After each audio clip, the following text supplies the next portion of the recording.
and do what they tell ye. I know how you are, Henry. I've net ye 8 pair of socks, Henry, and I've put in all your best shirts, because I want my boy to be just as warm and comfortable as anybody in the army. Whenever they get holes in 'em, I want ye to send 'em right away back to me, so's I kin dern 'em. And, alloos be careful and choose your comp New York. There's lots of bad men in the army, Henry. The army makes 'em wild, and they like nothing better than the job of leading off a young feller like you, as ain't never been away from home much and has alloos had a mother, and learning 'em to drink and swear. Keep clear of them folks, Henry. I don't want ye to ever do anything, Henry, that ye would be 'shamed to let me know about. Just think as if I was watchin' ye. If ye keep that in your mind alloos, I guess ye'll come out about right. Ye must alloos remember your father, too, child, and remember he never drunk a drop of liquor in his life, and seldom swore a cross oath.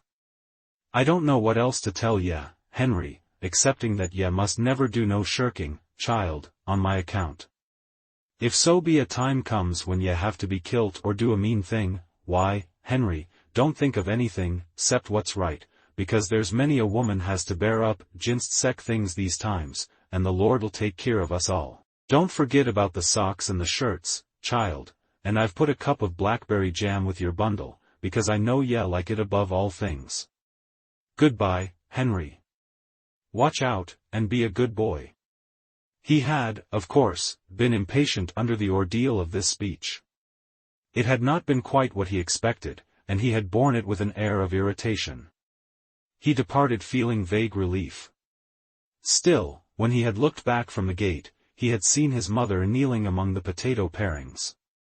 Her brown face, upraised, was stained with tears, and her spare form was quivering. He bowed his head and went on, feeling suddenly ashamed of his purposes. From his home he had gone to the seminary to bid adieu to many schoolmates. They had thronged about him with wonder and admiration. He had felt the gulf now between them and had swelled with calm pride. He and some of his fellows who had donned blue were quite overwhelmed with privileges for all of one afternoon, and it had been a very delicious thing. They had strutted. A certain light-haired girl had made vivacious fun at his martial spirit, but there was another and darker girl whom he had gazed at steadfastly, and he thought she grew demure and sad at sight of his blue and brass. As he had walked down the path between the rows of oaks, he had turned his head and detected her at a window watching his departure. As he perceived her, she had immediately begun to stare up through the high tree branches at the sky.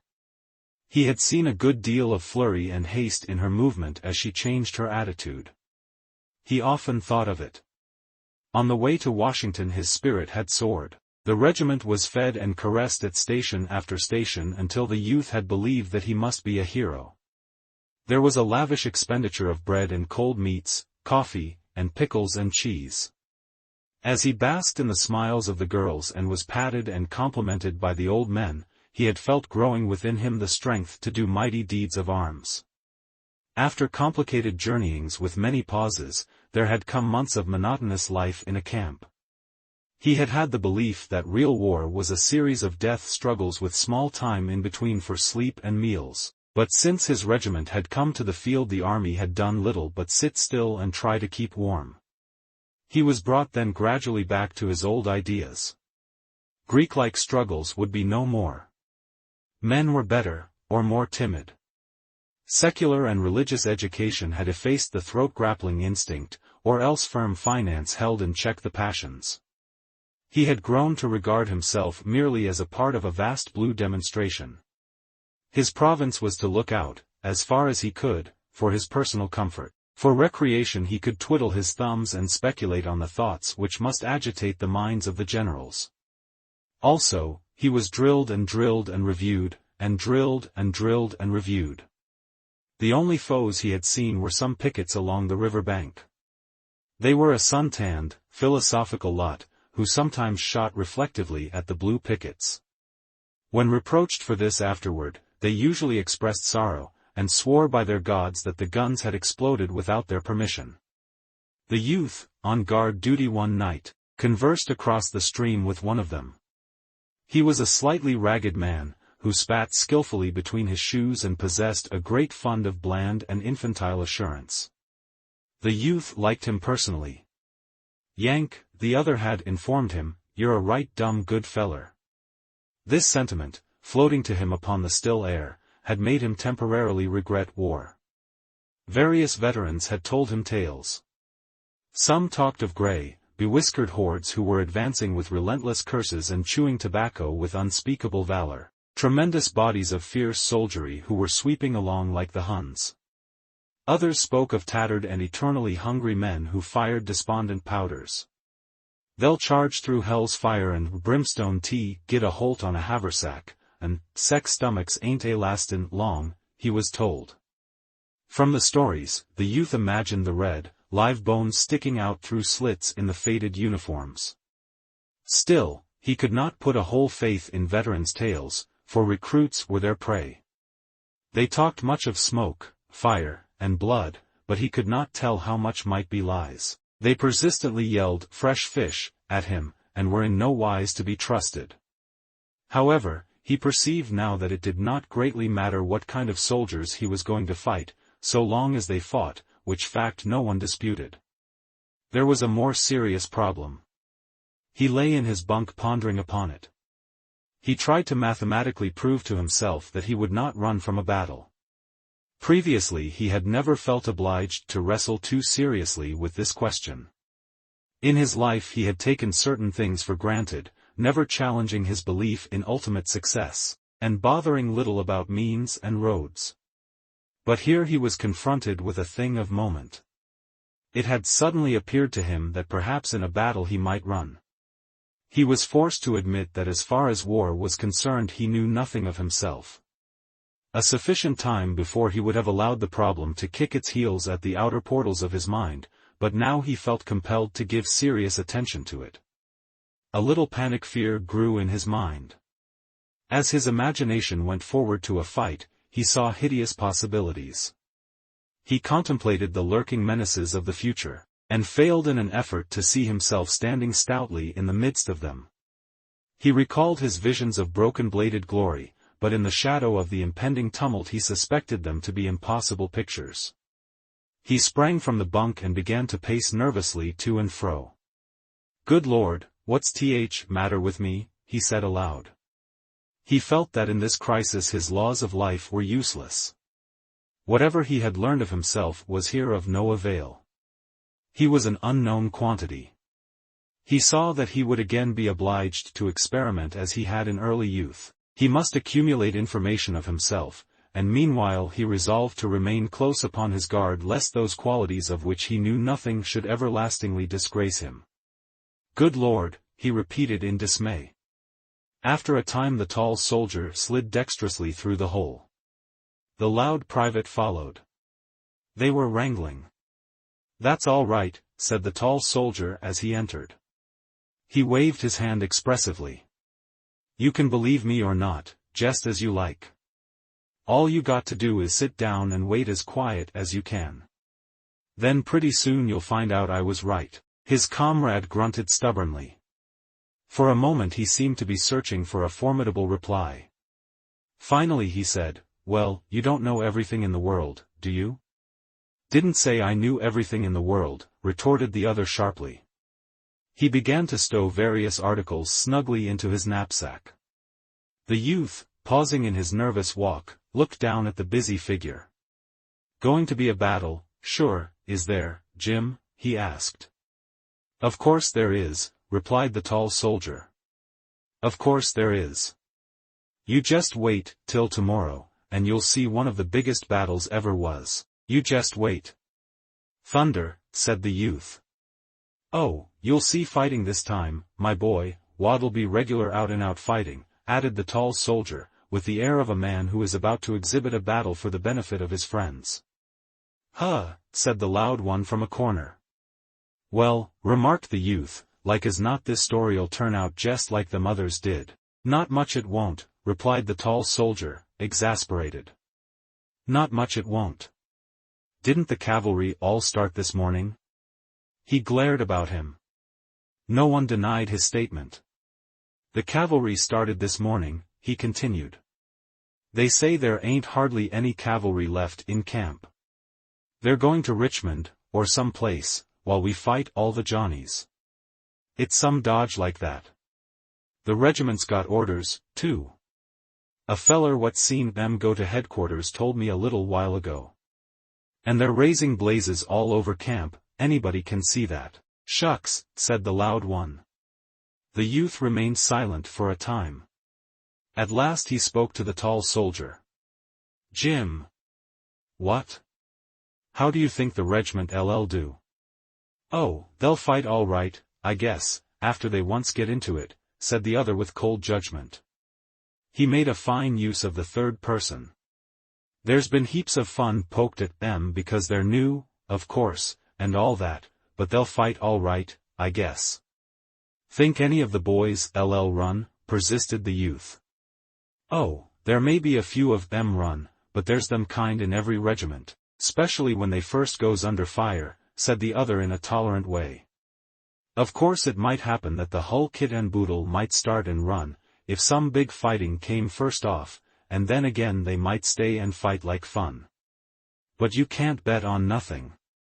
Of course they ain't never been under fire yet, and it ain't likely they'll lick the whole rebel army all to oncet the first time, but I think they'll fight better than some, if worse than others. That's the way I figure.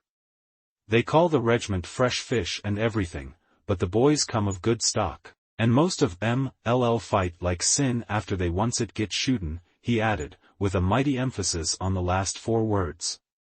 "Oh, you think you know," began the loud soldier with scorn. The other turned savagely upon him. They had a rapid altercation, in which they fastened upon each other various strange epithets. The youth at last interrupted them. "Did you ever think you might run yourself, Jim?" he asked. On concluding the sentence he laughed as if he had meant to aim a joke. The loud soldier also giggled. The tall private waved his hand. "Well," said he profoundly, "I've thought it might get too hot for Jim Conklin in some of them scrimmages, and if a whole lot of boys started and run, why, I suppose I'd start and run. And if I once started to run, I'd run like the devil, and no mistake. But if everybody was standing and fighting, why, I'd stand and fight. Be Jiminy, I would. I'll bet on it." "Huh," said the loud one. The youth of this tale felt gratitude for these words of his comrade. He had feared that all of the untried men possessed great and correct confidence. He now was in a measure reassured. Chapter 2. The next morning the youth discovered that his tall comrade had been the fast-flying messenger of a mistake. There was much scoffing at the latter by those who had yesterday been firm adherents of his views, and there was even a little sneering by men who had never believed the rumor. The tall one fought with a man from Chatfield Corners and beat him severely. The youth felt, however, that his problem was in no wise lifted from him. There was, on the contrary, an irritating prolongation. The tale had created in him a great concern for himself. Now, with the newborn question in his mind, he was compelled to sink back into his old place as part of a blue demonstration. For days he made ceaseless calculations, but they were all wondrously unsatisfactory. He found that he could establish nothing.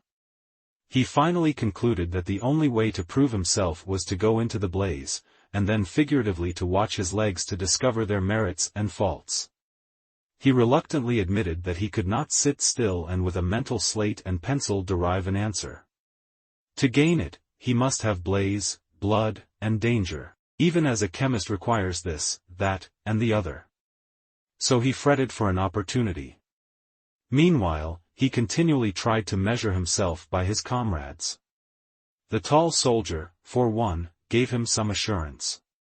This man's serene unconcern dealt him a measure of confidence, for he had known him since childhood, and from his intimate knowledge he did not see how he could be capable of anything that was beyond him, the youth. Still, he thought that his comrade might be mistaken about himself. Or, on the other hand, he might be a man heretofore doomed to peace and obscurity, but, in reality, made to shine in war. The youth would have liked to have discovered another who suspected himself. A sympathetic comparison of mental notes would have been a joy to him. He occasionally tried to fathom a comrade with seductive sentences. He looked about to find men in the proper mood. All attempts failed to bring forth any statement which looked in any way like a confession to those doubts which he privately acknowledged in himself. He was afraid to make an open declaration of his concern, because he dreaded to place some unscrupulous confidant upon the high plane of the unconfessed, from which elevation he could be derided. In regard to his companions, his mind wavered between two opinions, according to his mood. Sometimes he inclined to believing them all heroes. In fact, he usually admired in secret the superior development of the higher qualities in others. He could conceive of men going very insignificantly about the world, bearing a load of courage unseen, and although he had known many of his comrades through boyhood, he began to fear that his judgment of them had been blind.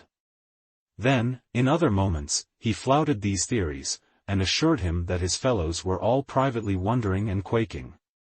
His emotions made him feel strange in the presence of men who talked excitedly of a prospective battle as of a drama they were about to witness, with nothing but eagerness and curiosity apparent in their faces. It was often that he suspected them to be liars. He did not pass such thoughts without severe condemnation of himself. He dinned reproaches at times. He was convicted by himself of many shameful crimes against the gods of traditions. In his great anxiety his heart was continually clamoring at what he considered the intolerable slowness of the generals. They seemed content to perch tranquilly on the river bank, and leave him bowed down by the weight of a great problem.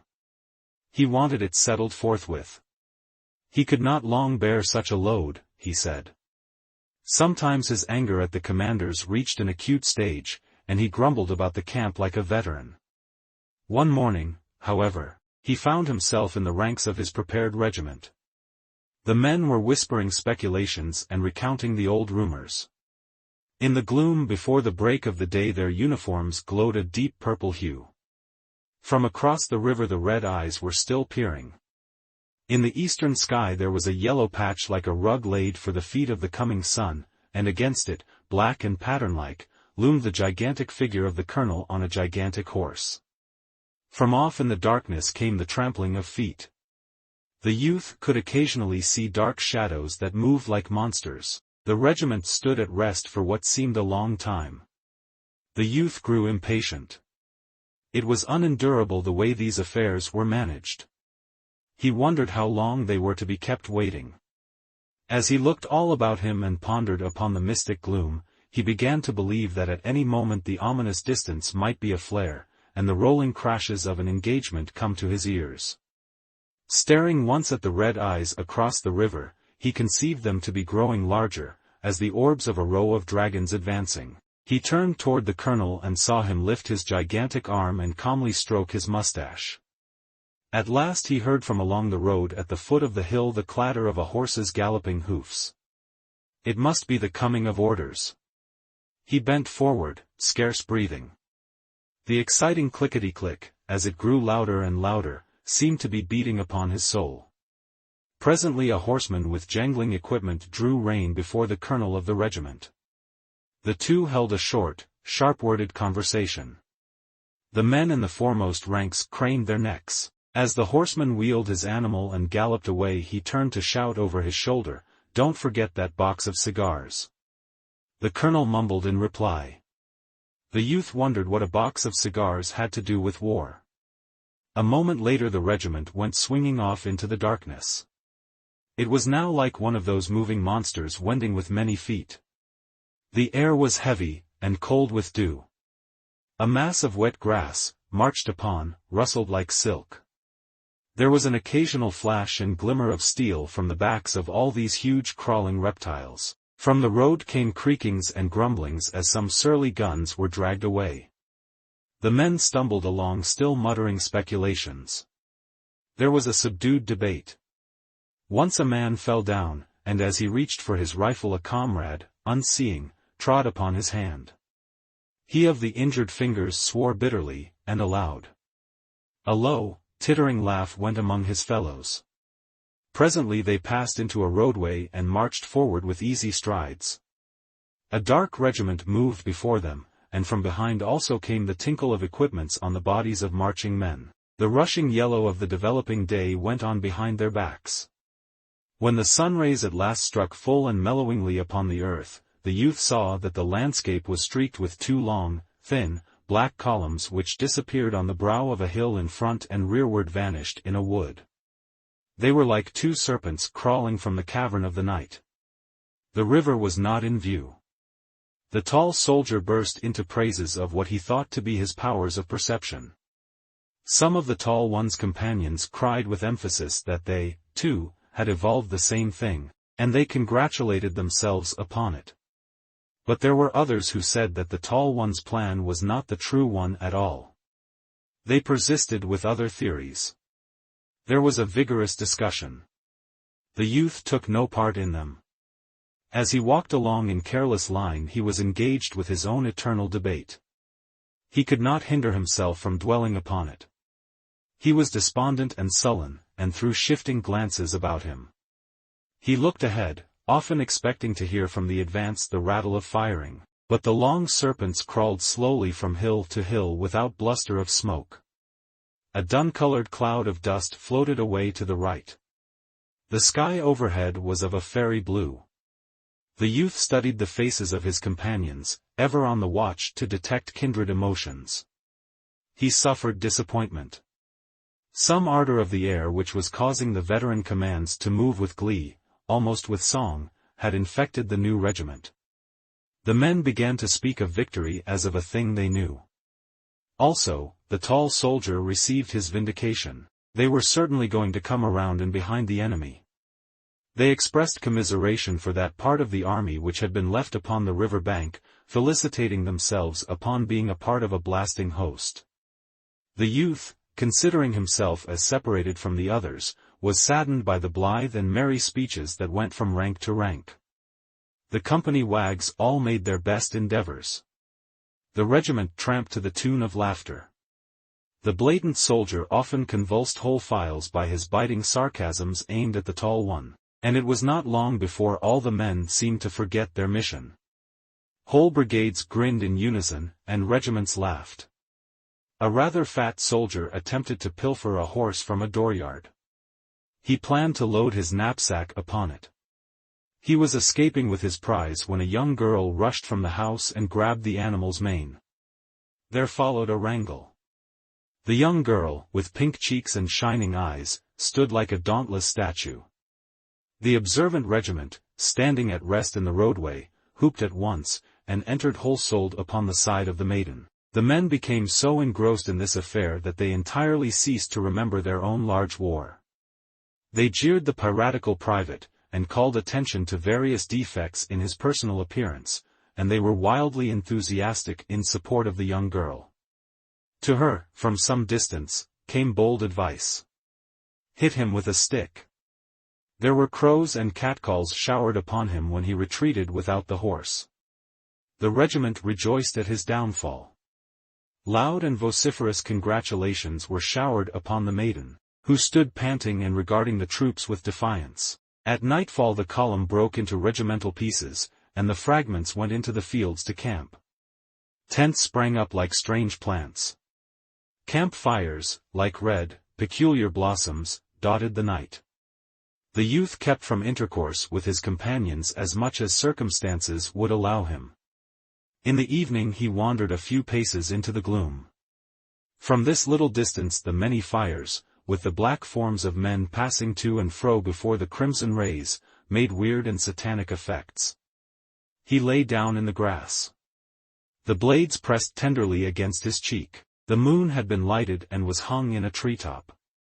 The liquid stillness of the night enveloping him made him feel vast pity for himself. There was a caress in the soft winds, and the whole mood of the darkness, he thought, was one of sympathy for himself in his distress.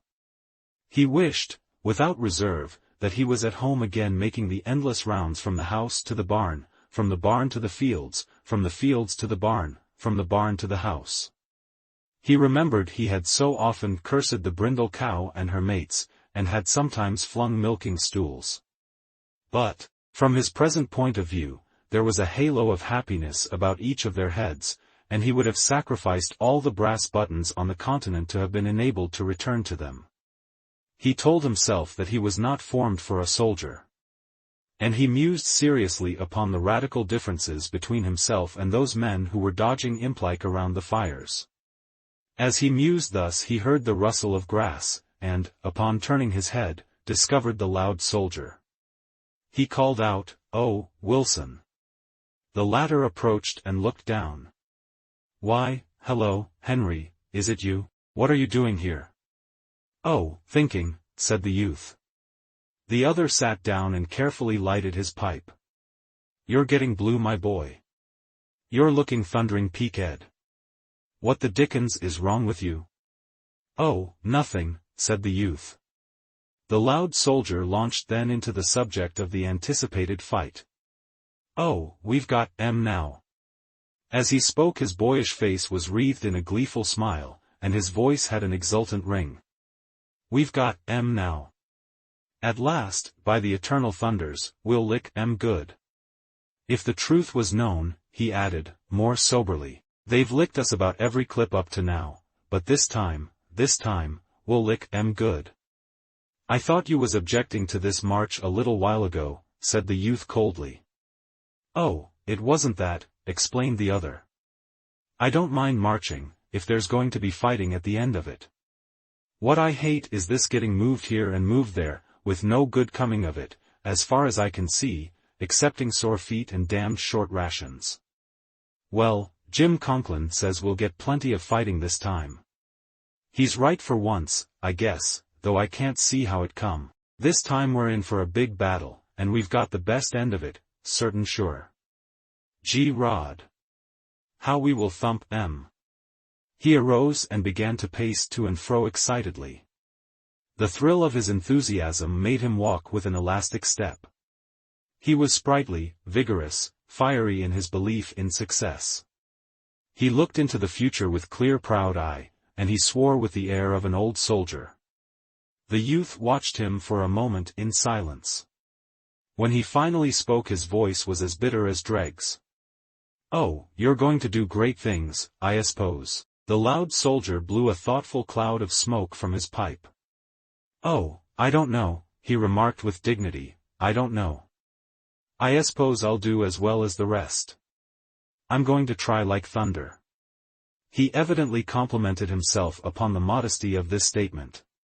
"How do you know you won't run when the time comes?" asked the youth. "Run?" said the loud one, "run? Of course not." He laughed. "Well," continued the youth, "lots of good enough men have thought they was going to do great things before the fight, but when the time come they skedaddled." "Oh, that's all true, I suppose," replied the other, "but I'm not going to skedaddle. The man that bets on my running will lose his money, that's all." He nodded confidently. "Oh, shucks," said the youth. "You ain't the bravest man in the world, are you?" "No, I ain't," exclaimed the loud soldier indignantly, "and I didn't say I was the bravest man in the world, neither. I said I was going to do my share of fighting, that's what I said. And I am, too. Who are you, anyhow? You talk as if you thought you was Napoleon Bonaparte." He glared at the youth for a moment, and then strode away. The youth called in a savage voice after his comrade, "Well, you needn't get mad about it." But the other continued on his way and made no reply. He felt alone in space when his injured comrade had disappeared. His failure to discover any mite of resemblance in their viewpoints made him more miserable than before. No one seemed to be wrestling with such a terrific personal problem. He was a mental outcast. He went slowly to his tent and stretched himself on a blanket by the side of the snoring tall soldier. In the darkness he saw visions of a thousand-tongued fear that would babble at his back and cause him to flee, while others were going coolly about their country's business. He admitted that he would not be able to cope with this monster. He felt that every nerve in his body would be an ear to hear the voices, while other men would remain stolid and deaf. And as he sweated with the pain of these thoughts, he could hear low, serene sentences. "I'll bid 5. Make it 6. 7. 7 goes. He stared at the red, shivering reflection of a fire on the white wall of his tent until, exhausted and ill from the monotony of his suffering, he fell asleep. Chapter 3. When another night came, the columns, changed to purple streaks, filed across 2 pontoon bridges. A glaring fire wine-tinted the waters of the river. Its rays, shining upon the moving masses of troops, brought forth here and there sudden gleams of silver or gold. Upon the other shore a dark and mysterious range of hills was curved against the sky. The insect voices of the night sang solemnly. After this crossing the youth assured himself that at any moment they might be suddenly and fearfully assaulted from the caves of the lowering woods. He kept his eyes watchfully upon the darkness. But his regiment went unmolested to a camping place, and its soldiers slept the brave sleep of wearied men. In the morning they were routed out with early energy, and hustled along a narrow road that led deep into the forest. It was during this rapid march that the regiment lost many of the marks of a new command. The men had begun to count the miles upon their fingers, and they grew tired. "Sore feet and damned short rations, that's all," said the loud soldier. There was perspiration and grumblings. After a time they began to shed their knapsacks. Some tossed them unconcernedly down, others hid them carefully, asserting their plans to return for them at some convenient time. Men extricated themselves from thick shirts. Presently few carried anything but their necessary clothing, blankets, haversacks, canteens, and arms and ammunition. "You can now eat and shoot," said the tall soldier to the youth. "That's all you want to do." There was sudden change from the ponderous infantry of theory to the light and speedy infantry of practice. The regiment, relieved of a burden, received a new impetus. But there was much loss of valuable knapsacks, and, on the whole, very good shirts. But the regiment was not yet veteran-like in appearance. Veteran regiments in the army were likely to be very small aggregations of men. Once, when the command had first come to the field, some perambulating veterans, noting the length of their column, had accosted them thus: "Hey, fellers, what brigade is that?" And when the men had replied that they formed a regiment and not a brigade, the older soldiers had laughed, and said, "Oh God!" Also, there was too great a similarity in the hats. The hats of a regiment should properly represent the history of headgear for a period of years. And, moreover, there were no letters of faded gold speaking from the colors. They were new and beautiful, and the color-bearer habitually oiled the pole. Presently the army again sat down to think. The odor of the peaceful pines was in the men's nostrils. The sound of monotonous axe blows rang through the forest, and the insects, nodding upon their perches, crooned like old women. The youth returned to his theory of a blue demonstration. One gray dawn, however, he was kicked in the leg by the tall soldier, and then, before he was entirely awake, he found himself running down a wood road in the midst of men who were panting from the first effects of speed. His canteen banged rhythmically upon his thigh, and his haversack bobbed softly. His musket bounced a trifle from his shoulder at each stride and made his cap feel uncertain upon his head. He could hear the men whisper jerky sentences: "Say, what's all this about? What thunder, we, skedaddlin' this way fair. Billy, keep off 'em feet. Yeah, run, like a cow." And the loud soldier's shrill voice could be heard: "What devil they in sich a hurry for?" The youth thought the damp fog of early morning moved from the rush of a great body of troops. From the distance came a sudden spatter of firing. He was bewildered. As he ran with his comrades he strenuously tried to think, but all he knew was that if he fell down those coming behind would tread upon him. All his faculties seemed to be needed to guide him over and past obstructions. He felt carried along by a mob. The sun spread disclosing rays, and, one by one, regiments burst into view like armed men just born of the earth. The youth perceived that the time had come. He was about to be measured. For a moment he felt in the face of his great trial like a babe, and the flesh over his heart seemed very thin. He seized time to look about him calculatingly. But he instantly saw that it would be impossible for him to escape from the regiment. It enclosed him. And there were iron laws of tradition and law on four sides. He was in a moving box. As he perceived this fact, it occurred to him that he had never wished to come to the war. He had not enlisted of his free will. He had been dragged by the merciless government. And now they were taking him out to be slaughtered. The regiment slid down a bank and wallowed across a little stream. The mournful current moved slowly on, and from the water, shaded black, some white bubble eyes looked at the men. As they climbed the hill on the farther side, artillery began to boom. Here the youth forgot many things as he felt a sudden impulse of curiosity. He scrambled up the bank with a speed that could not be exceeded by a bloodthirsty man. He expected a battle scene. There were some little fields girded and squeezed by a forest.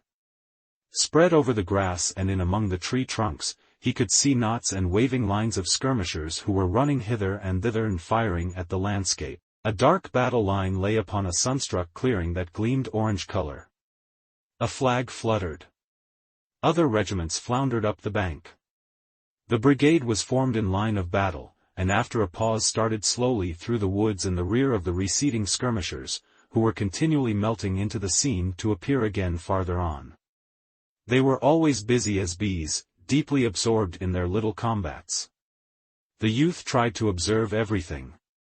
He did not use care to avoid trees and branches, and his forgotten feet were constantly knocking against stones or getting entangled in briars. He was aware that these battalions with their commotions were woven red and startling into the gentle fabric of softened greens and browns. It looked to be a wrong place for a battlefield. The skirmishers in advance fascinated him. Their shots into thickets and at distant and prominent trees spoke to him of tragedies, hidden, mysterious, solemn. Once the line encountered the body of a dead soldier. He lay upon his back staring at the sky. He was dressed in an awkward suit of yellowish-brown. The youth could see that the soles of his shoes had been worn to the thinness of writing paper, and from a great rent in one the dead foot projected piteously. And it was as if fate had betrayed the soldier. In death it exposed to his enemies that poverty which in life he had perhaps concealed from his friends. The ranks opened covertly to avoid the corpse. The invulnerable dead man forced a way for himself.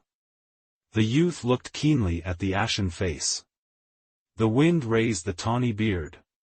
It moved as if a hand were stroking it. He vaguely desired to walk around and around the body and stare, the impulse of the living to try to read in dead eyes the answer to the question.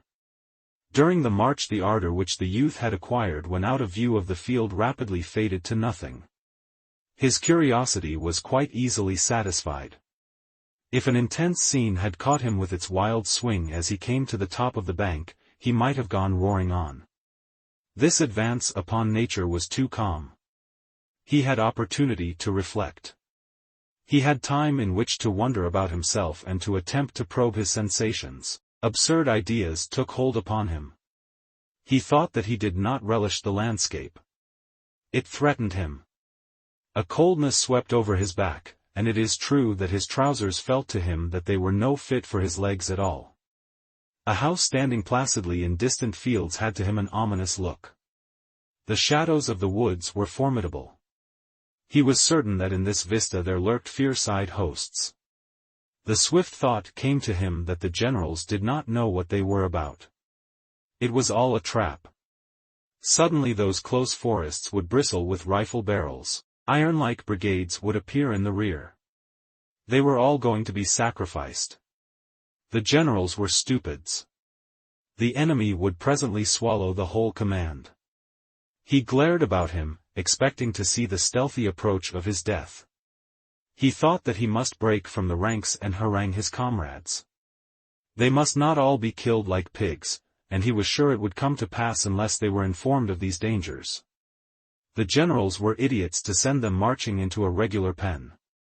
There was but one pair of eyes in the corps. He would step forth and make a speech. Shrill and passionate words came to his lips. The line, broken into moving fragments by the ground, went calmly on through fields and woods. The youth looked at the men nearest him, and saw, for the most part, expressions of deep interest, as if they were investigating something that had fascinated them. One or two stepped with overvaliant airs as if they were already plunged into war. Others walked as upon thin ice. The greater part of the untested men appeared quiet and absorbed. They were going to look at war, the red animal, war, the blood-swollen god. And they were deeply engrossed in this march. As he looked, the youth gripped his outcry at his throat. He saw that even if the men were tottering with fear, they would laugh at his warning. They would jeer him, and, if practicable, pelt him with missiles. Admitting that he might be wrong, a frenzied declamation of the kind would turn him into a worm. He assumed, then, the demeanor of one who knows that he is doomed alone to unwritten responsibilities. He lagged, with tragic glances at the sky. He was surprised presently by the young lieutenant of his company, who began heartily to beat him with a sword, calling out in a loud and insolent voice, "Come, young man, get up into ranks there. No skulking LL do here." He mended his pace with suitable haste. And he hated the lieutenant, who had no appreciation of fine minds. He was a mere brute. After a time the brigade was halted in the cathedral light of a forest. The busy skirmishers were still popping. Through the aisles of the wood could be seen the floating smoke from their rifles. Sometimes it went up in little balls, white and compact. During this halt many men in the regiment began erecting tiny hills in front of them. They used stone sticks, earth, and anything they thought might turn a bullet. Some built comparatively large ones, while others seemed content with little ones. This procedure caused a discussion among the men. Some wished to fight like duelists, believing it to be correct to stand erect and be, from their feet to their foreheads, a mark. They said they scorned the devices of the cautious. But the others scoffed in reply, and pointed to the veterans on the flanks who were digging at the ground like terriers. In a short time there was quite a barricade along the regimental fronts. Directly, however, they were ordered to withdraw from that place. This astounded the youth. He forgot his stewing over the advance movement. "Well, then, what did they march us out here for?" he demanded of the tall soldier. The latter with calm faith began a heavy explanation, although he had been compelled to leave a little protection of stones and dirt to which he had devoted much care and skill. When the regiment was aligned in another position, each man's regard for his safety caused another line of small entrenchments. They ate their noon meal behind a third one. They were moved from this one also. They were marched from place to place with apparent aimlessness. The youth had been taught that a man became another thing in battle. He saw his salvation in such a change. Hence this waiting was an ordeal to him. He was in a fever of impatience. He considered that there was denoted a lack of purpose on the part of the generals. He began to complain to the tall soldier. "I can't stand this much longer," he cried. "I don't see what good it does to make us wear out our legs for nothing." He wished to return to camp, knowing that this affair was a blue demonstration, or else to go into a battle and discover that he had been a fool in his doubts, and was, in truth, a man of traditional courage. The strain of present circumstances he felt to be intolerable. The philosophical tall soldier measured a sandwich of cracker and pork and swallowed it in a nonchalant manner. "Oh, I suppose we must go reconnoitering around the country just to keep M from getting too close, or to develop M or something." "Huh," said the loud soldier. "Well," cried the youth, still fidgeting, "I'd rather do anything, most than go tramping round the country all day doing no good to nobody and just tiring ourselves out." "So would I," said the loud soldier. "It ain't right. I tell you, if anybody with any sense was runnin' this army it." "Oh, shut up," roared the tall private. "You little fool. You little damn cuss. You ain't had that there coat and them pants on for 6 months, and yet you talk as if—" "Well, I want to do some fighting anyway," interrupted the other. "I didn't come here to walk. I could walk to home, round and round the barn, if I just wanted to walk." The tall one, red-faced, swallowed another sandwich as if taking poison in despair. But gradually, as he chewed, his face became again quiet and contented. He could not rage in fierce argument in the presence of such sandwiches. During his meals he always wore an air of blissful contemplation of the food he had swallowed. His spirit seemed then to be communing with the viands. He accepted new environment and circumstance with great coolness, eating from his haversack at every opportunity. On the march he went along with the stride of a hunter, objecting to neither gait nor distance. And he had not raised his voice when he had been ordered away from 3 little protective piles of earth and stone, each of which had been an engineering feat worthy of being made sacred to the name of his grandmother. In the afternoon, the regiment went out over the same ground it had taken in the morning. The landscape then ceased to threaten the youth. He had been close to it and become familiar with it. When, however, they began to pass into a new region, his old fears of stupidity and incompetence reassailed him, but this time he doggedly let them babble. He was occupied with his problem, and in his desperation he concluded that the stupidity did not greatly matter. Once he thought he had concluded that it would be better to get killed directly and end his troubles. Regarding death thus out of the corner of his eye, he conceived it to be nothing but rest, and he was filled with a momentary astonishment that he should have made an extraordinary commotion over the mere matter of getting killed. He would die, he would go to some place where he would be understood. It was useless to expect appreciation of his profound and fine sense from such men as the lieutenant.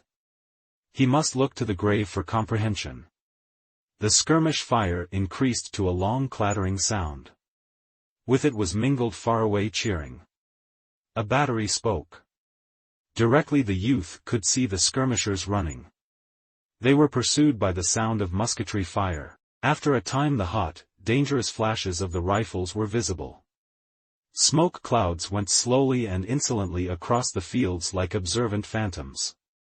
The din became crescendo, like the roar of an oncoming train. A brigade ahead of them and on the right went into action with a rending roar. It was as if it had exploded. And thereafter it lay stretched in the distance behind a long grey wall, that one was obliged to look twice at to make sure that it was smoke. The youth, forgetting his neat plan of getting killed, gazed spellbound. His eyes grew wide and busy with the action of the scene. His mouth was a little ways open. Of a sudden he felt a heavy and sad hand laid upon his shoulder. Awakening from his trance of observation he turned and beheld the loud soldier. "It's my first and last battle, old boy," said the latter, with intense gloom. He was quite pale and his girlish lip was trembling. Murmured the youth in great astonishment. "It's my first and last battle, old boy," continued the loud soldier. "Something tells me." "What?" "I'm a gone coon this first time and I want you to take these here things, to, folks." He ended in a quavering sob of pity for himself. He handed the youth a little packet done up in a yellow envelope. "Why, what the devil," began the youth again. But the other gave him a glance as from the depths of a tomb, and raised his limp hand in a prophetic manner and turned away. Chapter 4. The brigade was halted in the fringe of a grove. The men crouched among the trees and pointed their restless guns out at the fields. They tried to look beyond the smoke. Out of this haze they could see running men. Some shouted information and gestured as they hurried. The men of the new regiment watched and listened eagerly, while their tongues ran on in gossip of the battle. They mouthed rumors that had flown like birds out of the unknown. "They say Perry has been driven in with big loss." "Yes, Carrot went to hospital. He said he was sick." "That smart lieutenant is commanding G Company. Boys say they won't be under Carrot no more if they all have desert. They always knew he was a. Hannis's battery is took." "It ain't either. I saw Hannis's battery off on left not more'n 15 minutes ago." "Well. General, he says he is goin' take hull command of 304th when we go into action, and then he says we'll do sec fightin' as never another one regiment done." They say we're catchin' it over on th left. They say th enemy drive our line into a devil of a swamp and took Hannes's battery. No sec thing. Hannes's battery was long here, 'bout a minute ago. That young Hasbrook, he makes a good officer. He ain't afraid o' nothin'. I met one of th 148th Maine boys and he ses his brigade fit th Hull rebel army fair 4 hours over on th Turnpike Road and killed about 5,000 of 'em. He ses one more sec fight as that and th war llb over. Bill wasn't scared either. No, sir. It wasn't that. Bill ain't a gettin' scared easy. He was jest mad, that's what he was. When that feller trod on his hand, he up and said that he was willin' to give his hand to his country, but he be dummed if he was goin' to have every dumb bushwhacker in th can try walkin' round on it. So he went to th hospital disregardless of th fight. 3 fingers was crunched. Th dern doctor wanted to amputate and Bill, he raised a hell of a row, I hear. He's a funny feller. The din in front swelled to a tremendous chorus. The youth and his fellows were frozen to silence. They could see a flag that tossed in the smoke angrily. Near it were the blurred and agitated forms of troops. There came a turbulent stream of men across the fields. A battery changing position at a frantic gallop scattered the stragglers right and left. A shell screaming like a storm banshee went over the huddled heads of the reserves. It landed in the grove, and exploding redly flung the brown earth. There was a little shower of pine needles. Bullets began to whistle among the branches and nip at the trees. Twigs and leaves came sailing down. It was as if 1,000 axes, wee and invisible, were being wielded. Many of the men were constantly dodging and ducking their heads. The lieutenant of the youth's company was shot in the hand. He began to swear so wondrously that a nervous laugh went along the regimental line. The officer's profanity sounded conventional. It relieved the tightened senses of the new men.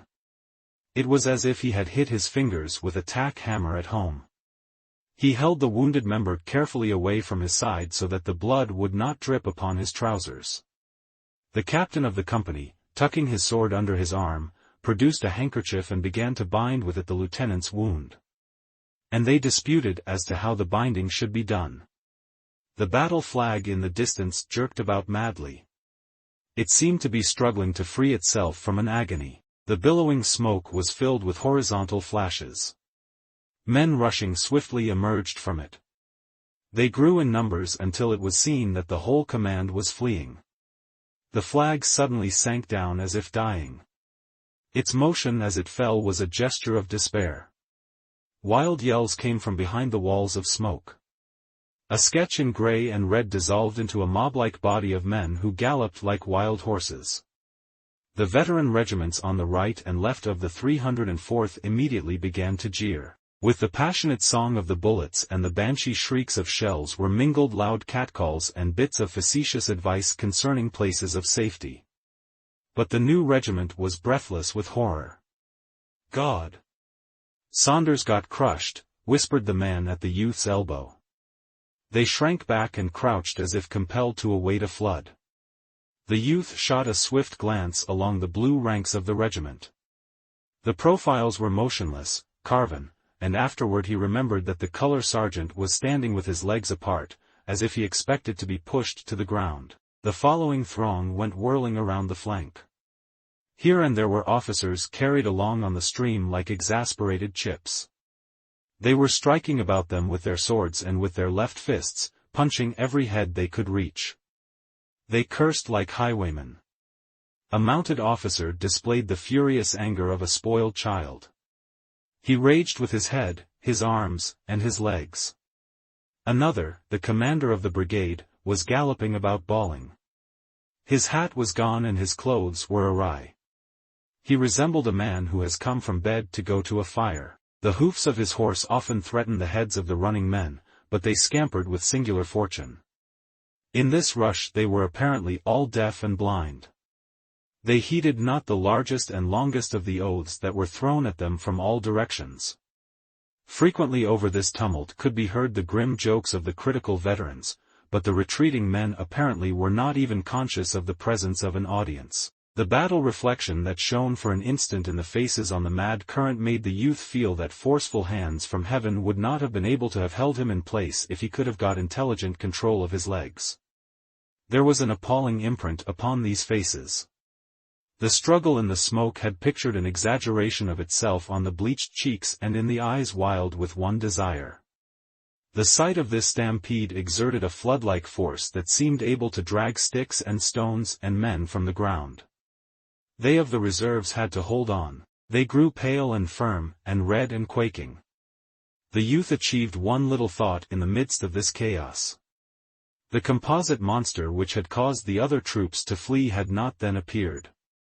He resolved to get a view of it, and then, he thought he might very likely run better than the best of them. Chapter 5. There were moments of waiting. The youth thought of the village street at home before the arrival of the circus parade on a day in the spring. He remembered how he had stood, a small, thrillful boy, prepared to follow the dingy lady upon the white horse, or the band in its faded chariot. He saw the yellow road, the lines of expectant people, and the sober houses. He particularly remembered an old fellow who used to sit upon a cracker box in front of the store and feign to despise such exhibitions. 1,000 details of color and form surged in his mind. The old fellow upon the cracker box appeared in middle prominence. Someone cried, "Here they come." There was rustling and muttering among the men. They displayed a feverish desire to have every possible cartridge ready to their hands. The boxes were pulled around into various positions, and adjusted with great care. It was as if 700 new bonnets were being tried on. The tall soldier, having prepared his rifle, produced a red handkerchief of some kind. He was engaged in knotting it about his throat with exquisite attention to its position, when the cry was repeated up and down the line in a muffled roar of sound. "Here they come! Here they come!" Gun locks clicked. Across the smoke-infested fields came a brown swarm of running men who were giving shrill yells. They came on, stooping and swinging their rifles at all angles. A flag, tilted forward, sped near the front. As he caught sight of them, the youth was momentarily startled by a thought that perhaps his gun was not loaded. He stood trying to rally his faltering intellect so that he might recollect the moment when he had loaded, but he could not. A hatless general pulled his dripping horse to a stand near the colonel of the 304th. He shook his fist in the other's face. "You've got to hold 'em back," he shouted, savagely, "you've got to hold 'em back." In his agitation the colonel began to stammer. All right, General, all right, by God. We will do our best, General." The general made a passionate gesture and galloped away. The colonel, perchance to relieve his feelings, began to scold like a wet parrot. The youth, turning swiftly to make sure that the rear was unmolested, saw the commander regarding his men in a highly resentful manner, as if he regretted above everything his association with them. The man at the youth's elbow was mumbling, as if to himself, "Oh, we're in for it now. Oh, we're in for it now." The captain of the company had been pacing excitedly to and fro in the rear. He coaxed in schoolmistress fashion, as to a congregation of boys with primers. His talk was an endless repetition. "Reserve your fire, boys, don't shoot till I tell you, save your fire, wait till they get close up, don't be damned fools." Perspiration streamed down the youth's face, which was soiled like that of a weeping urchin. He frequently, with a nervous movement, wiped his eyes with his coat sleeve. His mouth was still a little ways open. He got the one glance at the foe-swarming field in front of him, and instantly ceased to debate the question of his piece being loaded. Before he was ready to begin, before he had announced to himself that he was about to fight, he threw the obedient well-balanced rifle into position and fired a first wild shot. Directly he was working at his weapon like an automatic affair, he suddenly lost concern for himself, and forgot to look at a menacing fate. He became not a man but a member. He felt that something of which he was a part, a regiment, an army, a cause, or a country, was in crisis. He was welded into a common personality which was dominated by a single desire. For some moments he could not flee no more than a little finger can commit a revolution from a hand. If he had thought the regiment was about to be annihilated, perhaps he could have amputated himself from it. But its noise gave him assurance. The regiment was like a firework that, once ignited, proceeds superior to circumstances until its blazing vitality fades. It wheezed and banged with a mighty power. He pictured the ground before it as strewn with the discomfited. There was a consciousness always of the presence of his comrades about him. He felt the subtle battle brotherhood more potent even than the cause for which they were fighting. It was a mysterious fraternity born of the smoke and danger of death. He was at a task. He was like a carpenter who has made many boxes, making still another box, only there was furious haste in his movements. He, in his thoughts, was careering off in other places, even as the carpenter who as he works whistles and thinks of his friend or his enemy, his home or a saloon. And these jolted dreams were never perfect to him afterward, but remained a mass of blurred shapes. Presently he began to feel the effects of the war atmosphere, a blistering sweat, a sensation that his eyeballs were about to crack like hot stones. A burning roar filled his ears. Following this came a red rage. He developed the acute exasperation of a pestered animal, a well-meaning cow worried by dogs. He had a mad feeling against his rifle, which could only be used against one life at a time. He wished to rush forward and strangle with his fingers. He craved a power that would enable him to make a world-sweeping gesture and brush all back. His impotency appeared to him, and made his rage into that of a driven beast. Buried in the smoke of many rifles, his anger was directed not so much against the men whom he knew were rushing toward him as against the swirling battle phantoms which were choking him, stuffing their smoke robes down his parched throat. He fought frantically for respite for his senses, for air, as a babe being smothered attacks the deadly blankets. There was a blare of heated rage mingled with a certain expression of intentness on all faces.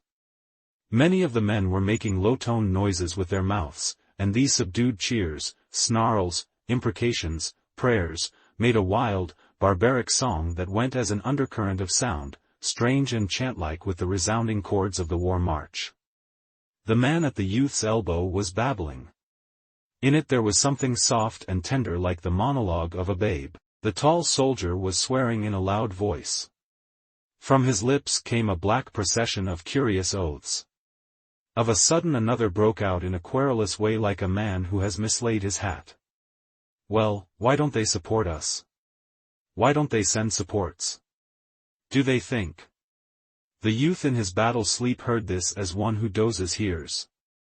There was a singular absence of heroic poses. The men bending and surging in their haste and rage were in every impossible attitude. The steel ramrods clanked and clanged with incessant din as the men pounded them furiously into the hot rifle barrels. The flaps of the cartridge boxes were all unfastened, and bobbed idiotically with each movement. The rifles, once loaded, were jerked to the shoulder and fired without apparent aim into the smoke or at one of the blurred and shifting forms which upon the field before the regiment had been growing larger and larger like puppets under a magician's hand. The officers, at their intervals, rearward, neglected to stand in picturesque attitudes. They were bobbing to and fro roaring directions and encouragements. The dimensions of their howls were extraordinary. They expended their lungs with prodigal wills. And often they nearly stood upon their heads in their anxiety to observe the enemy on the other side of the tumbling smoke. The lieutenant of the youth's company had encountered a soldier who had fled screaming at the first volley of his comrades. Behind the lines these two were acting a little isolated scene. The man was blubbering and staring with sheep-like eyes at the lieutenant, who had seized him by the collar and was pummeling him. He drove him back into the ranks with many blows. The soldier went mechanically, dully, with his animal-like eyes upon the officer. Perhaps there was to him a divinity expressed in the voice of the other, stern, hard, with no reflection of fear in it. He tried to reload his gun, but his shaking hands prevented. The lieutenant was obliged to assist him. The men dropped here and there like bundles. The captain of the youth's company had been killed in an early part of the action. His body lay stretched out in the position of a tired man resting, but upon his face there was an astonished and sorrowful look, as if he thought some friend had done him an ill turn. The babbling man was grazed by a shot that made the blood stream widely down his face. He clapped both hands to his head. "Oh," he said, and ran. Another grunted suddenly as if he had been struck by a club in the stomach. He sat down and gazed ruefully. In his eyes there was mute, indefinite reproach. Farther up the line a man, standing behind a tree, had had his knee joint splintered by a ball. Immediately he had dropped his rifle and gripped the tree with both arms. And there he remained, clinging desperately and crying for assistance that he might withdraw his hold upon the tree. At last an exultant yell went along the quivering line. The firing dwindled from an uproar to a last vindictive popping. As the smoke slowly eddied away, the youth saw that the charge had been repulsed. The enemy were scattered into reluctant groups. He saw a man climb to the top of the fence, straddle the rail, and fire a parting shot. The waves had receded, leaving bits of dark debris upon the ground. Some in the regiment began to whoop frenziedly. Many were silent. Apparently they were trying to contemplate themselves. After the fever had left his veins, the youth thought that at last he was going to suffocate. He became aware of the foul atmosphere in which he had been struggling. He was grimy and dripping like a laborer in a foundry. He grasped his canteen and took a long swallow of the warmed water. A sentence with variations went up and down the line. "Well, we've helt 'em back. We've helt 'em back, derned if we haven't." The men said it blissfully, leering at each other with dirty smiles. The youth turned to look behind him and off to the right and off to the left. He experienced the joy of a man who at last finds leisure in which to look about him. Underfoot there were a few ghastly forms motionless. They lay twisted in fantastic contortions. Arms were bent and heads were turned in incredible ways. It seemed that the dead men must have fallen from some great height to get into such positions. They looked to be dumped out upon the ground from the sky. From a position in the rear of the grove a battery was throwing shells over it. The flash of the guns startled the youth at first. He thought they were aimed directly at him. Through the trees he watched the black figures of the gunners as they worked swiftly and intently. Their labor seemed a complicated thing. He wondered how they could remember its formula in the midst of confusion. The guns squatted in a row like savage chiefs. They argued with abrupt violence. It was a grim powwow. Their busy servants ran hither and thither. A small procession of wounded men were going drearily toward the rear. It was a flow of blood from the torn body of the brigade. To the right and to the left were the dark lines of other troops. Far in front he thought he could see lighter masses protruding in points from the forest. They were suggestive of unnumbered thousands. Once he saw a tiny battery go dashing along the line of the horizon. The tiny riders were beating the tiny horses. From a sloping hill came the sound of cheerings and clashes. Smoke welled slowly through the leaves. Batteries were speaking with thunderous oratorical effort. Here and there were flags, the red and the stripes dominating. They splashed bits of warm color upon the dark lines of troops. The youth felt the old thrill at the sight of the emblems. They were like beautiful birds strangely undaunted in a storm.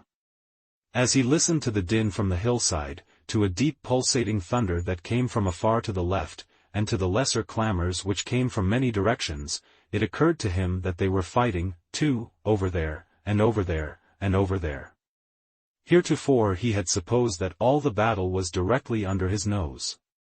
As he gazed around him the youth felt a flash of astonishment at the blue, pure sky and the sun gleamings on the trees and fields. It was surprising that nature had gone tranquilly on with her golden process in the midst of so much devilment. Chapter 6. The youth awakened slowly. He came gradually back to a position from which he could regard himself. For moments he had been scrutinizing his person in a dazed way as if he had never before seen himself. Then he picked up his cap from the ground. He wriggled in his jacket to make a more comfortable fit, and kneeling relaced his shoe. He thoughtfully mopped his reeking features. So it was all over at last. The supreme trial had been passed. The formidable difficulties of war had been vanquished. He went into an ecstasy of self-satisfaction. He had the most delightful sensations of his life. Standing as if apart from himself, he viewed that last scene. He perceived that the man who had fought thus was magnificent. He felt that he was a fine fellow. He saw himself even with those ideals which he had considered as far beyond him. He smiled in deep gratification. Upon his fellows he beamed tenderness and goodwill. "Gee! Ain't it hot, hey?" he said affably to a man who was polishing his streaming face with his coat sleeves. "You bet," said the other, grinning sociably. "I never seen sec dumb hotness." He sprawled out luxuriously on the ground. "Gee, yes. And I hope we don't have no more fightin' till a week from Monday." There were some handshakings and deep speeches with men whose features were familiar, but with whom the youth now felt the bonds of tied hearts. He helped a cursing comrade to bind up a wound of the shin. But, of a sudden, cries of amazement broke out along the ranks of the new regiment. "Here they come agin! Here they come agin!" The man who had sprawled upon the ground started up and said, "Gosh!" The youth turned quick eyes upon the field. He discerned forms begin to swell in masses out of a distant wood. He again saw the tilted flag speeding forward. The shells, which had ceased to trouble the regiment for a time, came swirling again, and exploded in the grass or among the leaves of the trees. They looked to be strange war flowers bursting into fierce bloom. The men groaned. The luster faded from their eyes. Their smudged countenances now expressed a profound dejection. They moved their stiffened bodies slowly, and watched in sullen mood the frantic approach of the enemy. The slaves toiling in the temple of this god began to feel rebellion at his harsh tasks. They fretted and complained each to each. "Oh, say, this is too much of a good thing. Why can't somebody send us supports? We ain't never goin' to stand this second banging. I didn't come here to fight the hull damn rebel army." There was one who raised a doleful cry. "I wish Bill Smithers had trod on my hand, instead o' me treadin' on his'n." The sore joints of the regiment creaked as it painfully floundered into position to repulse.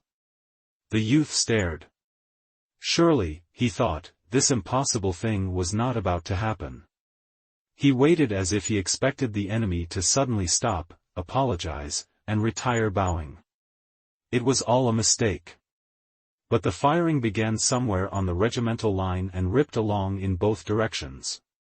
The level sheets of flame developed great clouds of smoke that tumbled and tossed in the mild wind near the ground for a moment, and then rolled through the ranks as through a gate. The clouds were tinged an earth-like yellow in the sunrays, and in the shadow were a sorry blue. The flag was sometimes eaten and lost in this mass of vapor, but more often it projected, sun-touched, resplendent. Into the youth's eyes there came a look that one can see in the orbs of a jaded horse. His neck was quivering with nervous weakness and the muscles of his arms felt numb and bloodless. His hands, too, seemed large and awkward as if he was wearing invisible mittens, and there was a great uncertainty about his knee joints. The words that comrades had uttered previous to the firing began to recur to him.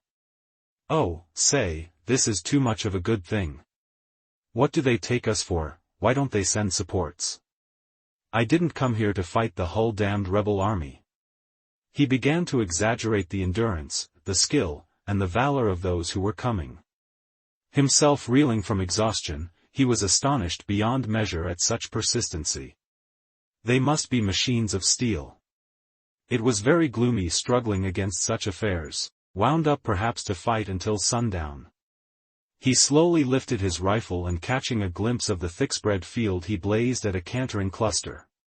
He stopped then and began to peer as best as he could through the smoke. He caught changing views of the ground covered with men who were all running like pursued imps, and yelling. To the youth it was an onslaught of redoubtable dragons. He became like the man who lost his legs at the approach of the red and green monster. He waited in a sort of a horrified, listening attitude. He seemed to shut his eyes and wait to be gobbled. A man near him who up to this time had been working feverishly at his rifle suddenly stopped and ran with howls. A lad whose face had borne an expression of exalted courage, the majesty of he who dares give his life, was, at an instant, smitten abject. He blanched like one who has come to the edge of a cliff at midnight and is suddenly made aware.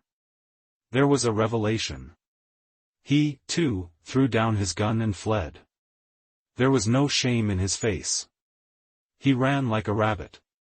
Others began to scamper away through the smoke. The youth turned his head, shaken from his trance by this movement as if the regiment was leaving him behind. He saw the few fleeting forms. He yelled then with fright and swung about. For a moment, in the great clamor, he was like a proverbial chicken. He lost the direction of safety. Destruction threatened him from all points. Directly he began to speed toward the rear in great leaps. His rifle and cap were gone. His unbuttoned coat bulged in the wind. The flap of his cartridge box bobbed wildly, and his canteen, by its slender cord, swung out behind. On his face was all the horror of those things which he imagined. The lieutenant sprang forward bawling. The youth saw his features wrathfully red, and saw him make a dab with his sword. His one thought of the incident was that the lieutenant was a peculiar creature to feel interested in such matters upon this occasion. He ran like a blind man. 2 or 3 times he fell down. Once he knocked his shoulder so heavily against a tree that he went headlong. Since he had turned his back upon the fight his fears had been wondrously magnified.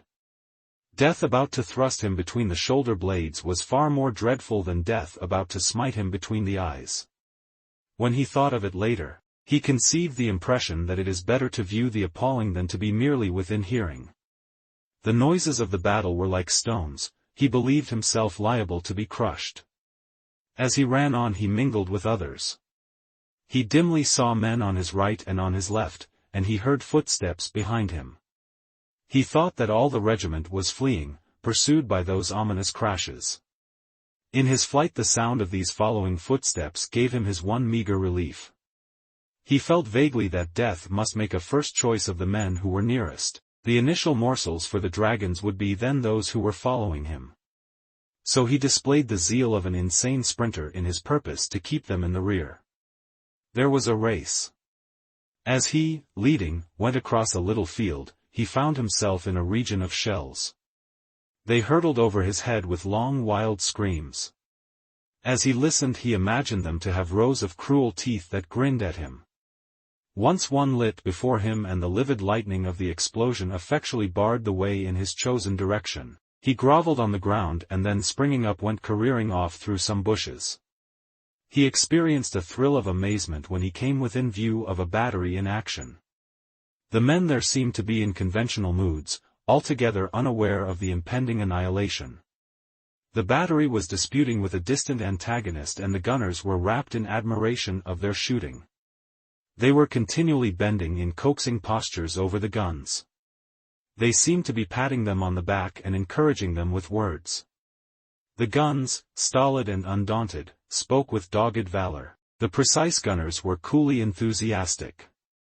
They lifted their eyes every chance to the smoke-wreathed hillock from whence the hostile battery addressed them.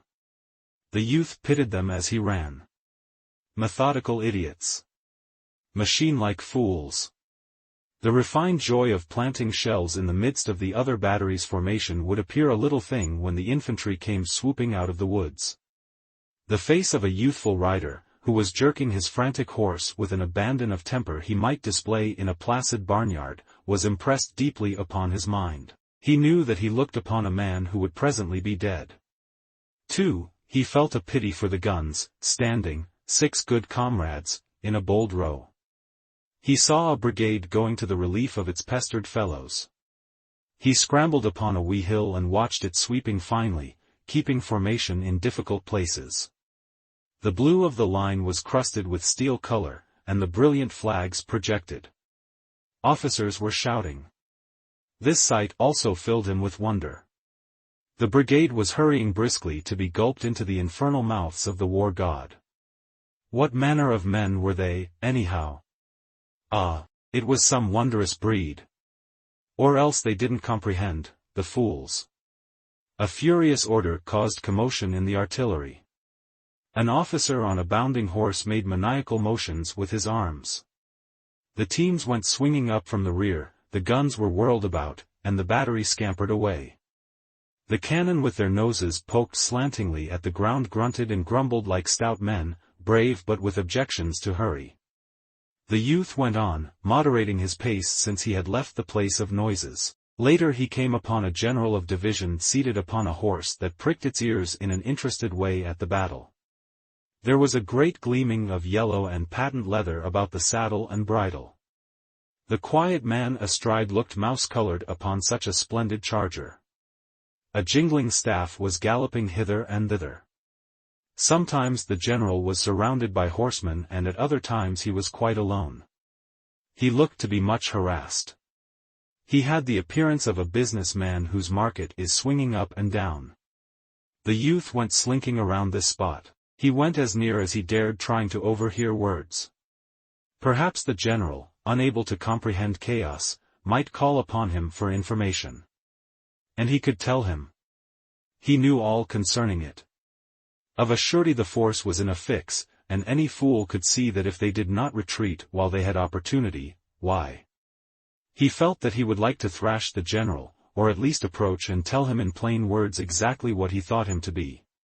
It was criminal to stay calmly in one spot and make no effort to stay destruction. He loitered in a fever of eagerness for the division commander to apply to him. As he warily moved about, he heard the general call out irritably, "Tompkins, go over and see Taylor, and tell him not to be in such an all-fired hurry. Tell him to halt his brigade in edge of woods. Tell him to detach a regiment. Say I think center break if we don't help it out some. Tell him to hurry up." A slim youth on a fine chestnut horse caught these swift words from the mouth of his superior. He made his horse bound into a gallop almost from a walk in his haste to go upon his mission. There was a cloud of dust. A moment later the youth saw the general bounce excitedly in his saddle. "Yes, by heavens, they have." The officer leaned forward. His face was aflame with excitement. "Yes, by heavens, they've held him. They've held him." He began to blithely roar at his staff, "We'll wallop him now. We'll wallop him now. We've got sure." He turned suddenly upon an aide. "Here, you, Jones, quick, ride after Tompkins, see Taylor, tell him to go in, everlastingly, like blazes, anything." As another officer sped his horse after the first messenger, the general beamed upon the earth like a sun. In his eyes was a desire to chant a paean. He kept repeating, "They've held by heavens." His excitement made his horse plunge, and he merrily kicked and swore at it. He held a little carnival of joy on horseback. He yelled then with fright and swung about. For a moment, in the great clamor, he was like a proverbial chicken. He lost the direction of safety. Destruction threatened him from all points. Directly he began to speed toward the rear in great leaps. His rifle and cap were gone. His unbuttoned coat bulged in the wind. The flap of his cartridge box bobbed wildly, and his canteen, by its slender cord, swung out behind. On his face was all the horror of those things which he imagined. The lieutenant sprang forward bawling. The youth saw his features wrathfully red, and saw him make a dab with his sword. His one thought of the incident was that the lieutenant was a peculiar creature to feel interested in such matters upon this occasion. He ran like a blind man. 2 or 3 times he fell down. Once he knocked his shoulder so heavily against a tree that he went headlong. Since he had turned his back upon the fight, his fears had been wondrously magnified. Death about to thrust him between the shoulder blades was far more dreadful than death about to smite him between the eyes. When he thought of it later, he conceived the impression that it is better to view the appalling than to be merely within hearing. The noises of the battle were like stones, he believed himself liable to be crushed. As he ran on, he mingled with others. He dimly saw men on his right and on his left, and he heard footsteps behind him. He thought that all the regiment was fleeing, pursued by those ominous crashes. In his flight the sound of these following footsteps gave him his one meager relief. He felt vaguely that death must make a first choice of the men who were nearest. The initial morsels for the dragons would be then those who were following him. So he displayed the zeal of an insane sprinter in his purpose to keep them in the rear. There was a race. As he, leading, went across a little field, he found himself in a region of shells. They hurtled over his head with long wild screams. As he listened, he imagined them to have rows of cruel teeth that grinned at him. Once one lit before him and the livid lightning of the explosion effectually barred the way in his chosen direction. He groveled on the ground and then springing up went careering off through some bushes. He experienced a thrill of amazement when he came within view of a battery in action. The men there seemed to be in conventional moods, altogether unaware of the impending annihilation. The battery was disputing with a distant antagonist and the gunners were rapt in admiration of their shooting. They were continually bending in coaxing postures over the guns. They seemed to be patting them on the back and encouraging them with words. The guns, stolid and undaunted, spoke with dogged valor. The precise gunners were coolly enthusiastic. They lifted their eyes every chance to the smoke-wreathed hillock from whence the hostile battery addressed them. The youth pitied them as he ran. Methodical idiots. Machine-like fools. The refined joy of planting shells in the midst of the other battery's formation would appear a little thing when the infantry came swooping out of the woods. The face of a youthful rider, who was jerking his frantic horse with an abandon of temper he might display in a placid barnyard, was impressed deeply upon his mind. He knew that he looked upon a man who would presently be dead. 2. He felt a pity for the guns, standing, 6 good comrades, in a bold row. He saw a brigade going to the relief of its pestered fellows. He scrambled upon a wee hill and watched it sweeping finely, keeping formation in difficult places. The blue of the line was crusted with steel color, and the brilliant flags projected. Officers were shouting. This sight also filled him with wonder. The brigade was hurrying briskly to be gulped into the infernal mouths of the war god. What manner of men were they, anyhow?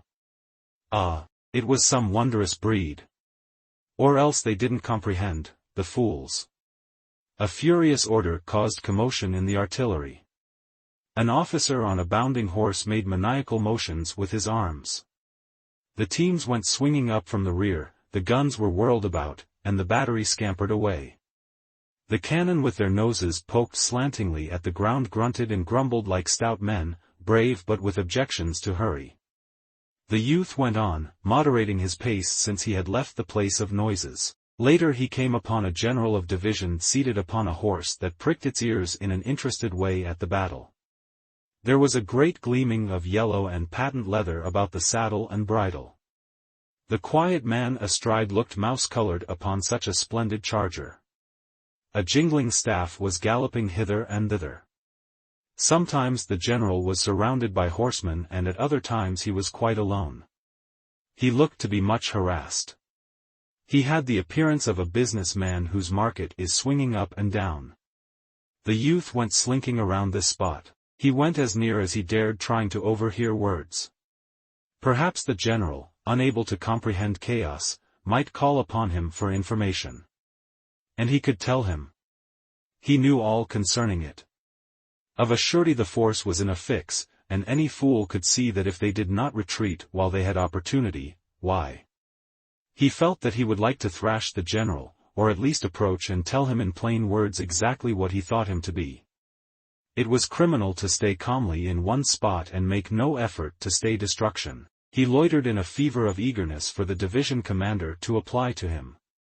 As he warily moved about, he heard the general call out irritably, "Tompkins, go over and see Taylor, and tell him not to be in such an all-fired hurry. Tell him to halt his brigade in edge of woods. Tell him to detach a regiment. Say I think center break if we don't help it out some. Tell him to hurry up." A slim youth on a fine chestnut horse caught these swift words from the mouth of his superior. He made his horse bound into a gallop almost from a walk in his haste to go upon his mission. There was a cloud of dust. A moment later the youth saw the general bounce excitedly in his saddle. "Yes, by heavens, they have." The officer leaned forward. His face was aflame with excitement. "Yes, by heavens, they've held him. They've held him." He began to blithely roar at his staff, "We'll wallop him now. We'll wallop him now. We've got him sure." He turned suddenly upon an aide. "Here, you, Jones, quick, ride after Tompkins, see Taylor, tell him to go in, everlastingly, like blazes, anything." As another officer sped his horse after the first messenger, the general beamed upon the earth like a sun. In his eyes was a desire to chant a paean. He kept repeating, "They've held him, by heavens." His excitement made his horse plunge, and he merrily kicked and swore at it. He held a little carnival of joy on horseback. Chapter 7. The youth cringed as if discovered in a crime. By heavens, they had won after all. The imbecile line had remained and become victors. He could hear cheering. He lifted himself upon his toes and looked in the direction of the fight. A yellow fog lay wallowing on the treetops. From beneath it came the clatter of musketry. Hoarse cries told of an advance. He turned away amazed and angry. He felt that he had been wronged. He had fled, he told himself, because annihilation approached. He had done a good part in saving himself, who was a little piece of the army. He had considered the time, he said, to be one in which it was the duty of every little piece to rescue itself if possible. Later the officers could fit the little pieces together again, and make a battle front. If none of the little pieces were wise enough to save themselves from the flurry of death at such a time, why, then, where would be the army? It was all plain that he had proceeded according to very correct and commendable rules. His actions had been sagacious things. They had been full of strategy. They were the work of a master's legs. Thoughts of his comrades came to him. The brittle blue line had withstood the blows and won. He grew bitter over it.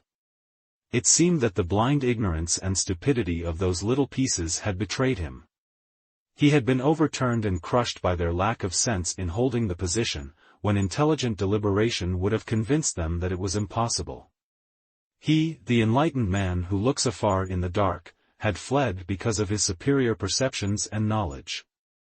He felt a great anger against his comrades. He knew it could be proved that they had been fools. He wondered what they would remark when later he appeared in camp. His mind heard howls of derision. Their density would not enable them to understand his sharper point of view. He began to pity himself acutely. He was ill-used. He was trodden beneath the feet of an iron injustice. He had proceeded with wisdom and from the most righteous motives under heaven's blue only to be frustrated by hateful circumstances. A dull, animal-like rebellion against his fellows, war in the abstract, and fate grew within him. He shambled along with bowed head, his brain in a tumult of agony and despair. When he looked loweringly up, quivering at each sound, his eyes had the expression of those of a criminal who thinks his guilt little and his punishment great, and knows that he can find no words. He went from the fields into a thick woods, as if resolved to bury himself. He wished to get out of hearing of the crackling shots which were to him like voices. The ground was cluttered with vines and bushes, and the trees grew close and spread out like bouquets. He was obliged to force his way with much noise. The creepers, catching against his legs, cried out harshly as their sprays were torn from the barks of trees. The swishing saplings tried to make known his presence to the world. He could not conciliate the forest. As he made his way, it was always calling out protestations. When he separated embraces of trees and vines, the disturbed foliages waved their arms and turned their face leaves toward him. He dreaded lest these noisy motions and cries should bring men to look at him. So he went far, seeking dark and intricate places. After a time the sound of musketry grew faint and the cannon boomed in the distance. The sun, suddenly apparent, blazed among the trees. The insects were making rhythmical noises. They seemed to be grinding their teeth in unison. A woodpecker stuck his impudent head around the side of a tree. A bird flew on light-hearted wing.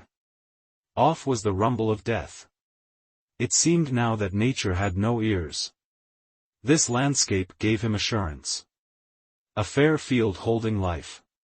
It was the religion of peace. It would die if its timid eyes were compelled to see blood. He conceived nature to be a woman with a deep aversion to tragedy. He threw a pine cone at a jovial squirrel, and he ran with chattering fear. High in a treetop he stopped, and, poking his head cautiously from behind a branch, looked down with an air of trepidation. The youth felt triumphant at this exhibition. There was the law, he said. Nature had given him a sign. The squirrel, immediately upon recognizing danger, had taken to his legs without ado. He did not stand stolidly baring his furry belly to the missile, and die with an upward glance at the sympathetic heavens. On the contrary, he had fled as fast as his legs could carry him, and he was but an ordinary squirrel, too, doubtless no philosopher of his race. The youth wended, feeling that nature was of his mind. She reinforced his argument with proofs that lived where the sun shone. Once he found himself almost into a swamp. He was obliged to walk upon bog tufts and watch his feet to keep from the oily mire. Pausing at one time to look about him, he saw, out at some black water, a small animal pounce in and emerge directly with a gleaming fish. The youth went again into the deep thickets. The brushed branches made a noise that drowned the sounds of cannon. He walked on, going from obscurity into promises of a greater obscurity. At length he reached a place where the high, arching boughs made a chapel. He softly pushed the green doors aside and entered. Pine needles were a gentle brown carpet. There was a religious half-light. Near the threshold he stopped, horror-stricken at the sight of a thing. He was being looked at by a dead man who was seated with his back against a column-like tree. The corpse was dressed in a uniform that had once been blue, but was now faded to a melancholy shade of green. The eyes, staring at the youth, had changed to the dull hue to be seen on the side of a dead fish. The mouth was open. Its red had changed to an appalling yellow. Over the gray skin of the face ran little ants. One was trundling some sort of bundle along the upper lip. The youth gave a shriek as he confronted the thing. He was for moments turned to stone before it. He remained staring into the liquid-looking eyes. The dead man and the living man exchanged a long look. Then the youth cautiously put one hand behind him and brought it against a tree. Leaning upon this he retreated, step by step, with his face still toward the thing. He feared that if he turned his back the body might spring up and stealthily pursue him. The branches, pushing against him, threatened to throw him over upon it. His unguided feet, too, caught aggravatingly in brambles, and with it all he received a subtle suggestion to touch the corpse. As he thought of his hand upon it he shuddered profoundly. At last he burst the bonds which had fastened him to the spot and fled, unheeding the underbrush. He was pursued by the sight of black ants swarming greedily upon the gray face and venturing horribly near to the eyes. After a time he paused, and, breathless and panting, listened. He imagined some strange voice would come from the dead throat and squawk after him in horrible menaces. The trees about the portal of the chapel moved soughingly in a soft wind. A sad silence was upon the little guarding edifice. Chapter 8. The trees began softly to sing a hymn of twilight. The sun sank until slanted bronze rays struck the forest. There was a lull in the noises of insects as if they had bowed their beaks and were making a devotional pause. There was silence save for the chanted chorus of the trees. Then, upon this stillness, there suddenly broke a tremendous clangor of sounds. A crimson roar came from the distance. The youth stopped. He was transfixed by this terrific medley of all noises. It was as if worlds were being rent. There was the ripping sound of musketry and the breaking crash of the artillery. His mind flew in all directions. He conceived the two armies to be at each other panther fashion. He listened for a time. Then he began to run in the direction of the battle. He saw that it was an ironical thing for him to be running thus toward that which he had been at such pains to avoid. But he said, in substance, to himself that if the earth and the moon were about to clash, many persons would doubtless plan to get upon the roofs to witness the collision. As he ran, he became aware that the forest had stopped its music, as if at last becoming capable of hearing the foreign sounds. The trees hushed and stood motionless. Everything seemed to be listening to the crackle and clatter and earth-shaking thunder. The chorus peaked over the still earth. It suddenly occurred to the youth that the fight in which he had been was, after all, but perfunctory popping. In the hearing of this present din he was doubtful if he had seen real battle scenes. This uproar explained a celestial battle, it was tumbling hordes a struggle in the air. Reflecting, he saw a sort of a humor in the point of view of himself and his fellows during the late encounter. They had taken themselves and the enemy very seriously and had imagined that they were deciding the war. Individuals must have supposed that they were cutting the letters of their names deep into everlasting tablets of brass, or enshrining their reputations forever in the hearts of their countrymen, while, as to fact, the affair would appear in printed reports under a meek and immaterial title. But he saw that it was good, else, he said, in battle every one would surely run save forlorn hopes and their ilk. He went rapidly on. He wished to come to the edge of the forest that he might peer out. As he hastened, there passed through his mind pictures of stupendous conflicts. His accumulated thought upon such subjects was used to form scenes. The noise was as the voice of an eloquent being, describing. Sometimes the brambles formed chains and tried to hold him back. Trees, confronting him, stretched out their arms and forbade him to pass. After its previous hostility, this new resistance of the forest filled him with a fine bitterness. It seemed that nature could not be quite ready to kill him. But he obstinately took roundabout ways, and presently he was where he could see long grey walls of vapor where lay battle lines. The voices of cannon shook him. The musketry sounded in long irregular surges that played havoc with his ears. He stood regardant for a moment. His eyes had an awestruck expression. He gawked in the direction of the fight. Presently he proceeded again on his forward way. The battle was like the grinding of an immense and terrible machine to him. Its complexities and powers, its grim processes, fascinated him. He must go close and see it produce corpses. He came to a fence and clambered over it. On the far side, the ground was littered with clothes and guns. A newspaper, folded up, lay in the dirt. A dead soldier was stretched with his face hidden in his arm. Farther off there was a group of 4 or 5 corpses keeping mournful company. A hot sun had blazed upon this spot. In this place the youth felt that he was an invader. This forgotten part of the battleground was owned by the dead men, and he hurried, in the vague apprehension that one of the swollen forms would rise and tell him to begone. He came finally to a road from which he could see in the distance dark and agitated bodies of troops, smoke-fringed. In the lane was a blood-stained crowd streaming to the rear. The wounded men were cursing, groaning, and wailing. In the air, always, was a mighty swell of sound that it seemed could sway the earth. With the courageous words of the artillery and the spiteful sentences of the musketry mingled red cheers. And from this region of noises came the steady current of the maimed. One of the wounded men had a shoeful of blood.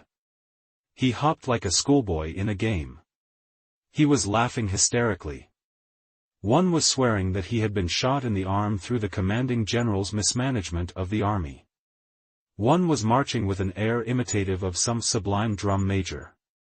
Upon his features was an unholy mixture of merriment and agony. As he marched he sang a bit of doggerel in a high and quavering voice.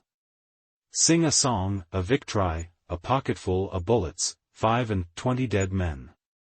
Baked in a pie. Parts of the procession limped and staggered to this tune. Another had the grey seal of death already upon his face. His lips were curled in hard lines and his teeth were clenched. His hands were bloody from where he had pressed them upon his wound. He seemed to be awaiting the moment when he should pitch headlong. He stalked like the spectre of a soldier, his eyes burning with the power of a stare into the unknown. There were some who proceeded sullenly, full of anger at their wounds, and ready to turn upon anything as an obscure cause. An officer was carried along by 2 privates. He was peevish. "Don't joggle so, Johnson, ye fool," he cried. "Think leg is made of iron? If ye can't carry me decent, put me down and let someone else do it." He bellowed at the tottering crowd who blocked the quick march of his bearers. "Say, make way there, can't ye? Make way, Dickens take it all." They sulkily parted and went to the roadsides. As he was carried past they made pert remarks to him. When he raged in reply and threatened them, they told him to be damned. The shoulder of one of the tramping bearers knocked heavily against the spectral soldier who was staring into the unknown. The youth joined this crowd and marched along with it. The torn bodies expressed the awful machinery in which the men had been entangled. Orderlies and couriers occasionally broke through the throng in the roadway, scattering wounded men right and left, galloping on followed by howls. The melancholy march was continually disturbed by the messengers, and sometimes by bustling batteries that came swinging and thumping down upon them, the officers shouting orders to clear the way. There was a tattered man, fouled with dust, blood and powder stained from hair to shoes, who trudged quietly at the youth's side. He was listening with eagerness and much humility to the lurid descriptions of a bearded sergeant. His lean features wore an expression of awe and admiration. He was like a listener in a country store to wondrous tales told among the sugar barrels. He eyed the storyteller with unspeakable wonder. His mouth was agape in yokel fashion. The sergeant, taking note of this, gave pause to his elaborate history while he administered a sardonic comment. "Be careful, honey, you'll be a catchin' flies," he said. The tattered man shrank back abashed. After a time he began to sidle near to the youth, and in a diffident way try to make him a friend. His voice was gentle as a girl's voice and his eyes were pleading. The youth saw with surprise that the soldier had 2 wounds, one in the head, bound with a blood-soaked rag, and the other in the arm, making that member dangle like a broken bough. After they had walked together for some time the tattered man mustered sufficient courage to speak. "Was pretty good fight, wa'n't it?" he timidly said. The youth, deep in thought, glanced up at the bloody and grim figure with its lamb-like eyes. "What? Was pretty good fight, wa'n't it?" "Yes," said the youth shortly. He quickened his pace. But the other hobbled industriously after him. There was an air of apology in his manner, but he evidently thought that he needed only to talk for a time, and the youth would perceive that he was a good fellow. "Was pretty good fight, wa'n't it?" he began in a small voice, and that he achieved the fortitude to continue. "Dern me if I ever see fellers fight so. Laws, how they did fight. I knowed boys like it when they onct got square at it. Boys ain't had no fair chanked up now, but this time they showed what they was. I knowed it'd turn out this way. Yeah, can't lick them boys. No, sir. They're fighters, they be." He breathed a deep breath of humble admiration. He had looked at the youth for encouragement several times. He received none, but gradually he seemed to get absorbed in his subject. "I was talkin' cross pickets with a boy from Georgie, onct, and that boy, he ses, your fellers all run like hell when they onct turn a gun, he ses. Meb they will, ises, but I don't believe none of it, ises, and be Jiminy, ises back meb your fellers all run like hell when they turn a gun, ises. He larfed. Well, they didn't run day, did they, hey? No, sir. They fit, and fit, and fit. His homely face was suffused with a light of love for the army which was to him all things beautiful and powerful. After a time he turned to the youth. "Where ya hit, boy?" he asked in a brotherly tone. The youth felt instant panic at this question, although at first its full import was not borne in upon him. "What?" he asked. "Where ya hit?" repeated the tattered man. "Why," began the youth, that is, why, I. He turned away suddenly and slid through the crowd. His brow was heavily flushed, and his fingers were picking nervously at one of his buttons. He bent his head and fastened his eyes studiously upon the button as if it were a little problem. The tattered man looked after him in astonishment. Chapter 9. The youth fell back in the procession until the tattered soldier was not in sight. Then he started to walk on with the others. But he was amid wounds. The mob of men was bleeding. Because of the tattered soldier's question he now felt that his shame could be viewed. He was continually casting sidelong glances to see if the men were contemplating the letters of guilt he felt burned into his brow. At times he regarded the wounded soldiers in an envious way. He conceived persons with torn bodies to be peculiarly happy. He wished that he, too, had a red badge of courage. The spectral soldier was at his side like a stalking reproach. The man's eyes were still fixed in a stare into the unknown. His gray, appalling face had attracted attention in the crowd, and men, slowing to his dreary pace, were walking with him. They were discussing his plight, questioning him and giving him advice. In a dogged way he repelled them, signing to them to go on and leave him alone. The shadows of his face were deepening and his tight lips seemed holding in check the moan of great despair. There could be seen a certain stiffness in the movements of his body, as if he were taking infinite care not to arouse the passion of his wounds. As he went on, he seemed always looking for a place, like one who goes to choose a grave. Something in the gesture of the man as he waved the bloody and pitying soldiers away made the youth start as if bitten. He yelled in horror. Tottering forward he laid a quivering hand upon the man's arm. As the latter slowly turned his wax-like features toward him the youth screamed. "God! Jim Conklin!" The tall soldier made a little commonplace smile. "Hello, Henry," he said. The youth swayed on his legs and glared strangely. He stuttered and stammered. "Oh, Jim, oh, Jim, oh, Jim." The tall soldier held out his gory hand. There was a curious red and black combination of new blood and old blood upon it. "Where ya been, Henry?" he asked. He continued in a monotonous voice, "I thought meb ya got keeled over.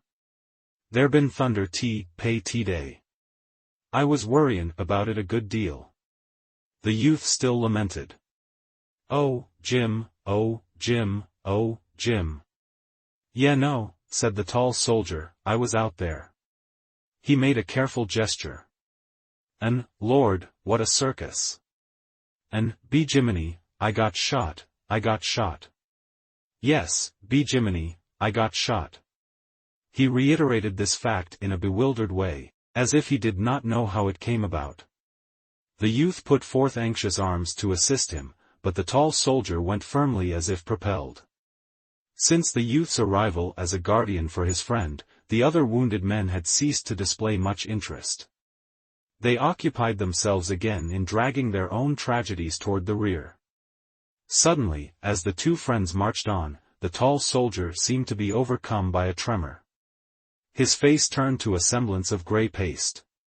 He clutched the youth's arm and looked all about him, as if dreading to be overheard. Then he began to speak in a shaking whisper. "I tell ya what I'm 'fraid of, Henry, I'll tell ya what I'm 'fraid of. I'm 'fraid I'll fall down, and, them damned artillery wagons, they like as not, run over me. That's what I'm afraid of. The youth cried out to him hysterically, I'll take care of ya, Jim. I'll take care of ya. I swear to God I will. Sure, will ya, Henry? The tall soldier beseeched. Yes, yes, I tell ya, I'll take care of ya, Jim, protested the youth. He could not speak accurately because of the gulpings in his throat, but the tall soldier continued to beg in a lowly way. He now hung babelike to the youth's arm.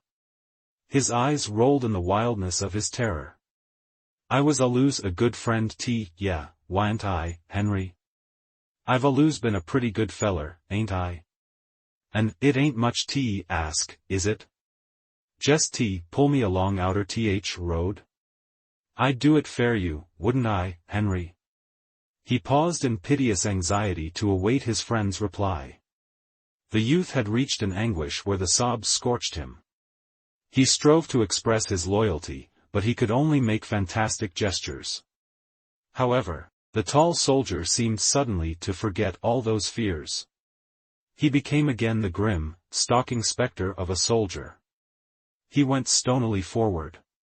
The youth wished his friend to lean upon him, but the other always shook his head and strangely protested. No, no, no, leave me be, leave me be. His look was fixed again upon the unknown. He moved with mysterious purpose, and all of the youth's offers he brushed aside. No, no, leave me be, leave me be. The youth had to follow. Presently the latter heard a voice talking softly near his shoulder. Turning he saw that it belonged to the tattered soldier. Ye'd better take, I'm outta road, pardner. There's a battery comin', hellidyhoop down road and he'll get runned over. He's a goner anyhow in about 5 minutes, yeah kin see that. Ye'd better take, I'm outta road. Where blazes does Hi get his string from? Lord knows, cried the youth. He was shaking his hands helplessly. He ran forward presently and grasped the tall soldier by the arm. Jim! Jim, he coaxed, come with me. The tall soldier weakly tried to wrench himself free. He said vacantly. He stared at the youth for a moment. At last he spoke as if dimly comprehending. Oh.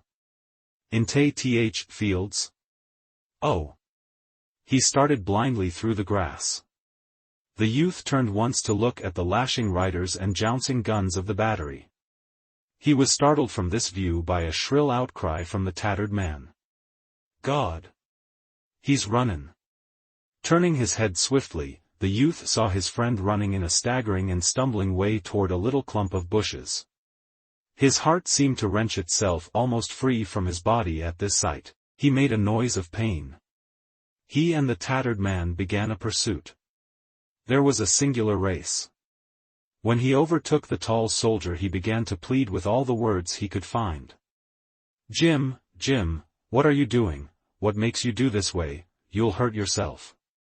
The same purpose was in the tall soldier's face.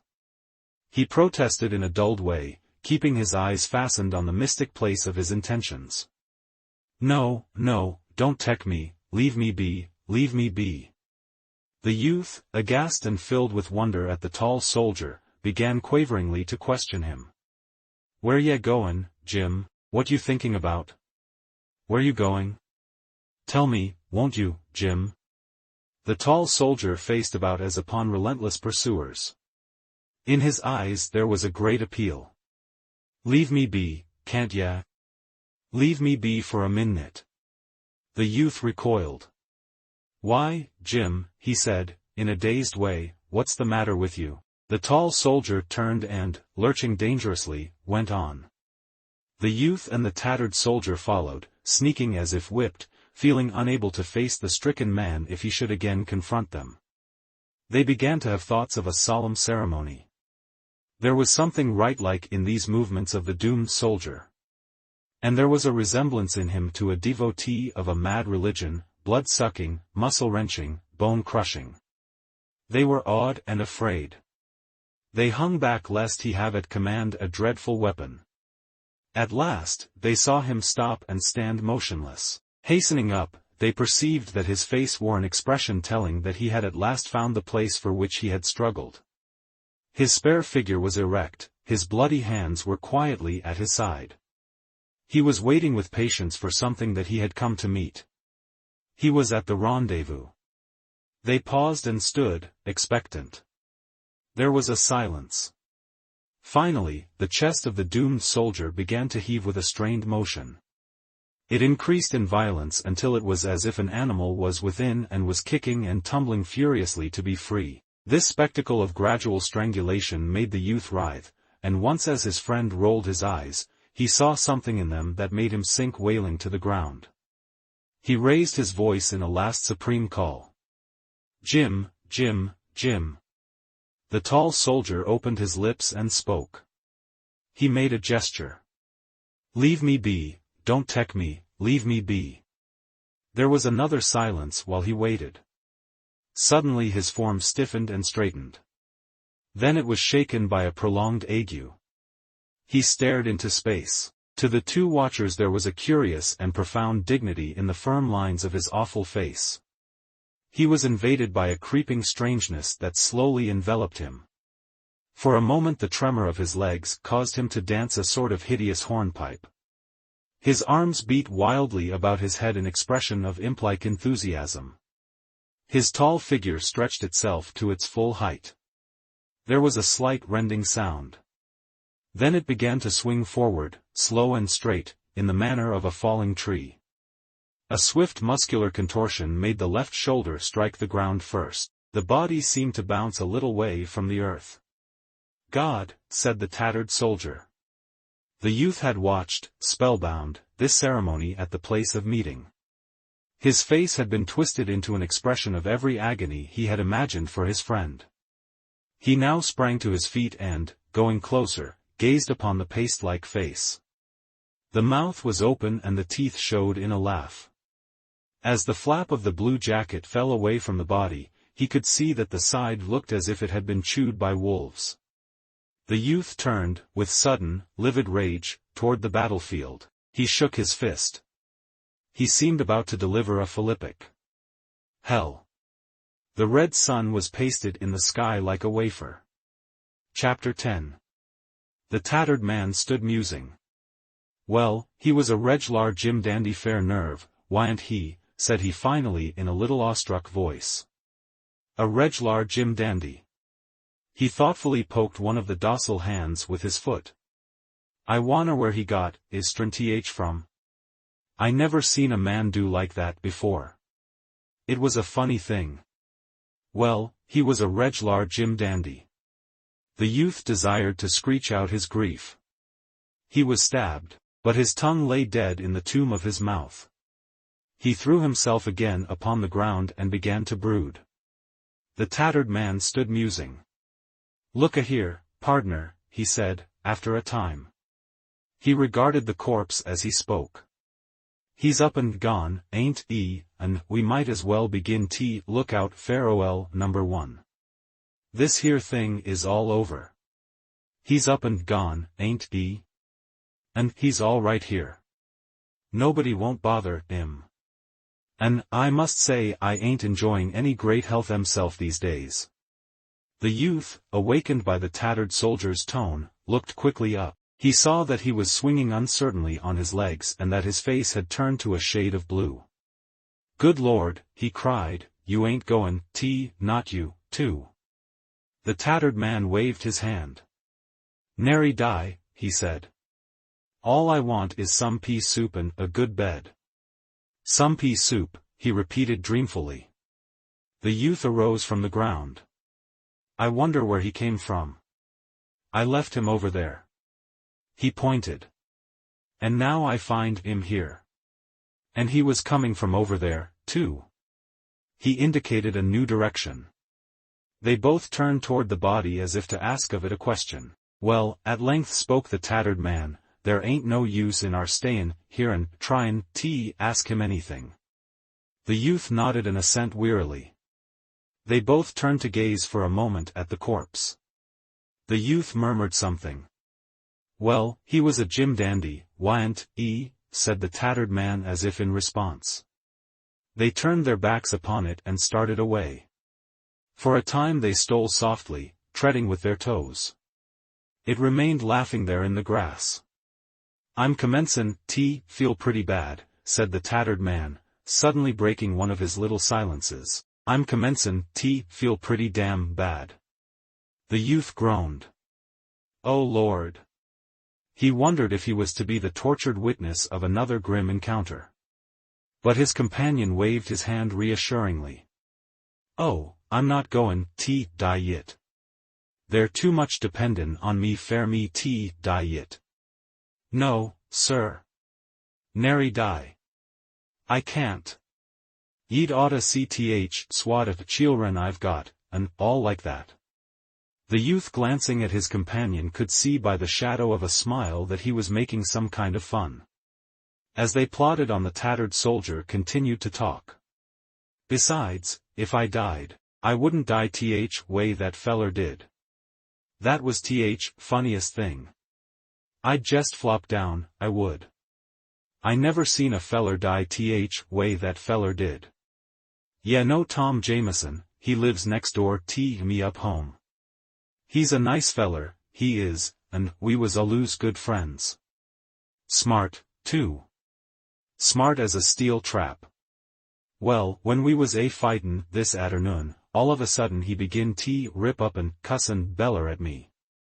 You're shot, ya blamed infernal. He swear horrible, he sest me. I put up hand headin', when I looked at fingers, I seen, sure 'nuff, I was shot. I give a holler and begin run, but before I could get away another one hit me in arm and whirl me clean round. I got skeered when they was all shootin' behind me and I run beat all, but I cotch it pretty bad. I've any day I'd a been fightin' yit, if wasn't fair Tom Jameson. Then he made a calm announcement, there's two of little ones, but they're beginnin' have fun with me now. I don't believe I can walk much further. They went slowly on in silence. Yeah, look pretty peaked yourself, said the tattered man at last. I bet ye've got a worser one than ye think. Ye'd better take care of your hurt. It don't do let sec things go. It might be inside mostly, and them plays thunder. Where is it located? But he continued his harangue without waiting for a reply. I see a feller git hit plumb in head when my reg'ment was standin' at zonkt. And everybody yelled to him, hurt, John? Are ya hurt much? No, ses he. He looked kinder surprised, and he went on tellin' how he felt. He said he didn't feel nothin'. But by dad, first thing that feller knowed he was dead. Yes, he was dead, stone dead. So, ya want to watch out. Ya might have some queer kind hurt yourself. Ya can't never tell. Where is your located? The youth had been wriggling since the introduction of this topic. He now gave a cry of exasperation and made a furious motion with his hand. Oh, don't bother me, he said. He was enraged against the tattered man, and could have strangled him. His companions seemed ever to play intolerable parts. They were ever upraising the ghost of shame on the stick of their curiosity. He turned toward the tattered man as one at bay. Now, don't bother me, he repeated with desperate menace. Well, Lord knows I don't want to bother anybody, said the other. There was a little accent of despair in his voice as he replied, Lord knows I've got enough own tend to. The youth, who had been holding a bitter debate with himself and casting glances of hatred and contempt at the tattered man, here spoke in a hard voice. Goodbye, he said. The tattered man looked at him in gaping amazement. Why, partner, where ye goin'? He asked unsteadily.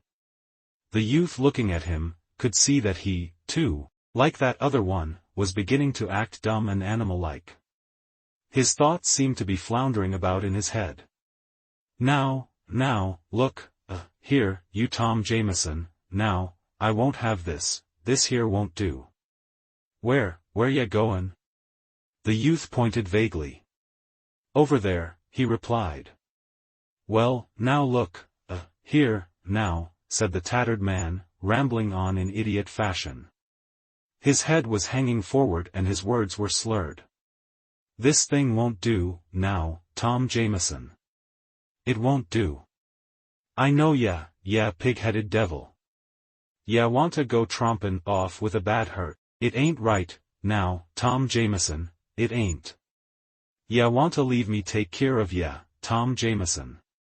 It ain't, right, it ain't, fair ya go, trompin' off, with a bad hurt, it ain't right, it ain't." In reply the youth climbed a fence and started away. He could hear the tattered man bleating plaintively. Once he faced about angrily. "What? Look, here, now, Tom Jameson, now, it ain't." The youth went on. Turning at a distance he saw the tattered man wandering about helplessly in the field. He now thought that he wished he was dead. He believed he envied those men whose bodies lay strewn over the grass of the fields and on the fallen leaves of the forest. Chapter 11. He became aware that the furnace roar of the battle was growing louder. Great blown clouds had floated to the still heights of air before him. The noise, too, was approaching. The woods filtered men and the fields became dotted. As he rounded a hillock, he perceived that the roadway was now a crying mass of wagons, teams, and men. From the heaving tangle issued exhortations, commands, imprecations. Fear was sweeping it all along. The cracking whips bit and horses plunged and tugged. The white-topped wagons strained and stumbled in their exertions like fat sheep. The youth felt comforted in a measure by this sight. They were all retreating. Perhaps, then, he was not so bad after all.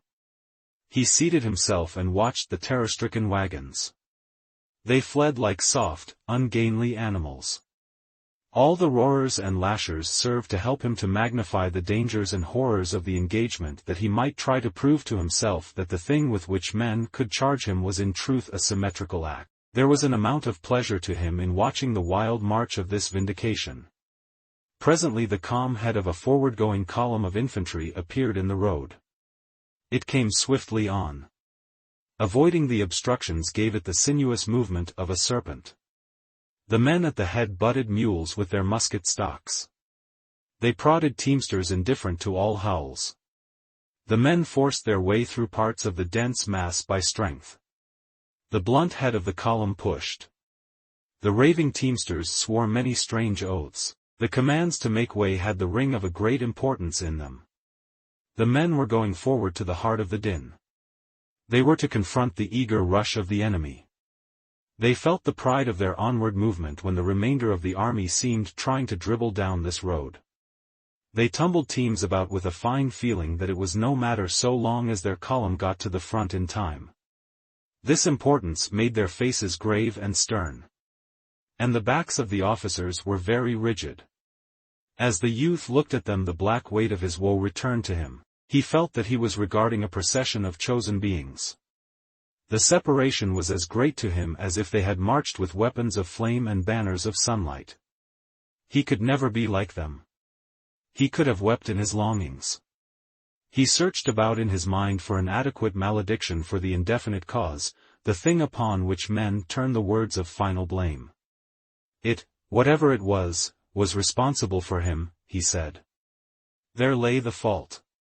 The haste of the column to reach the battle seemed to the forlorn young man to be something much finer than stout fighting. Heroes, he thought, could find excuses in that long seething lane. They could retire with perfect self-respect and make excuses to the stars. He wondered what those men had eaten that they could be in such haste to force their way to grim chances of death. As he watched, his envy grew until he thought that he wished to change lives with one of them. He would have liked to have used a tremendous force, he said, throw off himself and become a better. Swift pictures of himself, apart, yet in himself, came to him, a blue desperate figure leading lurid charges with one knee forward and a broken blade high, a blue, determined figure standing before a crimson and steel assault, getting calmly killed on a high place before the eyes of all. He thought of the magnificent pathos of his dead body. These thoughts uplifted him. He felt the quiver of war desire. In his ears, he heard the ring of victory.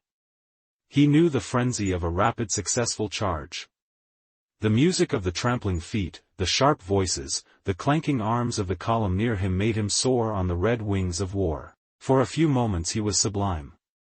He thought that he was about to start for the front.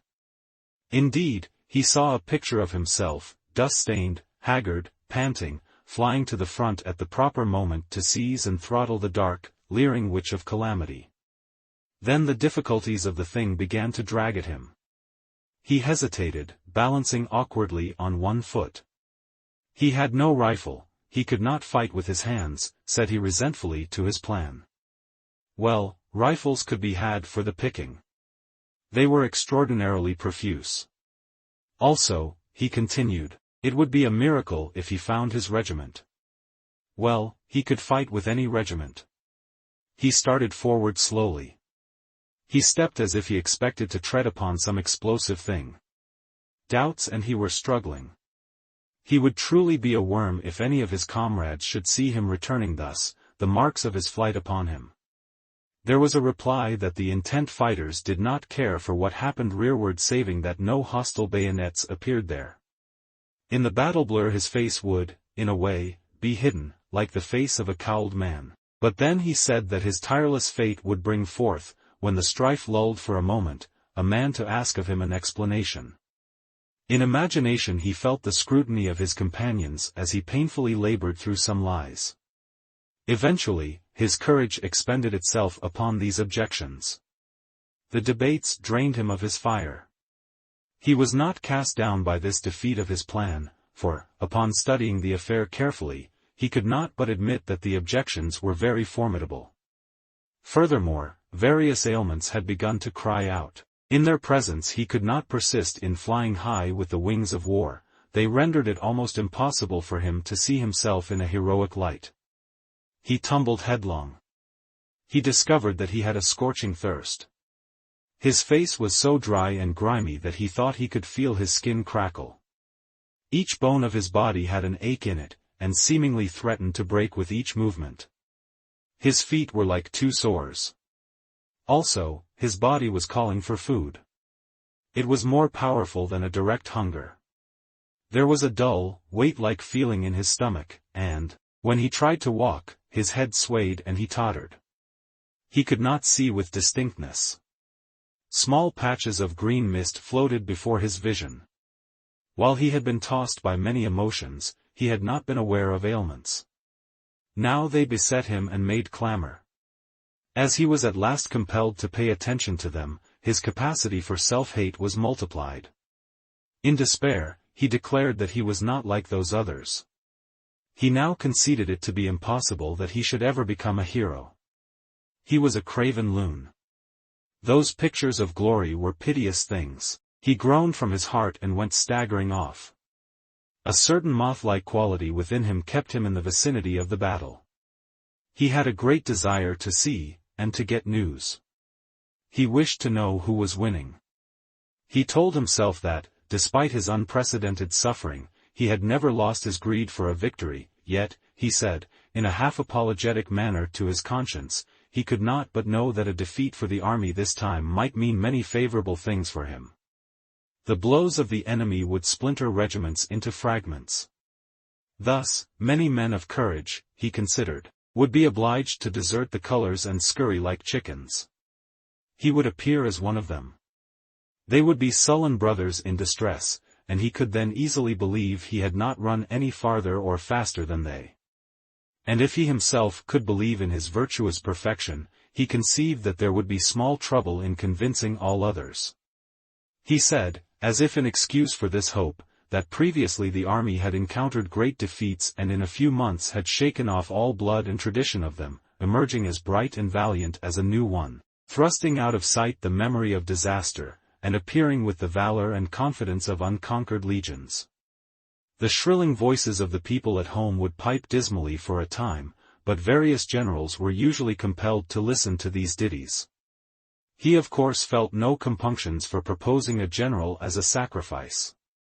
He could not tell who the chosen for the barbs might be, so he could center no direct sympathy upon him. The people were afar and he did not conceive public opinion to be accurate at long range. It was quite probable they would hit the wrong man who, after he had recovered from his amazement, would perhaps spend the rest of his days in writing replies to the songs of his alleged failure. It would be very unfortunate, no doubt, but in this case a general was of no consequence to the youth. The little narrow roadway now lay lifeless. There were overturned wagons like sun-dried boulders. The bed of the former torrent was choked with the bodies of horses and splintered parts of war machines. It had come to pass that his wound pained him but little. He was afraid to move rapidly, however, for a dread of disturbing it. He held his head very still and took many precautions against stumbling. He was filled with anxiety, and his face was pinched and drawn in anticipation of the pain of any sudden mistake of his feet in the gloom. His thoughts, as he walked, fixed intently upon his hurt. There was a cool, liquid feeling about it and he imagined blood moving slowly down under his hair. His head seemed swollen to a size that made him think his neck to be inadequate. The new silence of his wound made much worriment. The little blistering voices of pain that had called out from his scalp were, he thought, definite in their expression of danger. By them he believed he could measure his plight. But when they remained ominously silent he became frightened and imagined terrible fingers that clutched into his brain. Amid it he began to reflect upon various incidents and conditions of the past. He bethought him of certain meals his mother had cooked at home, in which those dishes of which he was particularly fond had occupied prominent positions. He saw the spread table. The pine walls of the kitchen were glowing in the warm light from the stove. 2. He remembered how he and his companions used to go from the schoolhouse to the bank of a shaded pool. He saw his clothes in disorderly array upon the grass of the bank. He felt the swash of the fragrant water upon his body. The leaves of the overhanging maple rustled with melody in the wind of youthful summer. He was overcome presently by a dragging weariness. His head hung forward and his shoulders were stooped as if he were bearing a great bundle. His feet shuffled along the ground. He held continuous arguments as to whether he should lie down and sleep at some near spot, or force himself on until he reached a certain haven. He often tried to dismiss the question, but his body persisted in rebellion and his senses nagged at him like pampered babies. At last he heard a cheery voice near his shoulder, "Yeah, seem to be in a pretty bad way, boy?" The youth did not look up, but he assented with thick tongue. The owner of the cheery voice took him firmly by the arm. "Well," he said, with a round laugh, "I'm goin' your way. Whole gang is goin' your way. And I guess I kin give ya a lift." They began to walk like a drunken man and his friend. As they went along, the man questioned the youth and assisted him with the replies like one manipulating the mind of a child. Sometimes he interjected anecdotes. "What regiment do ya belong to?" "What's that?" 304th N. York." "Why, what corps is that in?" "Oh, it is? Why, I thought they wasn't engaged T-Day there, way over in Th Center." "Oh, they was, Well, pretty nearly everybody got their share, a fightin' T-Day. By dad, I give myself up fair dead any number of times. There was shootin' here and shootin' there, and hollerin' here and hollerin' there, in Th damn darkness, until I couldn't tell save 'em soul which side I was on. Sometimes I thought I was sure enough from Ohio, and other times I could swore I was from Th bitter end of Florida. It was Th most mixed up dern thing I ever see. And these here Hull woods is a reg'lar mess. It'll be a miracle if we find our reg'ments tonight. Pretty soon, though, we'll meet a plenty of guards and provost guards, and one thing and another. Ho! There they go with an officer, I guess. Look at his hand, a dragon. He's got all Th war he wants, I bet. He won't be talkin' so big about his reputation and all when they go sawin' off his leg. Poor feller. My brother's got whiskers just like that. How did ye get way over here, anyhow? Your reg'ment is a long way from here, ain't it? Well, I guess we can find it. Ye know there was a boy killed in my comp New York day that I thought world and all of. Jack was a nice feller. By ginger, it hurt like thunder Jack just get knocked flat. We was standin' putty peaceable fair a spell, though there was men runnin' every way all round us, and while we was standin' like that, long come a big fat feller. He began peck at Jack's elbow, and he say, where's road river?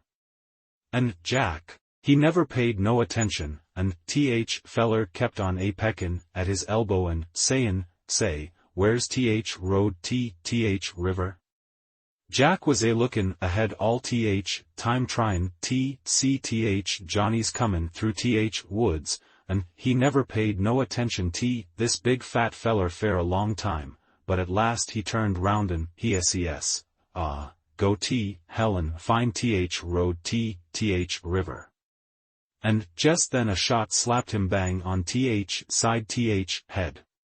He was a sergeant, too. Them was his last words. Thunder, I wish we was sure find in our reg'ments night. It's goin' be long huntin', but I guess we kin do it. In the search which followed, the man of the cheery voice seemed to the youth to possess a wand of a magic kind. He threaded the mazes of the tangled forest with a strange fortune. In encounters with guards and patrols he displayed the keenness of a detective and the valor of a gamin. Obstacles fell before him and became of assistance.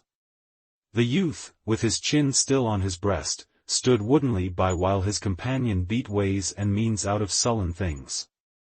The forest seemed a vast hive of men buzzing about in frantic circles, but the cheery man conducted the youth without mistakes, until at last he began to chuckle with glee and self-satisfaction.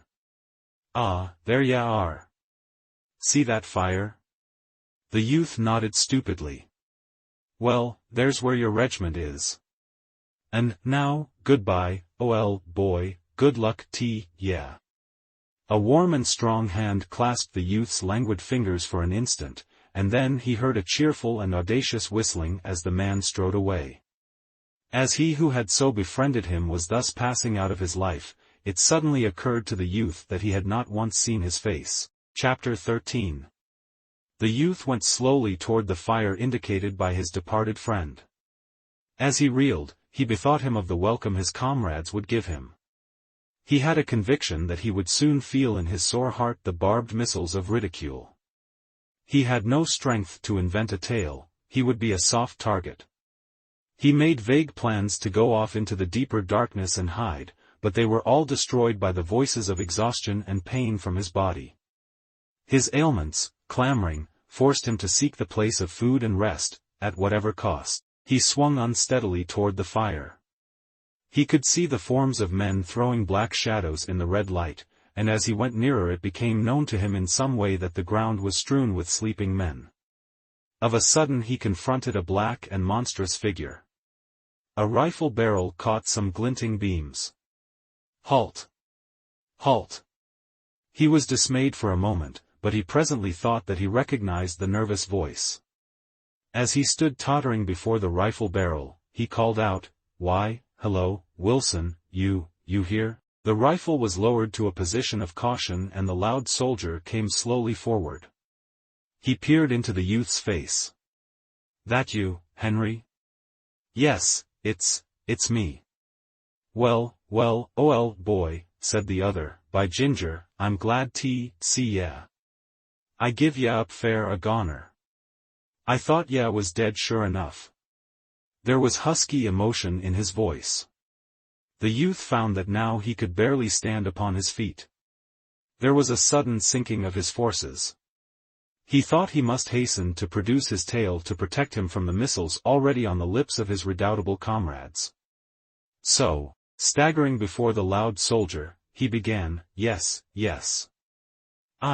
I've had an awful time. I've been all over. Way over on th right. Terbly fightin' over there. I had an awful time. I got separated from the regiment. Over on th right, I got shot.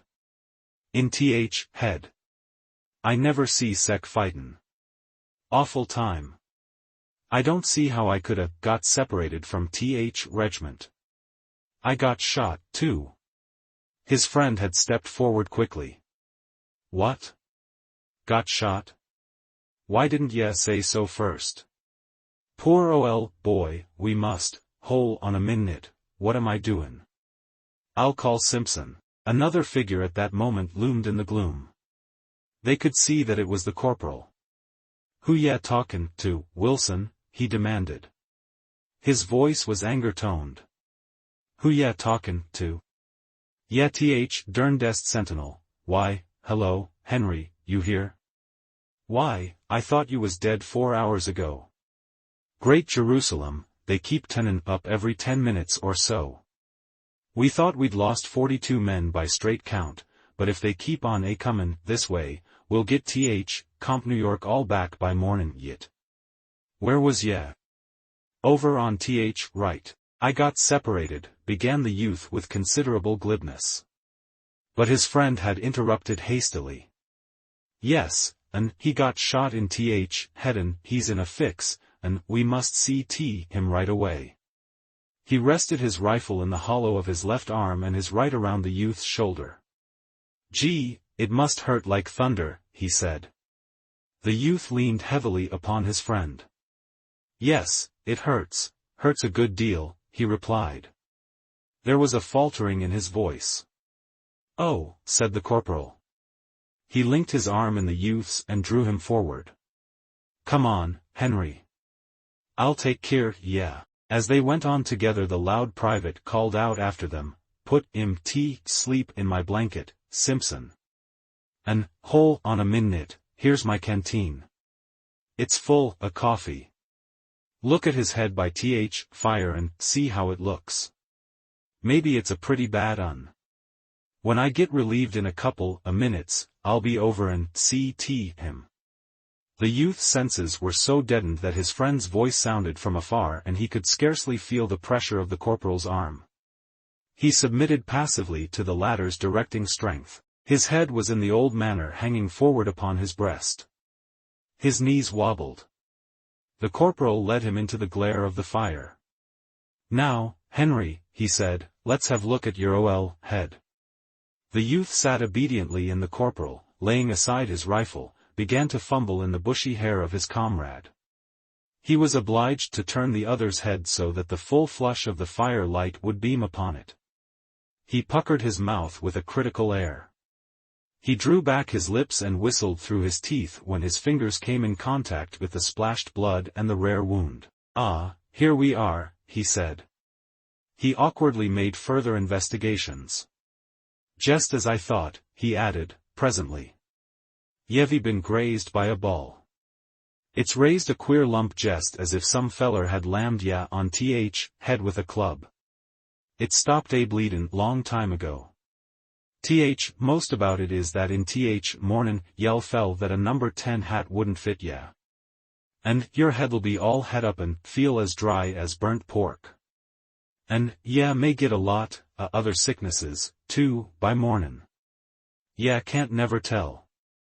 Still, I don't much think so. It's just a damn good belt on th head, and nothin' more. Now, you just sit here and don't move, while I go rout out th relief. Then I'll send Wilson take care, The corporal went away. The youth remained on the ground like a parcel. He stared with a vacant look into the fire. After a time he aroused, for some part, and the things about him began to take form. He saw that the ground in the deep shadows was cluttered with men, sprawling in every conceivable posture. Glancing narrowly into the more distant darkness, he caught occasional glimpses of visages that loomed pallid and ghostly, lit with a phosphorescent glow. These faces expressed in their lines the deep stupor of the tired soldiers. They made them appear like men drunk with wine. This bit of forest might have appeared to an ethereal wanderer as a scene of the result of some frightful debauch. On the other side of the fire the youth observed an officer asleep, seated bolt upright, with his back against a tree. There was something perilous in his position. Badgered by dreams, perhaps, he swayed with little bounces and starts, like an old, toddy-stricken grandfather in a chimney corner. Dust and stains were upon his face. His lower jaw hung down as if lacking strength to assume its normal position. He was the picture of an exhausted soldier after a feast of war. He had evidently gone to sleep with his sword in his arms. These two had slumbered in an embrace, but the weapon had been allowed in time to fall unheeded to the ground. The brass-mounted hilt lay in contact with some parts of the fire. Within the gleam of rose and orange light from the burning sticks were other soldiers, snoring and heaving, or lying deathlike in slumber. A few pairs of legs were stuck forth, rigid and straight. The shoes displayed the mud or dust of marches, and bits of rounded trousers, protruding from the blankets, showed rents and tears from hurried pitchings through the dense brambles. The fire cackled musically. From it swelled light smoke. Overhead the foliage moved softly. The leaves, with their faces turned toward the blaze, were colored shifting hues of silver, often edged with red. Far off to the right, through a window in the forest could be seen a handful of stars lying, like glittering pebbles, on the black level of the night.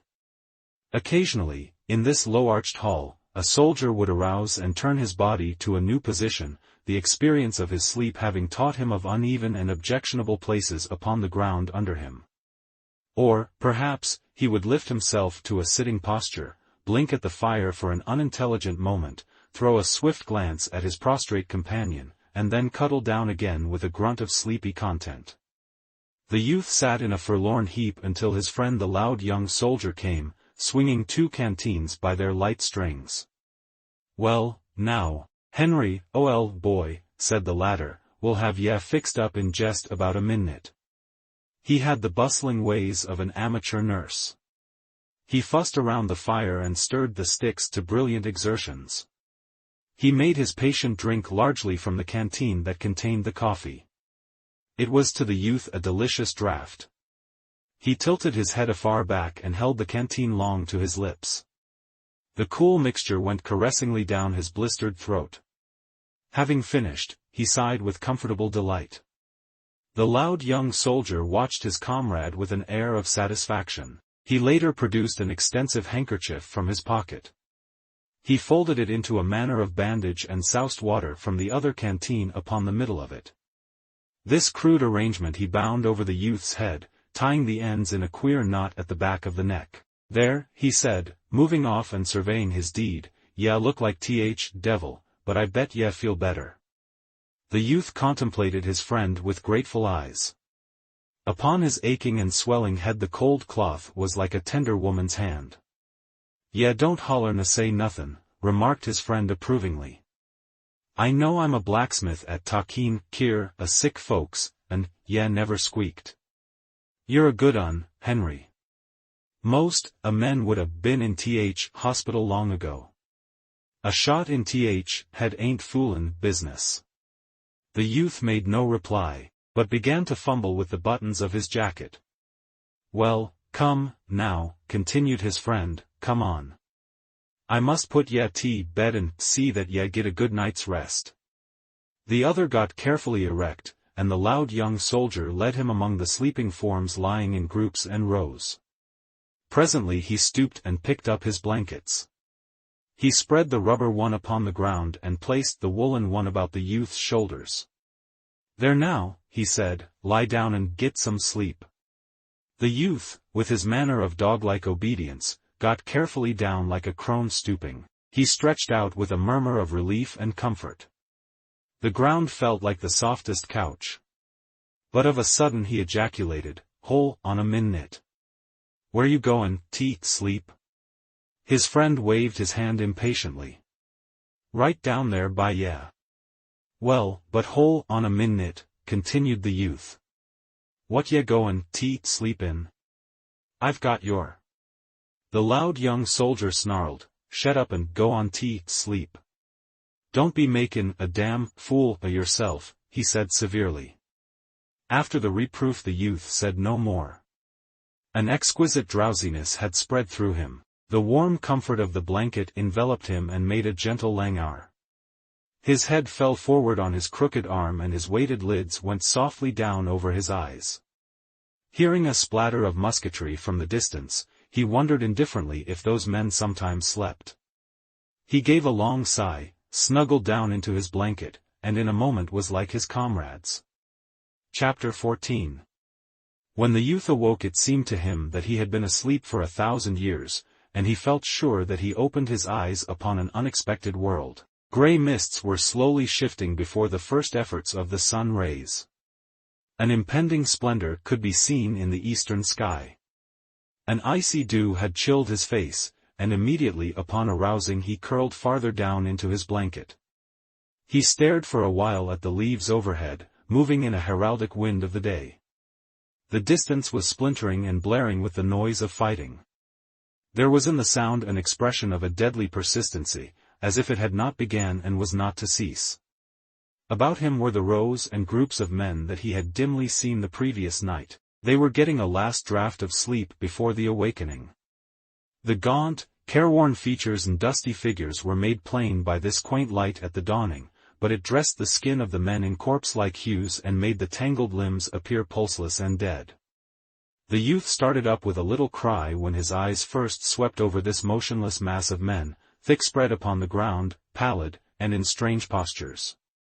His disordered mind interpreted the hall of the forest as a charnel place. He believed for an instant that he was in the house of the dead, and he did not dare to move lest these corpses start up, squalling and squawking. In a second, however, he achieved his proper mind. He swore a complicated oath at himself. He saw that this somber picture was not a fact of the present, but a mere prophecy. He heard then the noise of a fire crackling briskly in the cold air, and, turning his head, he saw his friend pottering busily about a small blaze. A few other figures moved in the fog, and he heard the hard cracking of axe blows. Suddenly there was a hollow rumble of drums. A distant bugle sang faintly. Similar sounds, varying in strength, came from near and far over the forest. The bugles called to each other like brazen gamecocks. The near thunder of the regimental drums rolled. The body of men in the woods rustled. There was a general uplifting of heads.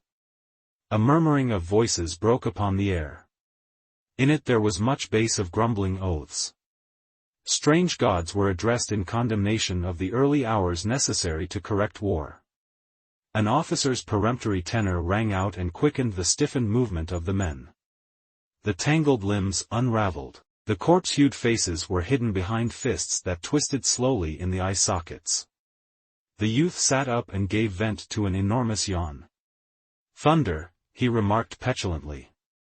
He rubbed his eyes, and then putting up his hand felt carefully the bandage over his wound. His friend, perceiving him to be awake, came from the fire. "Well, Henry, man, how do ya feel this mornin'?" he demanded.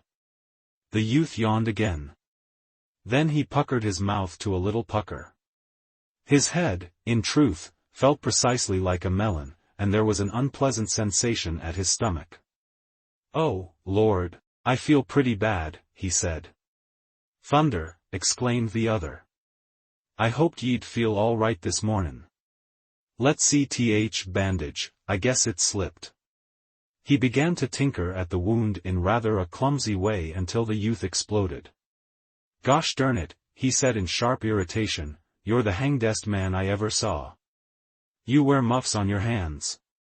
Why in good thunderation can't you be more easy? I'd rather you'd stand off and throw guns at it. Now, go slow, and don't act as if you was nailing down carpet." He glared with insolent command at his friend, but the latter answered soothingly. Well, come now, and get some grub," he said. "Then, maybe, ye'll feel better."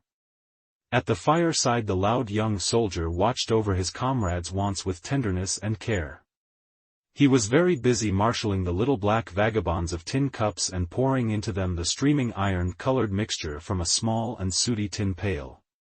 He had some fresh meat, which he roasted hurriedly on a stick.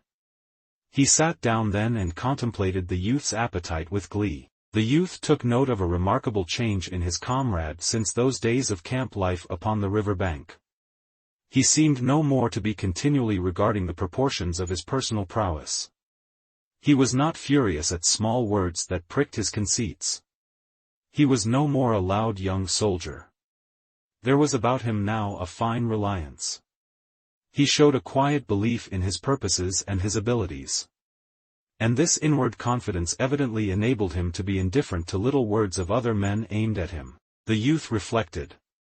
He had been used to regarding his comrade as a blatant child with an audacity grown from his inexperience, thoughtless, headstrong, jealous, and filled with a tinsel courage.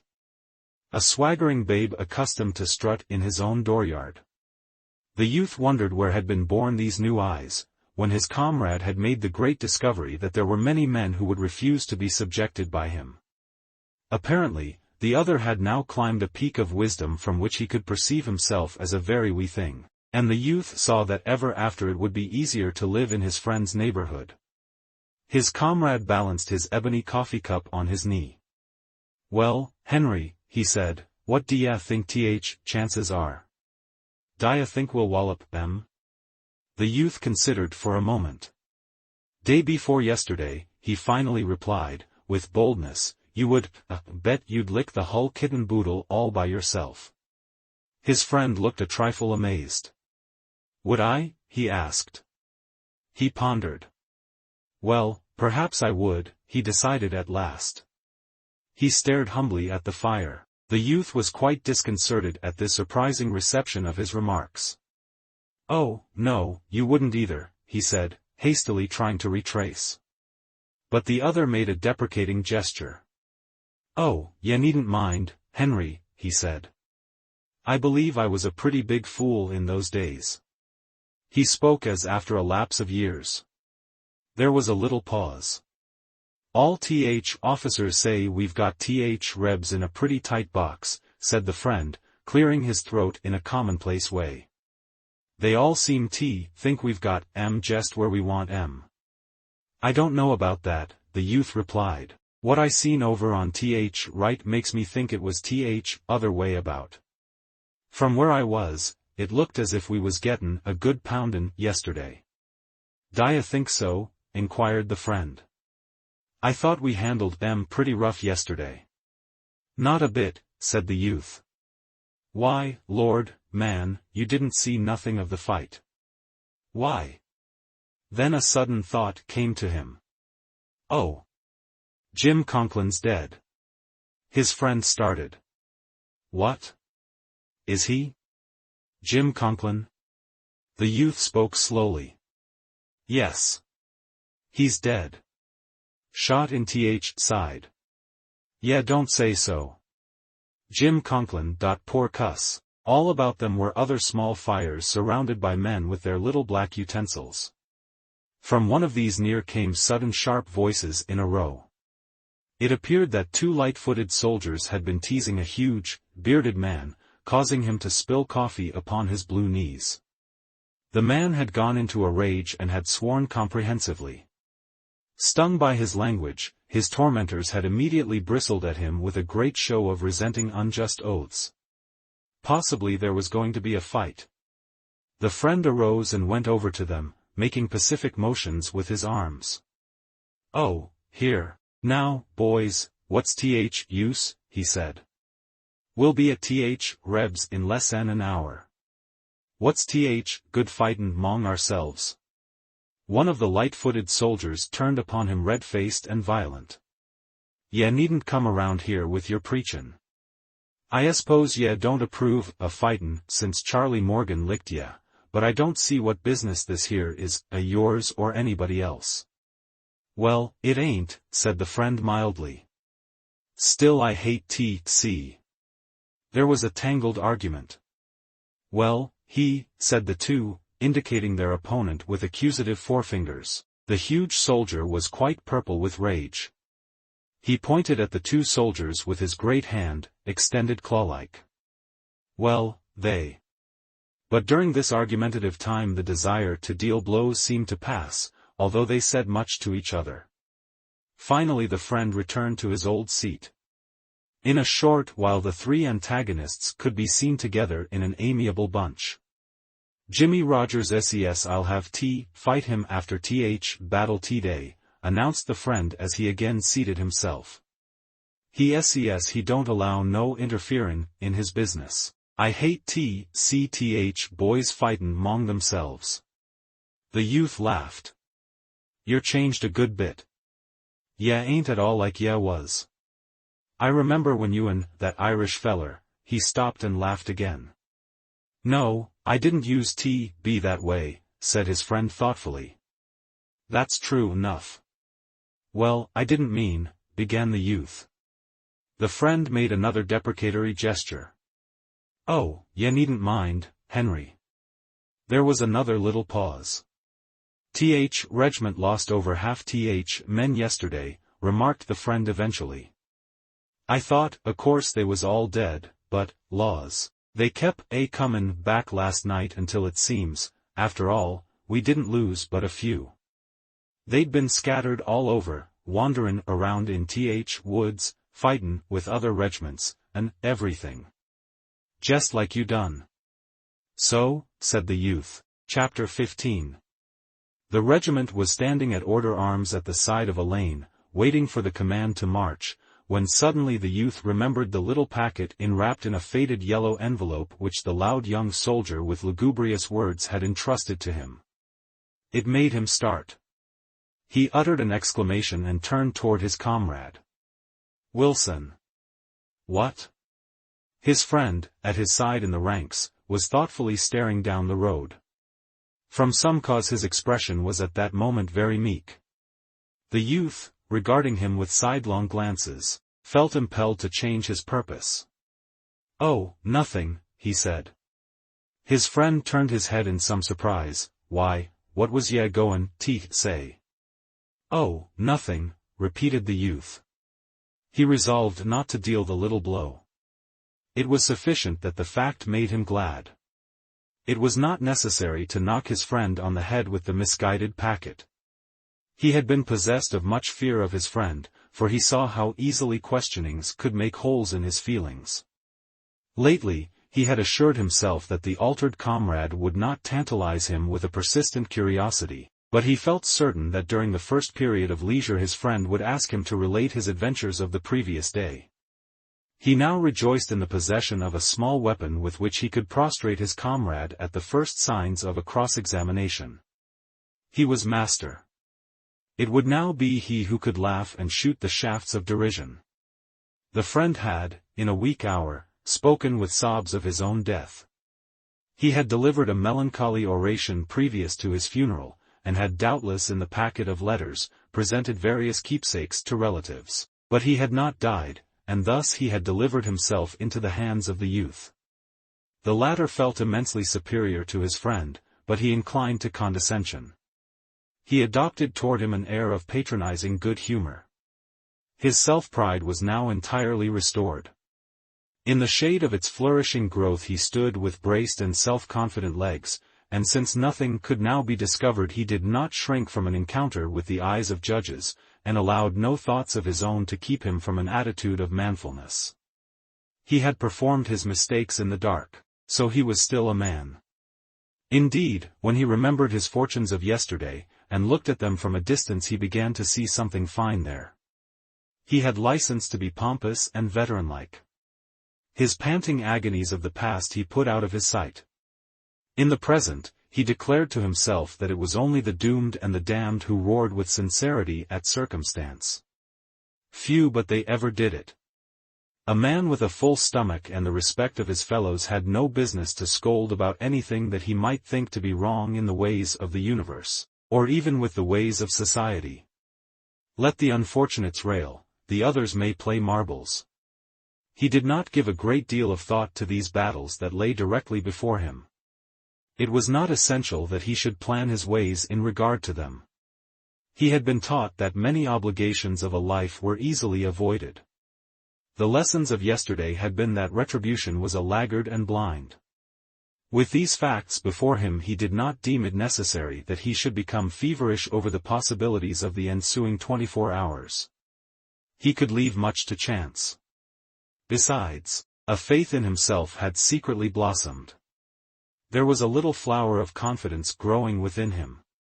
He was now a man of experience. He had been out among the dragons, he said, and he assured himself that they were not so hideous as he had imagined them. Also, they were inaccurate, they did not sting with precision. A stout heart often defied, and defying, escaped. And, furthermore, how could they kill him who was the chosen of gods and doomed to greatness? He remembered how some of the men had run from the battle. As he recalled their terror-struck faces, he felt a scorn for them. They had surely been more fleet and more wild than was absolutely necessary. They were weak mortals. As for himself, he had fled with discretion and dignity. He was aroused from this reverie by his friend, who, having hitched about nervously and blinked at the trees for a time, suddenly coughed in an introductory way, and spoke. "Fleming." "What?" The friend put his hand up to his mouth and coughed again. He fidgeted in his jacket. "Well," he gulped at last, "I guess ya might as well give me back them letters." Dark, prickling blood had flushed into his cheeks and brow. "All right, Wilson," said the youth. He loosened 2 buttons of his coat, thrust in his hand, and brought forth the packet. As he extended it to his friend, the latter's face was turned from him. He had been slow in the act of producing the packet because during it he had been trying to invent a remarkable comment on the affair. He could conjure up nothing of sufficient point. He was compelled to allow his friend to escape unmolested with his packet, and for this he took unto himself considerable credit. It was a generous thing. His friend at his side seemed suffering great shame. As he contemplated him, the youth felt his heart grow more strong and stout. He had never been compelled to blush in such manner for his acts. He was an individual of extraordinary virtues. He reflected, with condescending pity, "Too bad. Too bad. The poor devil, it makes him feel tough." After this incident, and as he reviewed the battle pictures he had seen, he felt quite competent to return home and make the hearts of the people glow with stories of war. He could see himself in a room of warm tints telling tales to listeners. He could exhibit laurels. They were insignificant, still, in a district where laurels were infrequent, they might shine. He saw his gaping audience picturing him as the central figure in blazing scenes.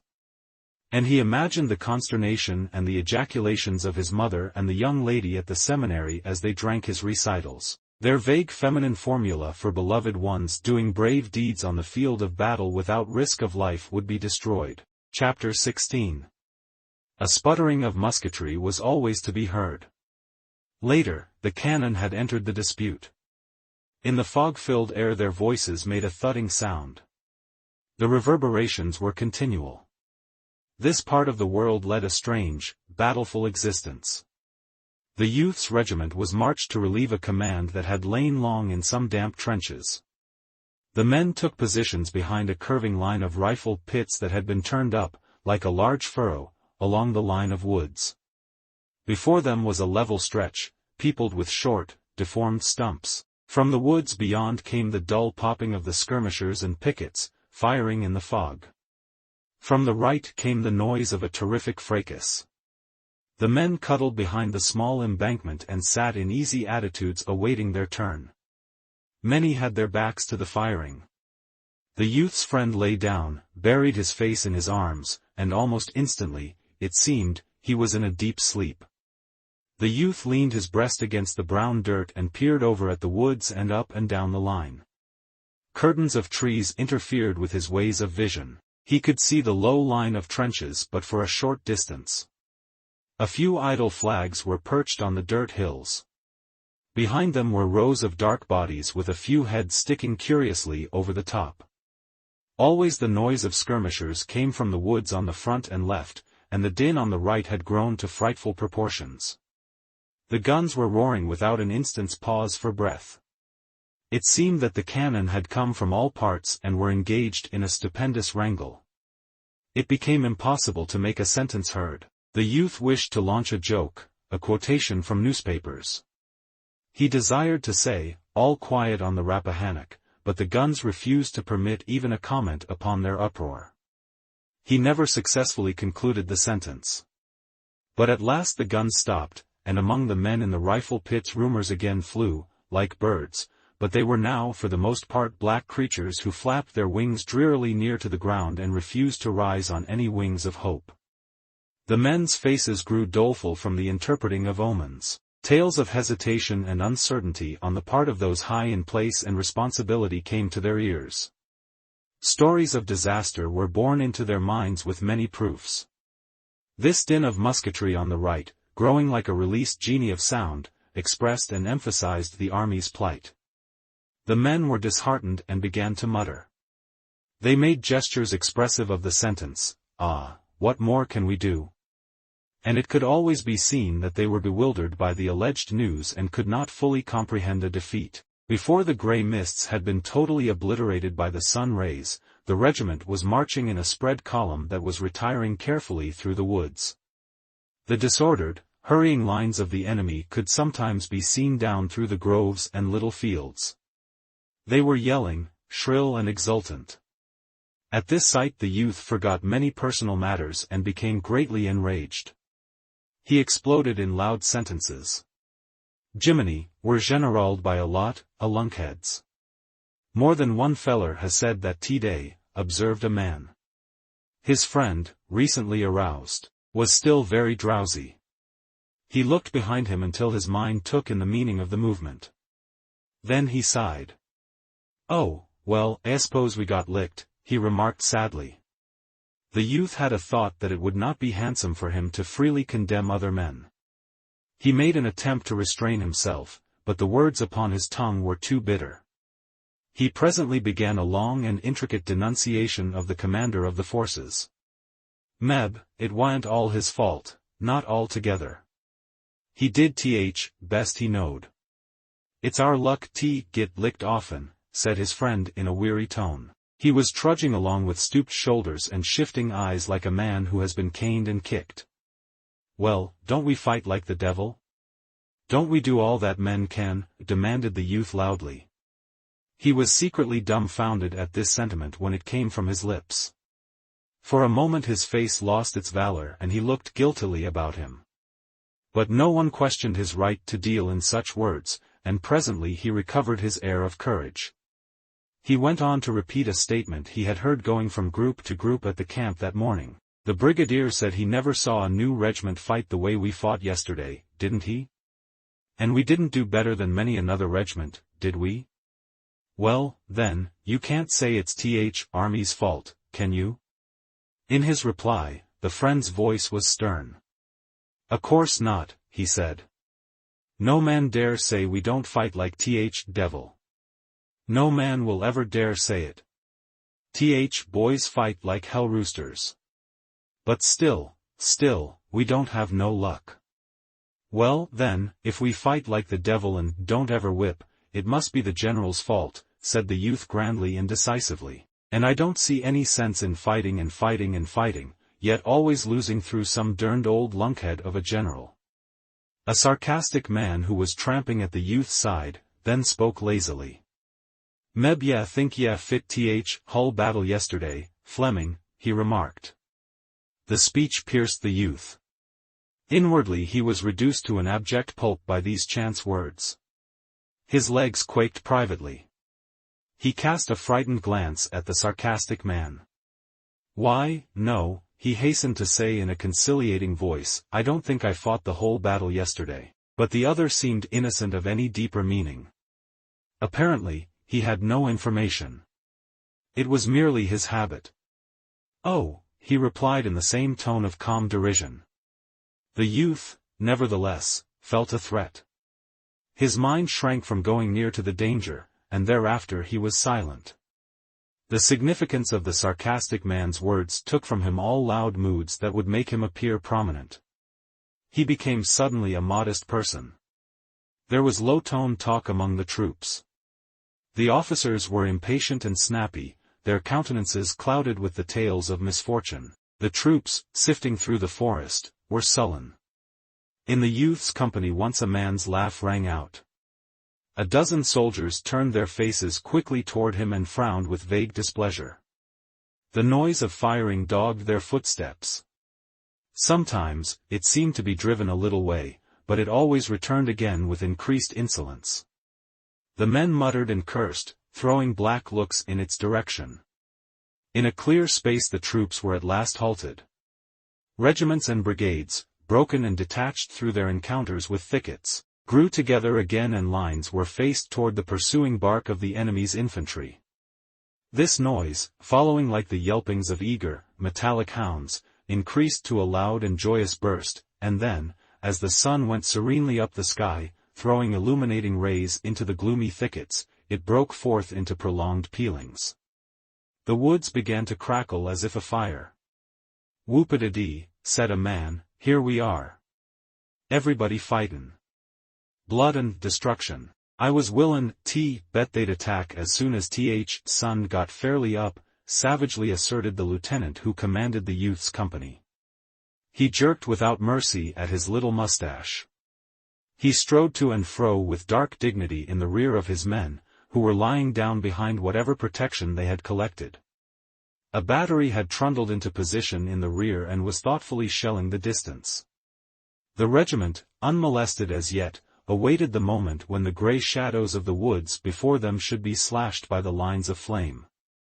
There was much growling and swearing. "Good God," the youth grumbled, "we're always being chased around like rats. It makes me sick. Nobody seems to know where we go or why we go. We just get fired around from pillar to post and get licked here and get licked there, and nobody knows what it's done for. It makes a man feel like a damn kitten in a bag. Now, I'd like to know what the eternal thunders we was marched into these woods for anyhow, unless it was to give the Rebs a regular pot shot at us.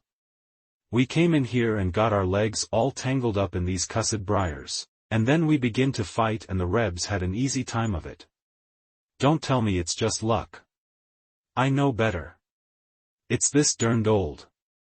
The friend seemed jaded, but he interrupted his comrade with a voice of calm confidence. "It'll turn out all right in end," he said. "Oh, the devil it will. You always talk like a dog-hanged parson." "Don't tell me." "I know." At this time there was an interposition by the savage-minded lieutenant, who was obliged to vent some of his inward dissatisfaction upon his men. "You boys shut right up. There no need you're wastin' your breath in long-winded arguments about this and that and other. You've been jawin' like a lot old hens. All you've got to do is to fight, and you'll get plenty that to do in about 10 minutes. Less talkin' and more fightin' is what's best for you boys. I never saw gabbling jackasses." He paused, ready to pounce upon any man who might have the temerity to reply. No words being said, he resumed his dignified pacing. "There's too much chin music and too little fightin' in this war, anyhow," he said to them, turning his head for a final remark. The day had grown more white, until the sun shed his full radiance upon the thronged forest. A sort of a gust of battle came sweeping toward that part of the line where lay the youth's regiment. The front shifted a trifle to meet it squarely. There was a wait. In this part of the field there passed slowly the intense moments that precede the tempest. A single rifle flashed in a thicket before the regiment. In an instant it was joined by many others. There was a mighty song of clashes and crashes that went sweeping through the woods. The guns in the rear, aroused and enraged by shells that had been thrown burr-like at them, suddenly involved themselves in a hideous altercation with another band of guns. The battle roar settled to a rolling thunder, which was a single, long explosion. In the regiment there was a peculiar kind of hesitation denoted in the attitudes of the men. They were worn, exhausted, having slept but little and labored much. They rolled their eyes toward the advancing battle as they stood awaiting the shock. Some shrank and flinched. They stood as men tied to stakes. Chapter 17. This advance of the enemy had seemed to the youth like a ruthless hunting. He began to fume with rage and exasperation. He beat his foot upon the ground, and scowled with hate at the swirling smoke that was approaching like a phantom flood. There was a maddening quality in this seeming resolution of the foe to give him no rest, to give him no time to sit down and think. Yesterday he had fought and had fled rapidly. There had been many adventures. For today he felt that he had earned opportunities for contemplative repose. He could have enjoyed portraying to uninitiated listeners various scenes at which he had been a witness or ably discussing the processes of war with other proved men. Too, it was important that he should have time for physical recuperation. He was sore and stiff from his experiences. He had received his fill of all exertions, and he wished to rest. But those other men seemed never to grow weary, they were fighting with their old speed. He had a wild hate for the relentless foe. Yesterday, when he had imagined the universe to be against him, he had hated it, little gods and big gods. Today he hated the army of the foe with the same great hatred. He was not going to be badgered of his life, like a kitten chased by boys, he said. It was not well to drive men into final corners, at those moments they could all develop teeth and claws. He leaned and spoke into his friend's ear. He menaced the woods with a gesture. If they keep on chasing us, by God, they'd better watch out. Can't stand too much. The friend twisted his head and made a calm reply. If they keep on chasing us they'll drive us all in th river. The youth cried out savagely at this statement. He crouched behind a little tree, with his eyes burning hatefully and his teeth set in a cur-like snarl. The awkward bandage was still about his head, and upon it, over his wound, there was a spot of dry blood. His hair was wondrously tousled, and some straggling, moving locks hung over the cloth of the bandage down toward his forehead. His jacket and shirt were open at the throat, and exposed his young bronzed neck. There could be seen spasmodic gulpings at his throat. His fingers twined nervously about his rifle. He wished that it was an engine of annihilating power. He felt that he and his companions were being taunted and derided from sincere convictions that they were poor and puny. His knowledge of his inability to take vengeance for it made his rage into a dark and stormy specter, that possessed him and made him dream of abominable cruelties. The tormentors were flies sucking insolently at his blood, and he thought that he would have given his life for a revenge of seeing their faces in pitiful plights. The winds of battle had swept all about the regiment, until the one rifle, instantly followed by others, flashed in its front. A moment later the regiment roared forth its sudden and valiant retort. A dense wall of smoke settled down. It was furiously slit and slashed by the knife-like fire from the rifles. To the youth the fighters resembled animals tossed for a death struggle into a dark pit. There was a sensation that he and his fellows, at bay, were pushing back, always pushing fierce onslaughts of creatures who were slippery. Their beams of crimson seemed to get no purchase upon the bodies of their foes, the latter seemed to evade them with ease, and come through, between, around, and about with unopposed skill.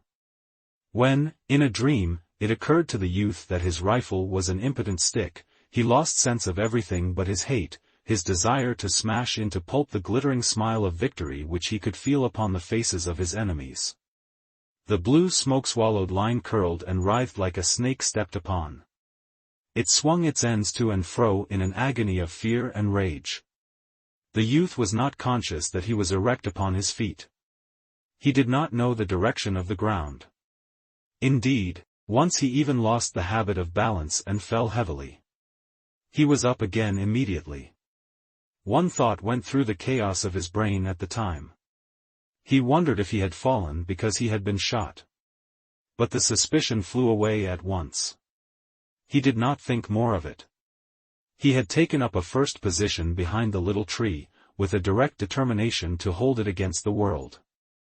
He had not deemed it possible that his army could that day succeed, and from this he felt the ability to fight harder. But the throng had surged in all ways, until he lost directions and locations, save that he knew where lay the enemy. The flames bit him, and the hot smoke broiled his skin. His rifle barrel grew so hot that ordinarily he could not have borne it upon his palms, but he kept on stuffing cartridges into it, and pounding them with his clanking, bending ramrod. If he aimed at some changing form through the smoke, he pulled the trigger with a fierce grunt, as if he were dealing a blow of the fist with all his strength. When the enemy seemed falling back before him and his fellows, he went instantly forward, like a dog who, seeing his foes lagging, turns and insists upon being pursued. And when he was compelled to retire again, he did it slowly, sullenly, taking steps of wrathful despair. Once he, in his intent hate, was almost alone, and was firing, when all those near him had ceased. He was so engrossed in his occupation that he was not aware of a lull. He was recalled by a hoarse laugh and a sentence that came to his ears in a voice of contempt and amazement. "Ya infernal fool, don't ya know enough to quit when there ain't anything to shoot at? Good God!" He turned then and, pausing with his rifle thrown half into position, looked at the blue line of his comrades. During this moment of leisure they seemed all to be engaged in staring with astonishment at him. They had become spectators. Turning to the front again he saw, under the lifted smoke, a deserted ground. He looked bewildered for a moment. Then there appeared upon the glazed vacancy of his eyes a diamond point of intelligence. "Oh," he said, comprehending. He returned to his comrades and threw himself upon the ground. He sprawled like a man who had been thrashed. His flesh seemed strangely on fire, and the sounds of the battle continued in his ears. He groped blindly for his canteen. The lieutenant was crowing. He seemed drunk with fighting. He called out to the youth, "By heavens, if I had 10,000 wild cats like you I could tear stomach out of this war in less than a week." He puffed out his chest with large dignity as he said it. Some of the men muttered and looked at the youth in awestruck ways. It was plain that as he had gone on loading and firing and cursing without proper intermission, they had found time to regard him, and they now looked upon him as a war devil. The friend came staggering to him. There was some fright and dismay in his voice. "Are ya all right, Fleming? Do ya feel all right? There ain't nothin' matter with ya, Henry, is there?" "No," said the youth with difficulty. His throat seemed full of knobs and burrs. These incidents made the youth ponder. It was revealed to him that he had been a barbarian, a beast. He had fought like a pagan who defends his religion. Regarding it, he saw that it was fine, wild, and, in some ways, easy. He had been a tremendous figure, no doubt. By this struggle he had overcome obstacles which he had admitted to be mountains. They had fallen like paper peaks, and he was now what he called a hero. And he had not been aware of the process. He had slept, and, awakening, found himself a knight. He lay and basked in the occasional stares of his comrades. Their faces were varied in degrees of blackness from the burned powder. Some were utterly smudged. They were reeking with perspiration, and their breaths came hard and wheezing. And from these soiled expanses they peered at him. "Hot work! Hot work!" cried the lieutenant deliriously. He walked up and down, restless and eager. Sometimes his voice could be heard in a wild, incomprehensible laugh. When he had a particularly profound thought upon the science of war he always unconsciously addressed himself to the youth. There was some grim rejoicing by the men. "By thunder, I bet this army'll never see another new regiment like us." "You bet." "A dog, a woman, a walnut tree. More ya beat better they be. That's like us. Lost a piler men, they did. If an woman swept up woods she'd get a dustpanful. Yes, and if she'll come around Aegean in 'bout an hour she'll get a pile more." The forest still bore its burden of clamor. From off under the trees came the rolling clatter of the musketry. Each distant thicket seemed a strange porcupine with quills of flame. A cloud of dark smoke, as from smoldering ruins, went up toward the sun now bright and gay in the blue, enameled sky. Chapter 18. The ragged line had respite for some minutes, but during its pause the struggle in the forest became magnified until the trees seemed to quiver from the firing and the ground to shake from the rushing of men. The voices of the cannon were mingled in a long and interminable row. It seemed difficult to live in such an atmosphere. The chests of the men strained for a bit of freshness, and their throats craved water. There was one shot through the body, who raised a cry of bitter lamentation when came this lull. Perhaps he had been calling out during the fighting also, but at that time no one had heard him. But now the men turned at the woeful complaints of him upon the ground. "Who is it? Who is it? It's Jimmy Rogers. Jimmy Rogers." When their eyes first encountered him there was a sudden halt, as if they feared to go near. He was thrashing about in the grass, twisting his shuddering body into many strange postures. He was screaming loudly. This instant's hesitation seemed to fill him with a tremendous, fantastic contempt, and he damned them in shrieked sentences. The youth's friend had a geographical illusion concerning a stream, and he obtained permission to go for some water. Immediately canteens were showered upon him. "Fill mine, will ya? Bring me some, too. And me, too." He departed, ladened. The youth went with his friend, feeling a desire to throw his heated body into the stream and, soaking there, drink quarts. They made a hurried search for the supposed stream, but did not find it. "No water here," said the youth. They turned without delay and began to retrace their steps. From their position as they again faced toward the place of the fighting, they could comprehend a greater amount of the battle than when their visions had been blurred by the hurling smoke of the line. They could see dark stretches winding along the land, and on one cleared space there was a row of guns making grey clouds, which were filled with large flashes of orange-colored flame. Over some foliage they could see the roof of a house. One window, glowing a deep murder red, shone squarely through the leaves. From the edifice a tall leaning tower of smoke went far into the sky. Looking over their own troops, they saw mixed masses slowly getting into regular form. The sunlight made twinkling points of the bright steel. To the rear there was a glimpse of a distant roadway as it curved over a slope. It was crowded with retreating infantry. From all the interwoven forest arose the smoke and bluster of the battle. The air was always occupied by a blaring. Near where they stood shells were flip-flapping and hooting. Occasional bullets buzzed in the air and spanged into tree trunks. Wounded men and other stragglers were slinking through the woods. Looking down an aisle of the grove, the youth and his companion saw a jangling general and his staff almost ride upon a wounded man, who was crawling on his hands and knees. The general reined strongly at his charger's opened and foamy mouth and guided it with dexterous horsemanship past the man. The latter scrambled in wild and torturing haste. His strength evidently failed him as he reached a place of safety. One of his arms suddenly weakened, and he fell, sliding over upon his back. He lay stretched out, breathing gently. A moment later the small, creaking cavalcade was directly in front of the two soldiers. Another officer, riding with the skillful abandon of a cowboy, galloped his horse to a position directly before the general. The two unnoticed foot soldiers made a little show of going on, but they lingered near in the desire to overhear the conversation. Perhaps, they thought, some great inner historical things would be said.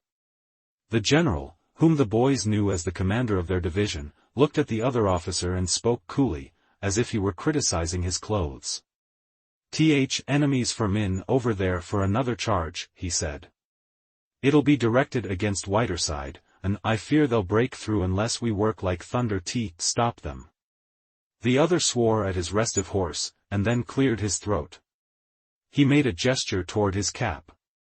"It'll be hell to pay stoppin' them," he said shortly. "I presume so," remarked the general. Then he began to talk rapidly and in a lower tone. He frequently illustrated his words with a pointing finger. The two infantrymen could hear nothing until finally he asked, "What troops can you spare?" The officer who rode like a cowboy reflected for an instant. "Well," he said, I had to order in th 12th to help th 76th, and I haven't really got any. But there's th 304th. They fight like a lot, mule drivers. I can spare them best of any. The youth and his friend exchanged glances of astonishment. The general spoke sharply. Get ready, then. I'll watch developments from here, and send you word when to start them. It'll happen in 5 minutes. As the other officer tossed his fingers toward his cap and wheeling his horse, started away, the general called out to him in a sober voice, I don't believe many of your mule drivers will get back. The other shouted something in reply. He smiled. With scared faces, the youth and his companion hurried back to the line. These happenings had occupied an incredibly short time, yet the youth felt that in them he had been made aged. New eyes were given to him, and the most startling thing was to learn suddenly that he was very insignificant. The officer spoke of the regiment as if he referred to a broom. Some part of the woods needed sweeping, perhaps, and he merely indicated a broom in a tone properly indifferent to its fate. It was war, no doubt, but it appeared strange. As the two boys approached the line, the lieutenant perceived them and swelled with wrath. Fleming, Wilson, how long does it take ya to get water, anyhow, where ya been to? But his oration ceased as he saw their eyes, which were large with great tails. We're goin' charge, we're goin' charge, cried the youth's friend, hastening with his news. Charge, said the lieutenant. Charge? Well, be God. Now, this is real fightin'. Over his soiled countenance there went a boastful smile. Charge? Well, be God. A little group of soldiers surrounded the two youths. Are we, sure enough? Well, I'll be derned. Charge? What fair? What at? Wilson, you're lyin'. I hope to die, said the youth, pitching his tones to the key of angry remonstrance. Sure as shooting, I tell you, and his friend spoke in reinforcement. Not by a blame sight, he ain't lyin'. We heard talkin'. They caught sight of two mounted figures a short distance from them. One was the colonel of the regiment and the other was the officer who had received orders from the commander of the division. They were gesticulating at each other. The soldier, pointing at them, interpreted the scene. One man had a final objection, how could ya hear talkin'? But the men, for a large part, nodded, admitting that previously the two friends had spoken truth. They settled back into reposeful attitudes with airs of having accepted the matter. And they mused upon it, with 100 varieties of expression. It was an engrossing thing to think about. Many tightened their belts carefully and hitched at their trousers. A moment later the officers began to bustle among the men, pushing them into a more compact mass and into a better alignment. They chased those that straggled and fumed at a few men who seemed to show by their attitudes that they had decided to remain at that spot. They were like critical shepherds, struggling with sheep. Presently, the regiment seemed to draw itself up and heave a deep breath. None of the men's faces were mirrors of large thoughts. The soldiers were bended and stooped like sprinters before a signal. Many pairs of glinting eyes peered from the grimy faces toward the curtains of the deeper woods. They seemed to be engaged in deep calculations of time and distance. They were surrounded by the noises of the monstrous altercation between the two armies. The world was fully interested in other matters. Apparently, the regiment had its small affair to itself. The youth, turning, shot a quick, inquiring glance at his friend. The latter returned to him the same manner of look. They were the only ones who possessed an inner knowledge. Mule drivers, hell pay, don't believe many will get back. It was an ironical secret. Still, they saw no hesitation in each other's faces, and they nodded a mute and unprotesting assent when a shaggy man near them said in a meek voice, "We'll get swallowed." Chapter 19. The youth stared at the land in front of him. Its foliages now seemed to veil powers and horrors. He was unaware of the machinery of orders that started the charge, although from the corners of his eyes he saw an officer, who looked like a boy horseback, come galloping, waving his hat. Suddenly he felt a straining and heaving among the men. The line fell slowly forward like a toppling wall, and, with a convulsive gasp that was intended for a cheer, the regiment began its journey. The youth was pushed and jostled for a moment before he understood the movement at all, but directly he lunged ahead and began to run. He fixed his eye upon a distant and prominent clump of trees where he had concluded the enemy were to be met, and he ran toward it as toward a goal. He had believed throughout that it was a mere question of getting over an unpleasant matter as quickly as possible, and he ran desperately, as if pursued for a murder. His face was drawn hard and tight with the stress of his endeavor. His eyes were fixed in a lurid glare. And with his soiled and disordered dress, his red and inflamed features surmounted by the dingy rag with its spot of blood, his wildly swinging rifle, and banging accoutrements, he looked to be an insane soldier. As the regiment swung from its position out into a cleared space, the woods and thickets before it awakened.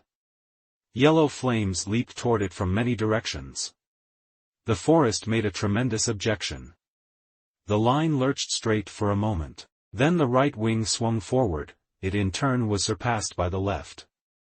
Afterward the center careered to the front until the regiment was a wedge-shaped mass, but an instant later the opposition of the bushes, trees, and uneven places on the ground split the command and scattered it into detached clusters.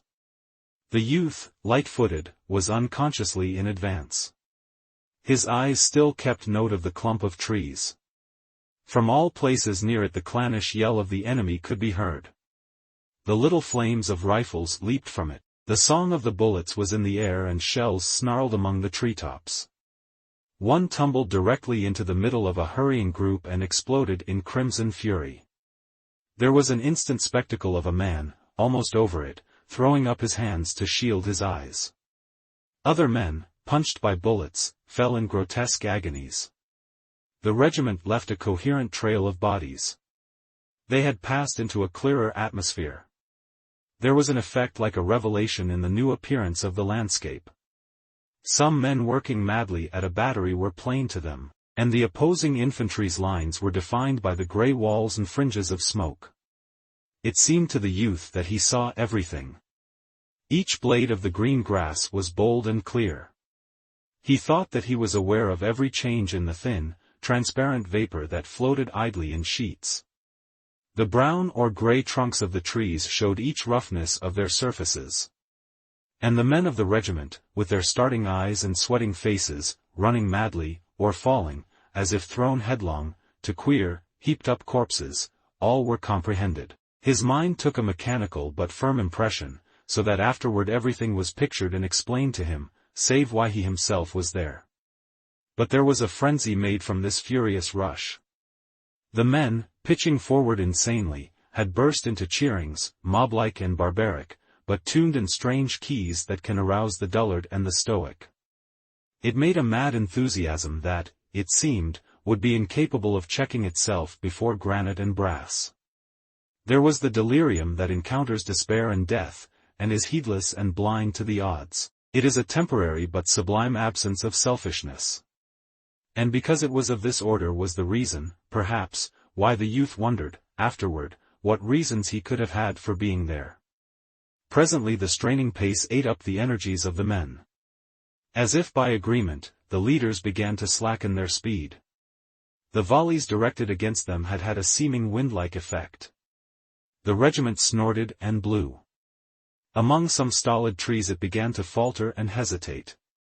The men, staring intently, began to wait for some of the distant walls of smoke to move and disclose to them the scene.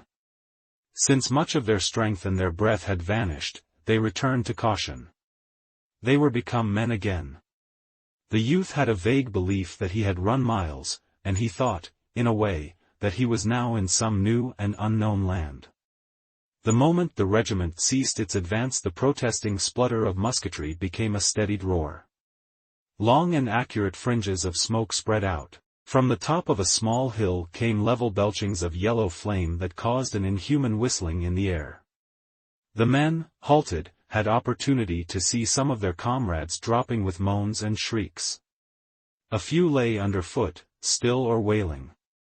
And now for an instant the men stood, their rifles slack in their hands, and watched the regiment dwindle.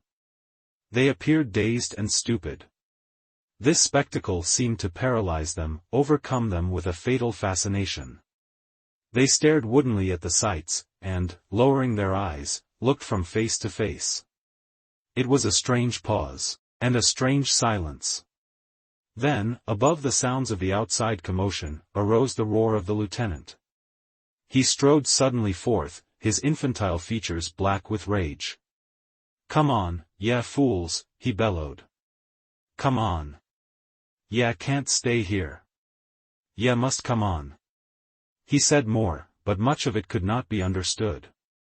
He started rapidly forward, with his head turned toward the men. "Come on," he was shouting. The men stared with blank and yokel-like eyes at him. He was obliged to halt and retrace his steps. He stood then with his back to the enemy and delivered gigantic curses into the faces of the men. His body vibrated from the weight and force of his imprecations. And he could string oaths with the facility of a maiden who strings beads. The friend of the youth aroused. Lurching suddenly forward and dropping to his knees, he fired an angry shot at the persistent woods. This action awakened the men. They huddled no more like sheep.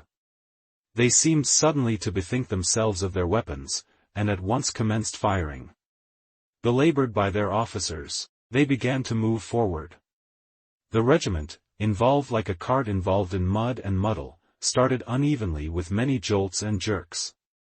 The men stopped now every few paces to fire and load, and in this manner moved slowly on from trees to trees. The flaming opposition in their front grew with their advance until it seemed that all forward ways were barred by the thin leaping tongues, and off to the right an ominous demonstration could sometimes be dimly discerned. The smoke lately generated was in confusing clouds that made it difficult for the regiment to proceed with intelligence. As he passed through each curling mass the youth wondered what would confront him on the farther side. The command went painfully forward until an open space interposed between them and the lurid lines. Here, crouching and cowering behind some trees, the men clung with desperation, as if threatened by a wave.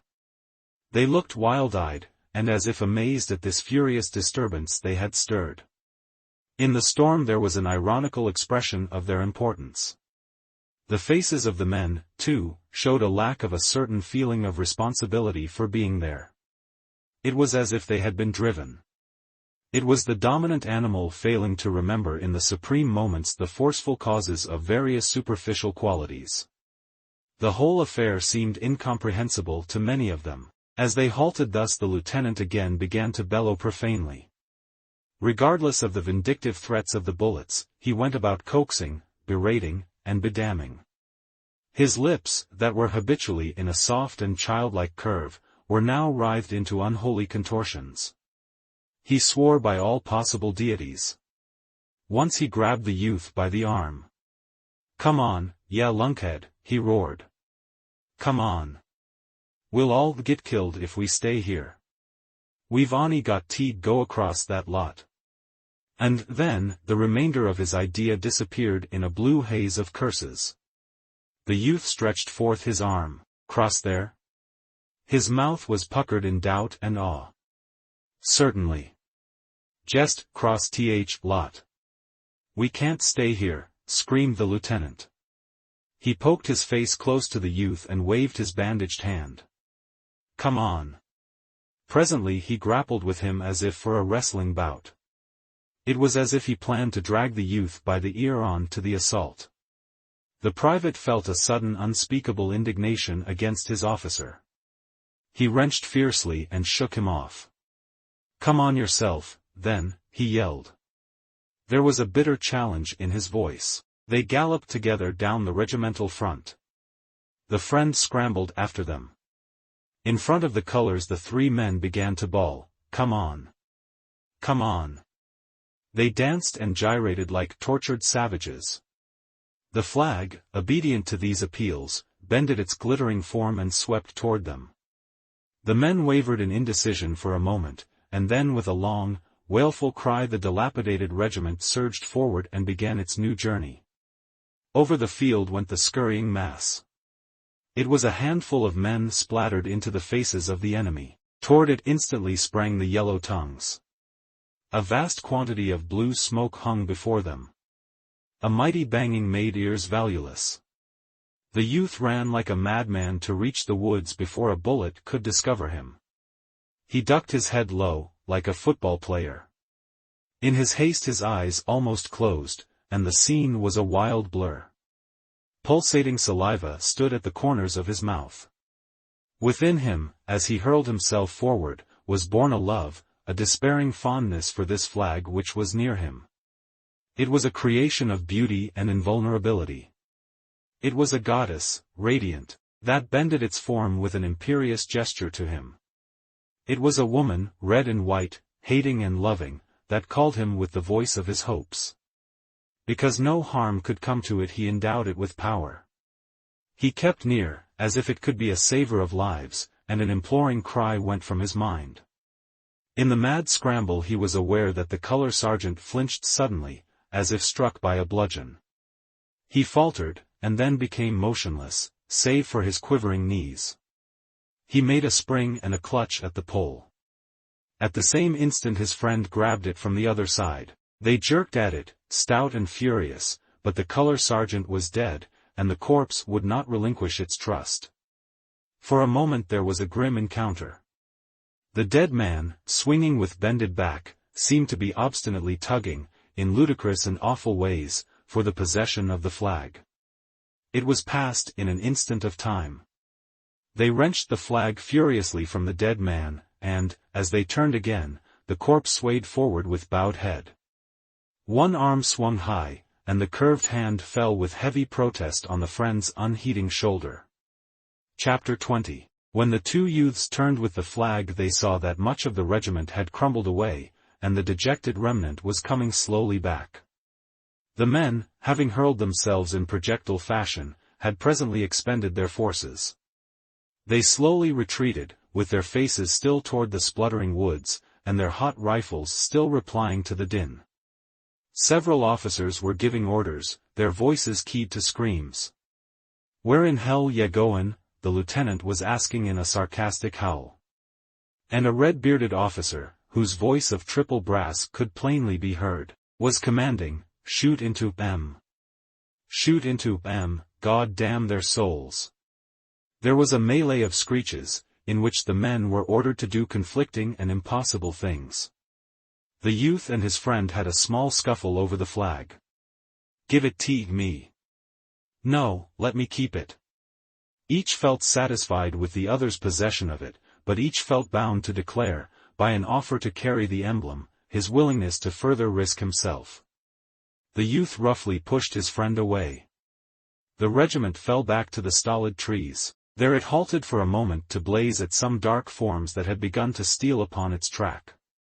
Presently it resumed its march again, curving among the tree trunks.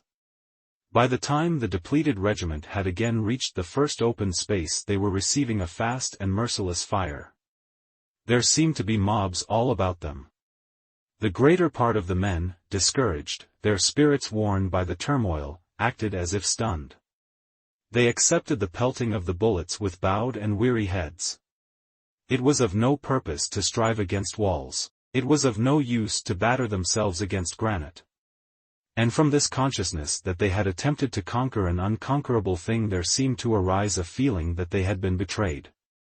They glowered with bent brows, but dangerously, upon some of the officers, more particularly upon the red-bearded one with the voice of triple brass.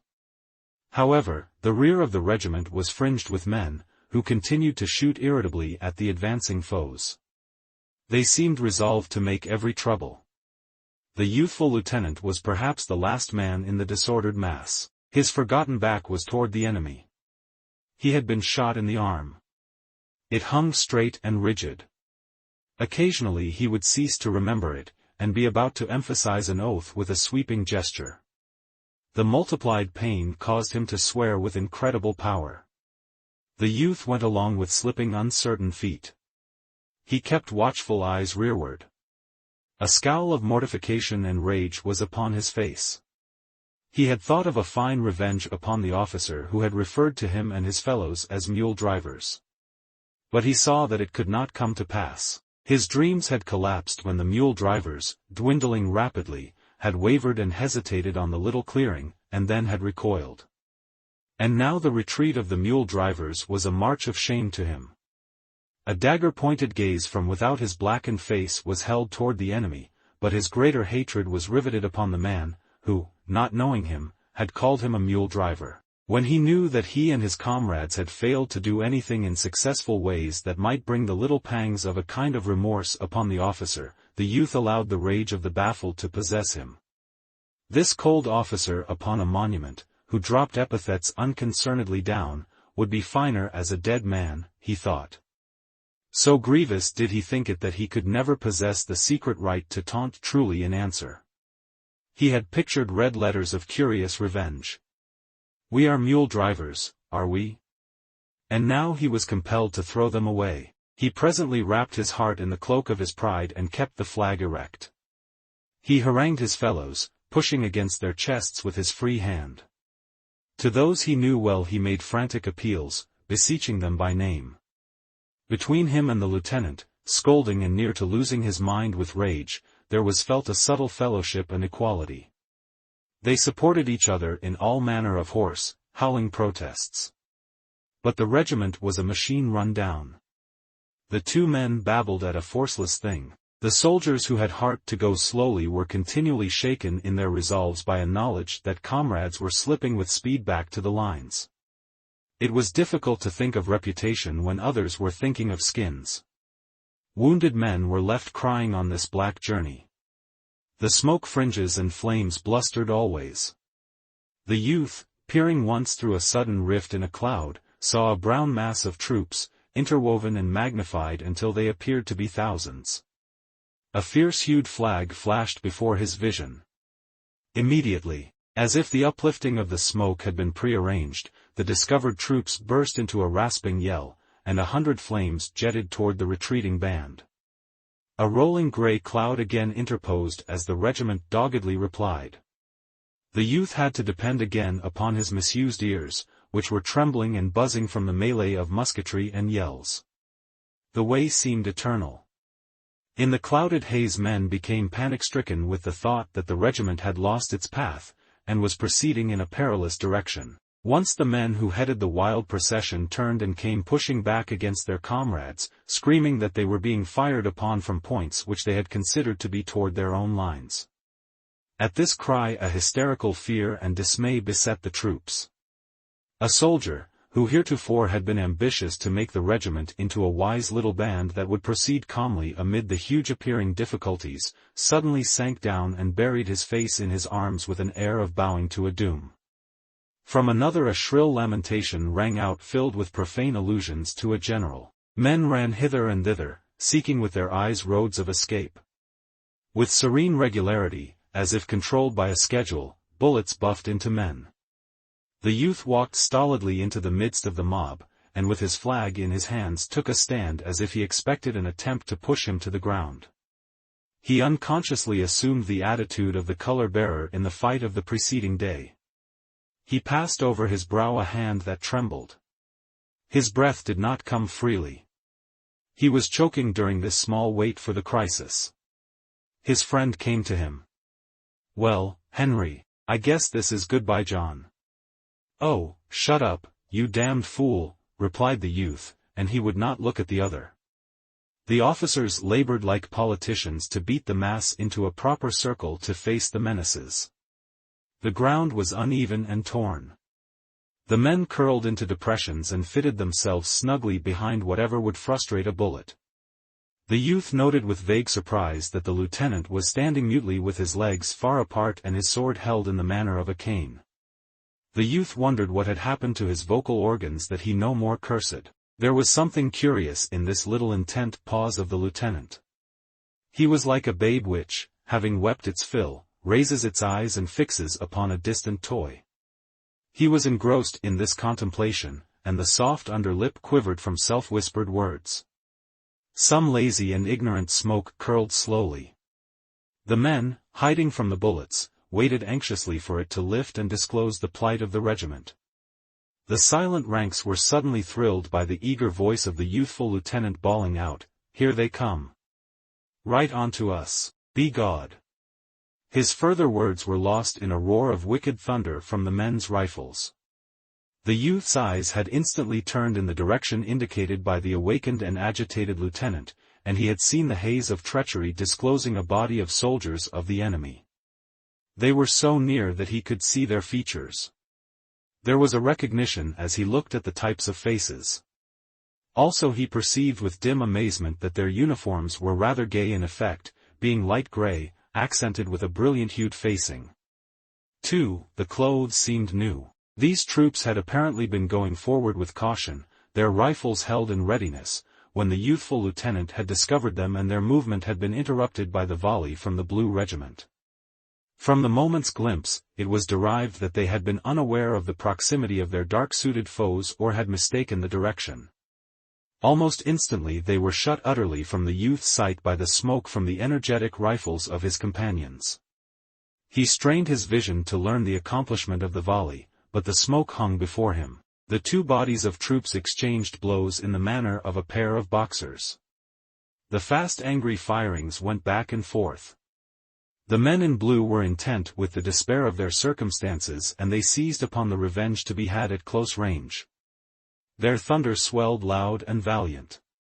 Their curving front bristled with flashes and the place resounded with the clangor of their ramrods. The youth ducked and dodged for a time and achieved a few unsatisfactory views of the enemy. There appeared to be many of them and they were replying swiftly. They seemed moving toward the Blue Regiment, step by step. He seated himself gloomily on the ground with his flag between his knees. As he noted the vicious, wolf-like temper of his comrades, he had a sweet thought that if the enemy was about to swallow the regimental broom as a large prisoner, it could at least have the consolation of going down with bristles forward. But the blows of the antagonist began to grow more weak. Fewer bullets ripped the air, and finally, when the men slackened to learn of the fight, they could see only dark, floating smoke. The regiment lay still and gazed. Presently some chance whim came to the pestering blur, and it began to coil heavily away. The men saw a ground vacant of fighters. It would have been an empty stage if it were not for a few corpses that lay thrown and twisted into fantastic shapes upon the sward. At sight of this tableau, many of the men in blue sprang from behind their covers and made an ungainly dance of joy. Their eyes burned and a hoarse cheer of elation broke from their dry lips. When he knew that he and his comrades had failed to do anything in successful ways that might bring the little pangs of a kind of remorse upon the officer, the youth allowed the rage of the baffled to possess him. This cold officer upon a monument, who dropped epithets unconcernedly down, would be finer as a dead man, he thought. So grievous did he think it that he could never possess the secret right to taunt truly in answer. He had pictured red letters of curious revenge. "We are mule drivers, are we?" And now he was compelled to throw them away. He presently wrapped his heart in the cloak of his pride and kept the flag erect. He harangued his fellows, pushing against their chests with his free hand. To those he knew well he made frantic appeals, beseeching them by name. Between him and the lieutenant, scolding and near to losing his mind with rage, there was felt a subtle fellowship and equality. They supported each other in all manner of hoarse, howling protests. But the regiment was a machine run down. The two men babbled at a forceless thing. The soldiers who had heart to go slowly were continually shaken in their resolves by a knowledge that comrades were slipping with speed back to the lines. It was difficult to think of reputation when others were thinking of skins. Wounded men were left crying on this black journey. The smoke fringes and flames blustered always. The youth, peering once through a sudden rift in a cloud, saw a brown mass of troops, interwoven and magnified until they appeared to be thousands. A fierce-hued flag flashed before his vision. Immediately, as if the uplifting of the smoke had been prearranged, the discovered troops burst into a rasping yell, and 100 flames jetted toward the retreating band. A rolling gray cloud again interposed as the regiment doggedly replied. The youth had to depend again upon his misused ears, which were trembling and buzzing from the melee of musketry and yells. The way seemed eternal. In the clouded haze men became panic-stricken with the thought that the regiment had lost its path, and was proceeding in a perilous direction. Once the men who headed the wild procession turned and came pushing back against their comrades, screaming that they were being fired upon from points which they had considered to be toward their own lines. At this cry a hysterical fear and dismay beset the troops. A soldier, who heretofore had been ambitious to make the regiment into a wise little band that would proceed calmly amid the huge appearing difficulties, suddenly sank down and buried his face in his arms with an air of bowing to a doom. From another a shrill lamentation rang out filled with profane allusions to a general. Men ran hither and thither, seeking with their eyes roads of escape. With serene regularity, as if controlled by a schedule, bullets buffed into men. The youth walked stolidly into the midst of the mob, and with his flag in his hands took a stand as if he expected an attempt to push him to the ground. He unconsciously assumed the attitude of the color-bearer in the fight of the preceding day. He passed over his brow a hand that trembled. His breath did not come freely. He was choking during this small wait for the crisis. His friend came to him. "Well, Henry, I guess this is goodbye, John." "Oh, shut up, you damned fool," replied the youth, and he would not look at the other. The officers labored like politicians to beat the mass into a proper circle to face the menaces. The ground was uneven and torn. The men curled into depressions and fitted themselves snugly behind whatever would frustrate a bullet. The youth noted with vague surprise that the lieutenant was standing mutely with his legs far apart and his sword held in the manner of a cane. The youth wondered what had happened to his vocal organs that he no more cursed. There was something curious in this little intent pause of the lieutenant. He was like a babe which, having wept its fill, raises its eyes and fixes upon a distant toy.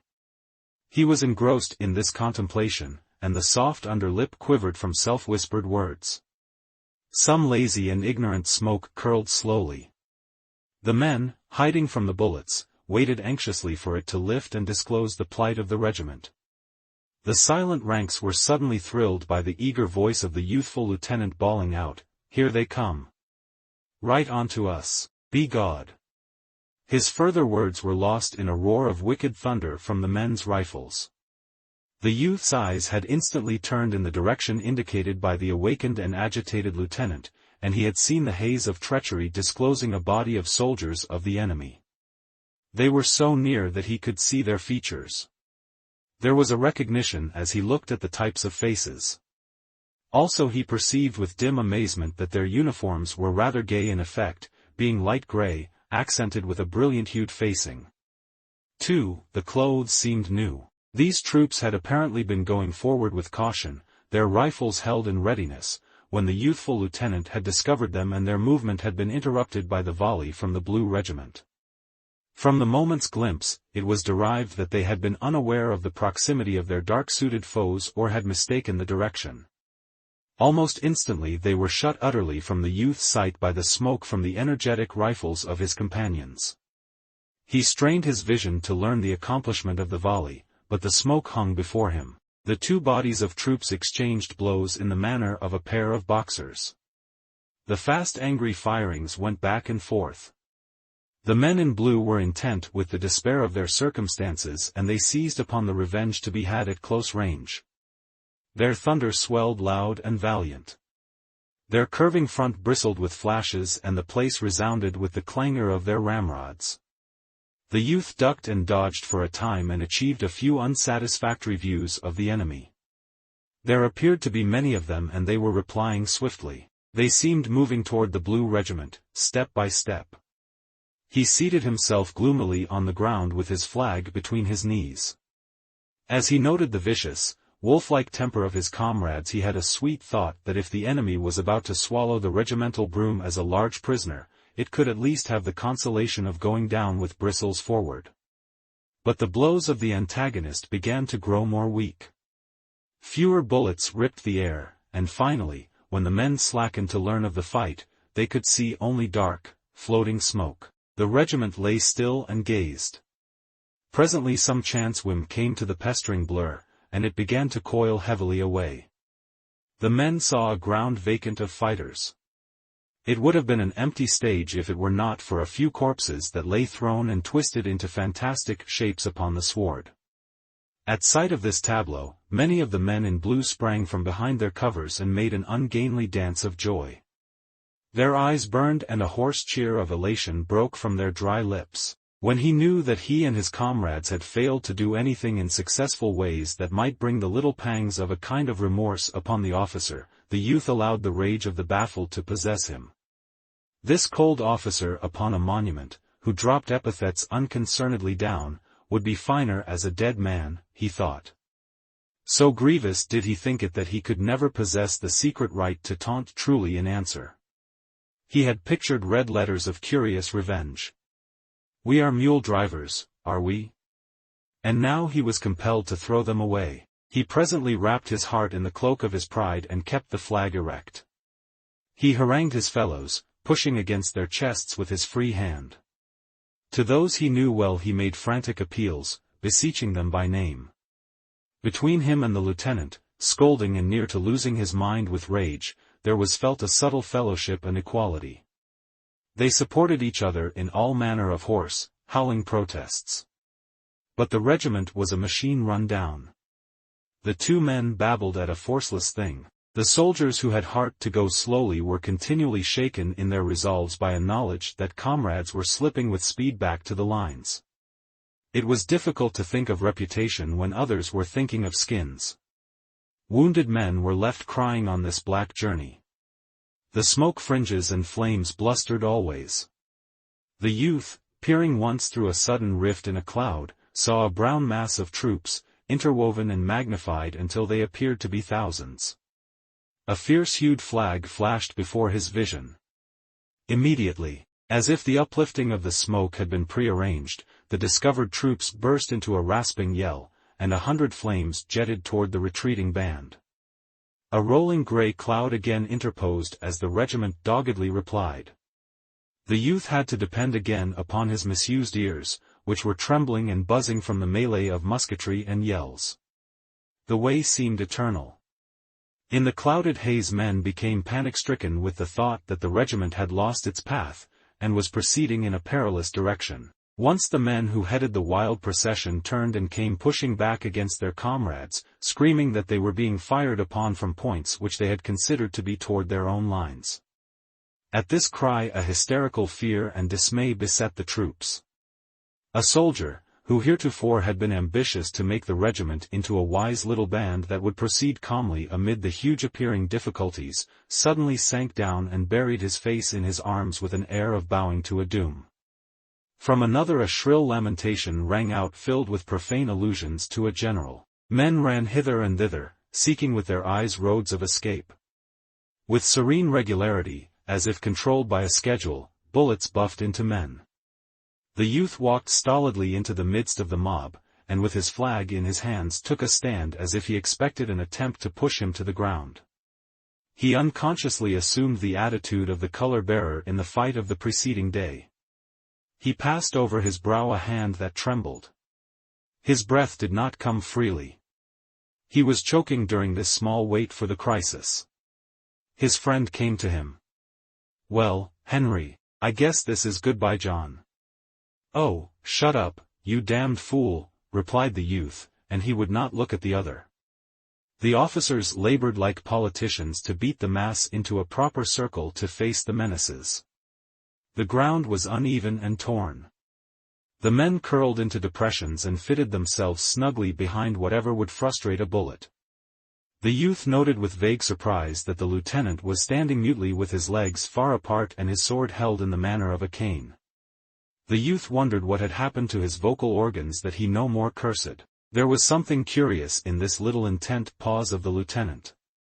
He was like a babe which, having wept its fill, raises its eyes and fixes upon a distant toy. He was engrossed in this contemplation, and the soft under lip quivered from self-whispered words. Some lazy and ignorant smoke curled slowly. The men, hiding from the bullets, waited anxiously for it to lift and disclose the plight of the regiment. The silent ranks were suddenly thrilled by the eager voice of the youthful lieutenant bawling out, "Here they come! Right on to us, be God!" His further words were lost in a roar of wicked thunder from the men's rifles. The youth's eyes had instantly turned in the direction indicated by the awakened and agitated lieutenant, and he had seen the haze of treachery disclosing a body of soldiers of the enemy. They were so near that he could see their features. There was a recognition as he looked at the types of faces.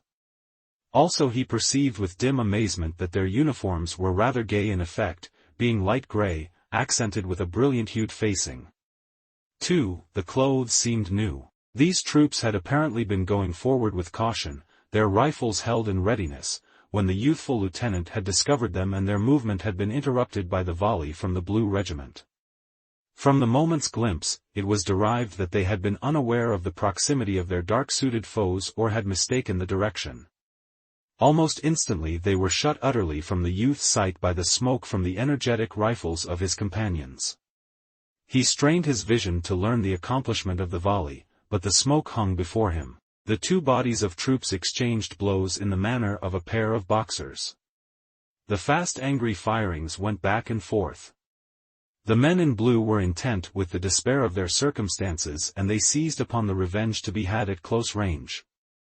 Their thunder swelled loud and valiant. Their curving front bristled with flashes and the place resounded with the clangor of their ramrods.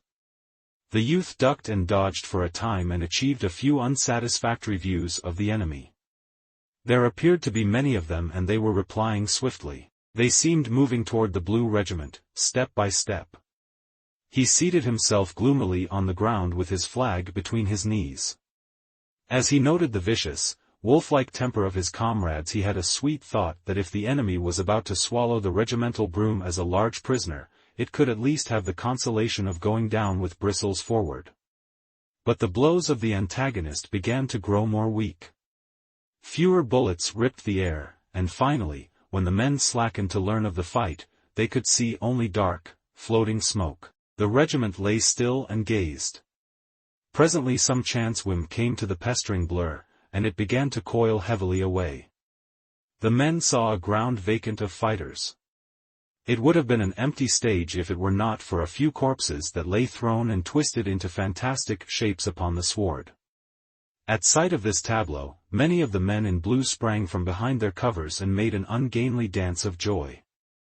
Their eyes burned and a hoarse cheer of elation broke from their dry lips. The youth exclaimed with sudden exasperation, "He's a lunkhead. He makes me mad. I wish he'd come along next time. We'd show him what." He ceased because several men had come hurrying up. Their faces expressed a bringing of great news. "Oh Flem, yeah, just oughta heard," cried one, eagerly. "Heard what?" said the youth. "Yeah, just oughta heard," repeated the other, and he arranged himself to tell his tidings. The others made an excited circle. "Well, sir, Colonel met your lieutenant right by us. It was damnedest thing I ever heard. And he ses, ahem. Ahem, he ses. Mr. Hasbrouck, he ses, by way, who was that lad what carried flag, he ses. There, Flemin', what d'ye think o' that? Who was lad what carried flag, he ses, and lieutenant, he speaks up right away, that's Flemin', and he's a Jim Hickey, he ses, right away. What? I say he did. A Jim Hickey, he ses, those are his words. He did, too. I say he did. If you can tell this story better than I can, go ahead and tell it. Well, then, keep your mouth shut. Lieutenant, he ses, he's a Jim Hickey, and Colonel, he ses, ahem. Ahem. He is, indeed, a very good man have, ahem. He kept flag way front. I saw him. He's a good un, ses Colonel. You bet, ses Lieutenant, he and a feller named Wilson was at head a charge, and howlin' like Indians all time, he ses. Head, a th, charge all th, time, he ses. A feller named Wilson, he ses. There, Wilson, boy, put that in a letter and send it hum your mother, hey? A feller named Wilson, he ses. And th, Colonel, he ses, were they, indeed? Ahem. Ahem. My sakes, he ses.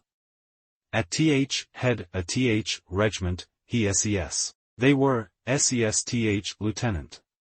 My sakes, sesth, colonel. He ses, well, he ses. They deserve to be major generals. The youth and his friend had said, huh. You're lyin', Thompson. Oh, go to blazes. He never said it. Oh, what a lie. Huh. But despite these youthful scoffings and embarrassments, they knew that their faces were deeply flushing from thrills of pleasure. They exchanged a secret glance of joy and congratulation. They speedily forgot many things. The past held no pictures of error and disappointment. They were very happy, and their hearts swelled with grateful affection for the colonel and the youthful lieutenant. Chapter 22. When the woods again began to pour forth the dark-hued masses of the enemy, the youth felt serene self-confidence. He smiled briefly when he saw men dodge and duck at the long screechings of shells that were thrown in giant handfuls over them. He stood, erect and tranquil, watching the attack begin against a part of the line that made a blue curve along the side of an adjacent hill. His vision being unmolested by smoke from the rifles of his companions, he had opportunities to see parts of the hard fight. It was a relief to perceive at last from whence came some of these noises which had been roared into his ears. Off a short way he saw 2 regiments fighting a little separate battle with 2 other regiments. It was in a cleared space, wearing a set-apart look. They were blazing as if upon a wager, giving and taking tremendous blows. The firings were incredibly fierce and rapid. These intent regiments apparently were oblivious of all larger purposes of war, and were slugging each other as if at a matched game. In another direction he saw a magnificent brigade going with the evident intention of driving the enemy from a wood. They passed in out of sight, and presently there was a most awe-inspiring racket in the wood. The noise was unspeakable. Having stirred this prodigious uproar, and, apparently, finding it too prodigious, the brigade, after a little time, came marching airily out again with its fine formation in nowise disturbed. There were no traces of speed in its movements. The brigade was jaunty and seemed to point a proud thumb at the yelling wood. On a slope to the left there was a long row of guns, gruff and maddened, denouncing the enemy, who, down through the woods, were forming for another attack in the pitiless monotony of conflicts. The round red discharges from the guns made a crimson flare and a high, thick smoke. Occasional glimpses could be caught of groups of the toiling artillerymen. In the rear of this row of guns stood a house, calm and white, amid bursting shells. A congregation of horses, tied to a long railing, were tugging frenziedly at their bridles.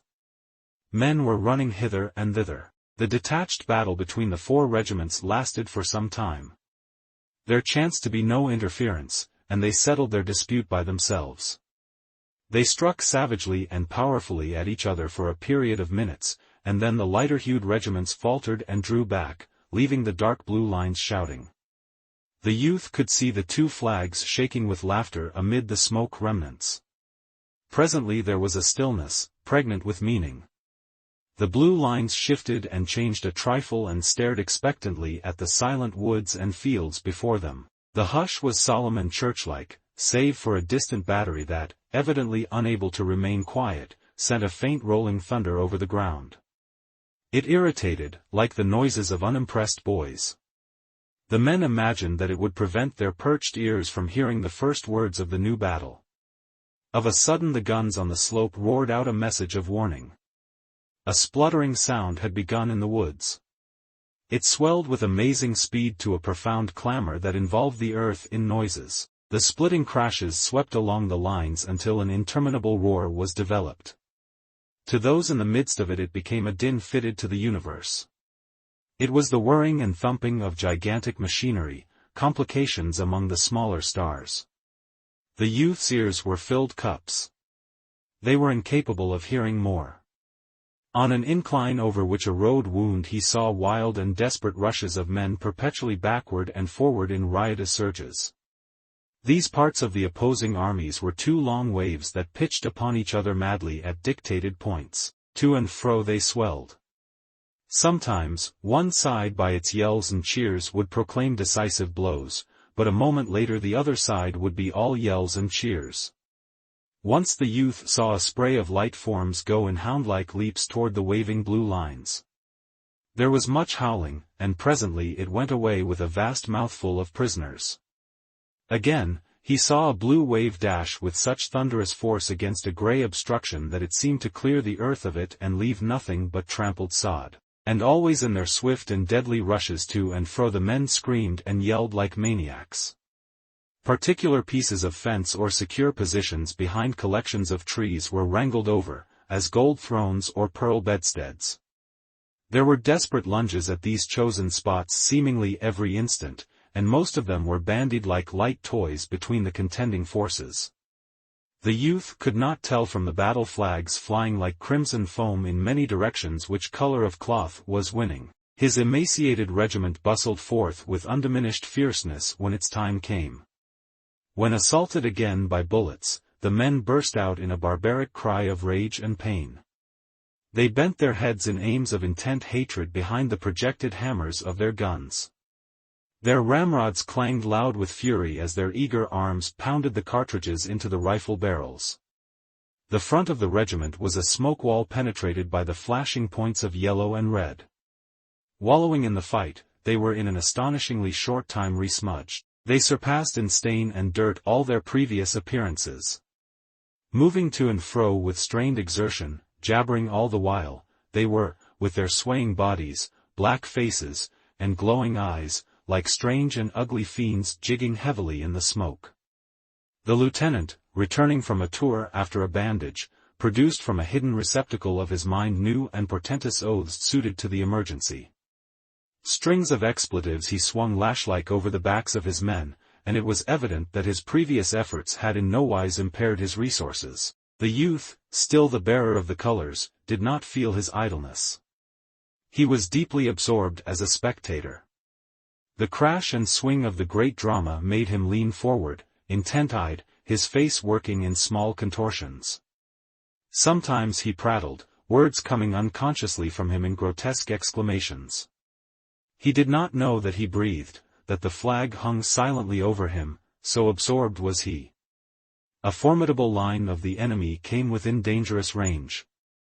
They could be seen plainly, tall, gaunt men with excited faces running with long strides toward a wandering fence. At sight of this danger the men suddenly ceased their cursing monotone. There was an instant of strained silence before they threw up their rifles and fired a plumping volley at the foes. There had been no order given. The men, upon recognizing the menace, had immediately let drive their flock of bullets without waiting for word of command. But the enemy were quick to gain the protection of the wandering line of fence. They slid down behind it with remarkable celerity, and from this position they began briskly to slice up the blue men. These latter braced their energies for a great struggle. Often, white clenched teeth shone from the dusky faces. Many heads surged to and fro, floating upon a pale sea of smoke. Those behind the fence frequently shouted and yelped in taunts and jibe-like cries, but the regiment maintained a stressed silence. Perhaps, at this new assault the men recalled the fact that they had been named mud diggers, and it made their situation thrice bitter. They were breathlessly intent upon keeping the ground and thrusting away the rejoicing body of the enemy. They fought swiftly and with a despairing savageness denoted in their expressions. The youth had resolved not to budge whatever should happen. Some arrows of scorn that had buried themselves in his heart had generated strange and unspeakable hatred. It was clear to him that his final and absolute revenge was to be achieved by his dead body lying, torn and gluttering, upon the field. This was to be a poignant retaliation upon the officer who had said, "Mule drivers," and later, mud diggers, for in all the wild graspings of his mind for a unit responsible for his sufferings and commotions he always seized upon the man who had dubbed him wrongly. And it was his idea, vaguely formulated, that his corpse would be for those eyes a great and salt reproach. The regiment bled extravagantly. Grunting bundles of blue began to drop. The orderly sergeant of the youth's company was shot through the cheeks. Its supports being injured, his jaw hung afar down, disclosing in the wide cavern of his mouth a pulsing mass of blood and teeth. And with it all he made attempts to cry out. In his endeavor there was a dreadful earnestness, as if he conceived that one great shriek would make him well. The youth saw him presently go rearward. His strength seemed in nowise impaired. He ran swiftly, casting wild glances for succor. Others fell down about the feet of their companions. Some of the wounded crawled out and away, but many lay still, their bodies twisted into impossible shapes. The youth looked once for his friend. He saw a vehement young man, powder-smeared and frowzled, whom he knew to be him. The lieutenant, also, was unscathed in his position at the rear. He had continued to curse, but it was now with the air of a man who was using his last box of oaths. For the fire of the regiment had begun to wane and drip. The robust voice, that had come strangely from the thin ranks, was growing rapidly weak. Chapter 23. The colonel came running along the back of the line. There were other officers following him. "We must charge them," they shouted. "We must charge them," they cried with resentful voices, as if anticipating a rebellion against this plan by the men. The youth, upon hearing the shouts, began to study the distance between him and the enemy. He made vague calculations. He saw that to be firm soldiers they must go forward. It would be death to stay in the present place, and with all the circumstances to go backward would exalt too many others. Their hope was to push the galling foes away from the fence. He expected that his companions, weary and stiffened, would have to be driven to this assault, but as he turned toward them he perceived with a certain surprise that they were giving quick and unqualified expressions of assent. There was an ominous, clanging overture to the charge when the shafts of the bayonets rattled upon the rifle barrels. At the yelled words of command the soldiers sprang forward in eager leaps. There was new and unexpected force in the movement of the regiment. A knowledge of its faded and jaded condition made the charge appear like a paroxysm, a display of the strength that comes before a final feebleness. The men scampered in insane fever of haste, racing as if to achieve a sudden success before an exhilarating fluid should leave them. It was a blind and despairing rush by the collection of men in dusty and tattered blue, over a green sward and under a sapphire sky, toward a fence, dimly outlined in smoke, from behind which sputtered the fierce rifles of enemies. The youth kept the bright colors to the front. He was waving his free arm in furious circles, the while shrieking mad calls and appeals, urging on those that did not need to be urged, for it seemed that the mob of blue men hurling themselves on the dangerous group of rifles were again grown suddenly wild with an enthusiasm of unselfishness. From the many firing starting toward them, it looked as if they would merely succeed in making a great sprinkling of corpses on the grass between their former position and the fence. But they were in a state of frenzy, perhaps because of forgotten vanities, and it made an exhibition of sublime recklessness. There was no obvious questioning, nor figurings, nor diagrams. There was, apparently, no considered loopholes. It appeared that the swift wings of their desires would have shattered against the iron gates of the impossible. He himself felt the daring spirit of a savage, religion-mad. He was capable of profound sacrifices, a tremendous death. He had no time for dissections, but he knew that he thought of the bullets only as things that could prevent him from reaching the place of his endeavor. There were subtle flashings of joy within him that thus should be his mind. He strained all his strength. His eyesight was shaken and dazzled by the tension of thought and muscle. He did not see anything excepting the mist of smoke gashed by the little knives of fire, but he knew that in it lay the aged fence of a vanished farmer protecting the snuggled bodies of the grey men. As he ran a thought of the shock of contact gleamed in his mind. He expected a great concussion when the two bodies of troops crashed together. This became a part of his wild battle madness. He could feel the onward swing of the regiment about him, and he conceived of a thunderous, crushing blow that would prostrate the resistance and spread consternation and amazement for miles. The flying regiment was going to have a catapultian effect. This dream made him run faster among his comrades, who were giving vent to hoarse and frantic cheers. But presently he could see that many of the men in grey did not intend to abide the blow. The smoke, rolling, disclosed men who ran, their faces still turned. These grew to a crowd, who retired stubbornly. Individuals wheeled frequently to send a bullet at the blue wave, but at one part of the line there was a grim and obdurate group that made no movement. They were settled firmly down behind posts and rails. A flag, ruffled and fierce, waved over them, and their rifles dinned fiercely.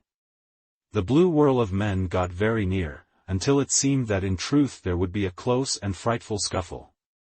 There was an expressed disdain in the opposition of the little group, that changed the meaning of the cheers of the men in blue. They became yells of wrath, directed, personal. The cries of the two parties were now in sound an interchange of scathing insults. They in blue showed their teeth, their eyes shone all white. They launched themselves as at the throats of those who stood resisting. The space between dwindled to an insignificant distance. The youth had centered the gaze of his soul upon that other flag. Its possession would be high pride. It would express bloody minglings, near blows. He had a gigantic hatred for those who made great difficulties and complications. They caused it to be as a craved treasure of mythology, hung amid tasks and contrivances of danger. He plunged like a mad horse at it. He was resolved it should not escape if wild blows and darings of blows could seize it. His own emblem, quivering and aflare, was winging toward the other. It seemed there would shortly be an encounter of strange beaks and claws, as of eagles. The swirling body of blue men came to a sudden halt at close and disastrous range and roared a swift volley.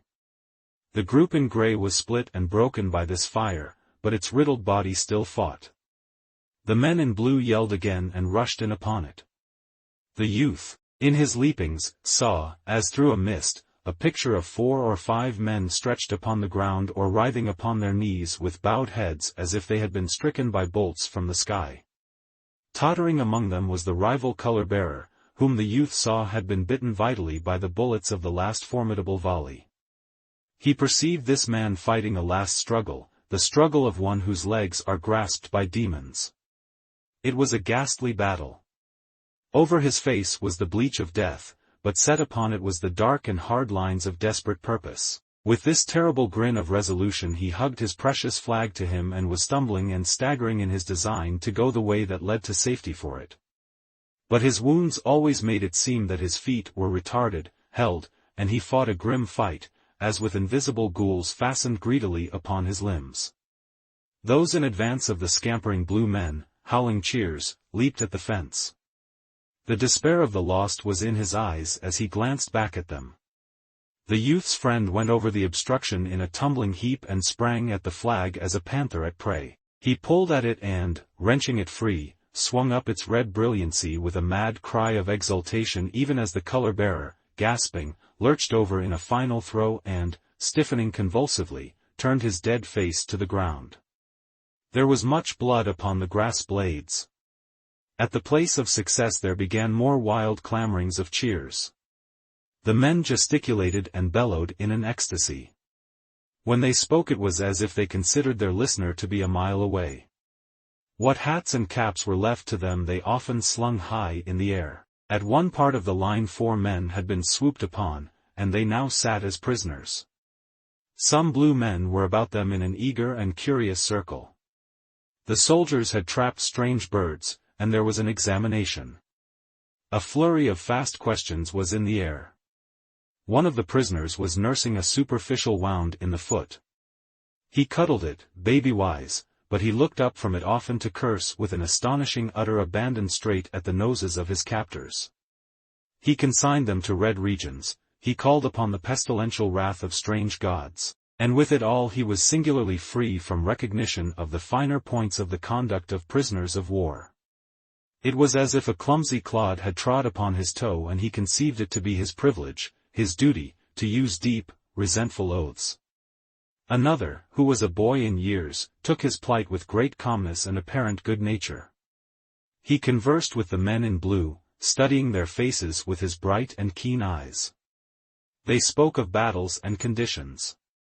There was an acute interest in all their faces during this exchange of viewpoints. It seemed a great satisfaction to hear voices from where all had been darkness and speculation. The third captive sat with a morose countenance. He preserved a stoical and cold attitude. To all advances he made one reply without variation, "Ah, go to hell." The last of the four was always silent and, for the most part, kept his face turned in unmolested directions. From the views the youth received he seemed to be in a state of absolute dejection. Shame was upon him, and with it profound regret that he was, perhaps, no more to be counted in the ranks of his fellows. The youth could detect no expression that would allow him to believe that the other was giving a thought to his narrowed future, the pictured dungeons, perhaps, and starvations and brutalities, liable to the imagination.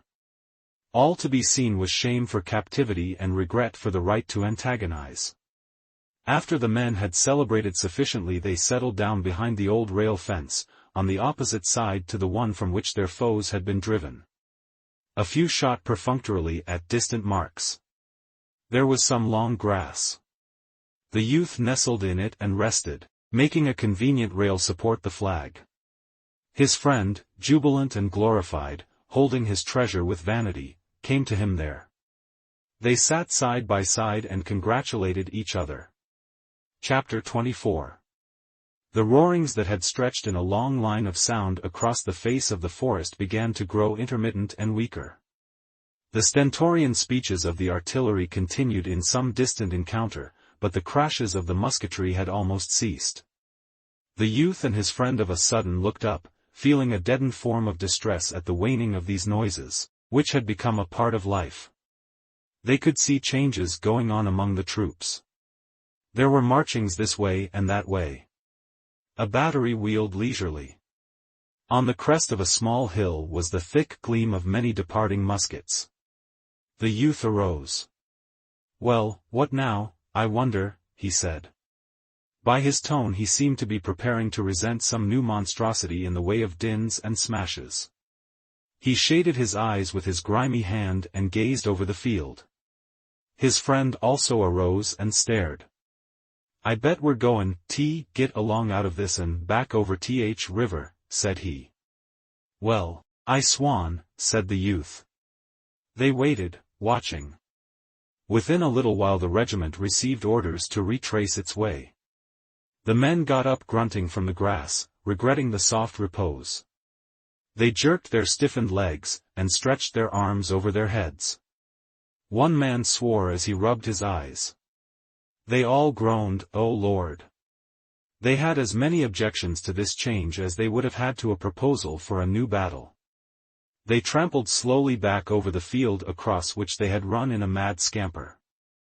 The regiment marched until it had joined its fellows. The reformed brigade, in column, aimed through a wood at the road. Directly they were in a mass of dust-covered troops, and were trudging along in a way parallel to the enemy's lines as these had been defined by the previous turmoil. They passed within view of a stolid White House, and saw in front of it groups of their comrades lying in wait behind a neat breastwork. A row of guns were booming at a distant enemy. Shells thrown in reply were raising clouds of dust and splinters. Horsemen dashed along the line of entrenchments. At this point of its march the division curved away from the field and went winding off in the direction of the river. When the significance of this movement had impressed itself upon the youth he turned his head and looked over his shoulder toward the trampled and debris-strewed ground. He breathed a breath of new satisfaction. He finally nudged his friend. "Well, it's all over," he said to him. His friend gazed backward. "Bawd, it is," he assented. They mused. For a time the youth was obliged to reflect in a puzzled and uncertain way. His mind was undergoing a subtle change. It took moments for it to cast off its battleful ways and resume its accustomed course of thought. Gradually his brain emerged from the clogged clouds, and at last he was enabled to more closely comprehend himself and circumstance. He understood then that the existence of shot and countershot was in the past. He had dwelt in a land of strange, squalling upheavals and had come forth. He had been where there was red of blood and black of passion, and he was escaped. His first thoughts were given to rejoicings at this fact. Later he began to study his deeds, his failures, and his achievements. Thus, fresh from scenes where many of his usual machines of reflection had been idle, from where he had proceeded sheep-like, he struggled to marshal all his acts. At last they marched before him clearly. From this present viewpoint he was enabled to look upon them in spectator fashion and criticize them with some correctness, for his new condition had already defeated certain sympathies. Regarding his procession of memory he felt gleeful and unregretting, for in it his public deeds were paraded in great and shining prominence. Those performances which had been witnessed by his fellows marched now in wide purple and gold, having various deflections. They went gaily with music. It was pleasure to watch these things. He spent delightful minutes viewing the gilded images of memory. He saw that he was good. He recalled with a thrill of joy the respectful comments of his fellows upon his conduct. Nevertheless, the ghost of his flight from the first engagement appeared to him and danced. There were small shoutings in his brain about these matters. For a moment he blushed, and the light of his soul flickered with shame. A spectre of reproach came to him. There loomed the dogging memory of the tattered soldier, he who, gored by bullets and faint of blood, had fretted concerning an imagined wound in another, he who had loaned his last of strength and intellect for the tall soldier, he who, blind with weariness and pain, had been deserted in the field. For an instant a wretched chill of sweat was upon him at the thought that he might be detected in the thing. As he stood persistently before his vision, he gave vent to a cry of sharp irritation and agony. His friend turned. "What's the matter, Henry?" he demanded. The youth's reply was an outburst of crimson oaths. As he marched along the little branch-hung roadway among his prattling companions this vision of cruelty brooded over him. It clung near him always and darkened his view of these deeds in purple and gold. Whichever way his thoughts turned they were followed by the somber phantom of the desertion in the fields. He looked stealthily at his companions, feeling sure that they must discern in his face evidences of this pursuit. But they were plotting in ragged array, discussing with quick tongues the accomplishments of the late battle. "Oh, if a man should come up and ask me, I'd say we got a dumb good lickin'. Lickin', in your eye. We ain't licked, sonny. We're goin' down here a ways, swing around, and come in behint em." "Oh, hush, with your comin' in behint em. I've seen all that I wanta. Don't tell me about comin' in behint. Bill Smithers, he says he'd rather been in 100 battles than been in that Helluva hospital. He says they got shootin' in nighttime, and shells dropped plumb among em in hospital. He says sec hollerin' he never see Hasbrook. He's best officer in this here regiment. He's a whale. Didn't I tell ya we'd come around, in behint em? Didn't I tell ya so? Oh, shet ya mouth." For a time this pursuing recollection of the tattered man took all elation from the youth's veins. He saw his vivid error, and he was afraid that it would stand before him all his life. He took no share in the chatter of his comrades, nor did he look at them or know them, save when he felt sudden suspicion that they were seeing his thoughts and scrutinizing each detail of the scene with the tattered soldier. Yet gradually he mustered force to put the sin at a distance, and at last his eyes seemed to open to some new ways. He found that he could look back upon the brass and bombast of his earlier Gospels and see them truly. He was gleeful when he discovered that he now despised them. With this conviction came a store of assurance. He felt a quiet manhood, non-assertive but of sturdy and strong blood. He knew that he would no more quail before his guides wherever they should point. He had been to touch the great death, and found that, after all, it was but the great death. He was a man. So it came to pass that as he trudged from the place of blood and wrath his soul changed. He came from hot plowshares to prospects of clover tranquilly, and it was as if hot plowshares were not. Scars faded as flowers. It rained. The procession of weary soldiers became a bedraggled train, despondent and muttering, marching with churning effort in a trough of liquid brown mud under a low, wretched sky. Yet the youth smiled, for he saw that the world was a world for him, though many discovered it to be made of oaths and walking sticks. He had rid himself of the red sickness of battle. The sultry nightmare was in the past. He had been an animal blistered and sweating in the heat and pain of war. He turned now with a lover's thirst to images of tranquil skies, fresh meadows, cool brooks, an existence of soft and eternal peace. Over the river a golden ray of sun came through the hosts of leaden rain clouds. The end.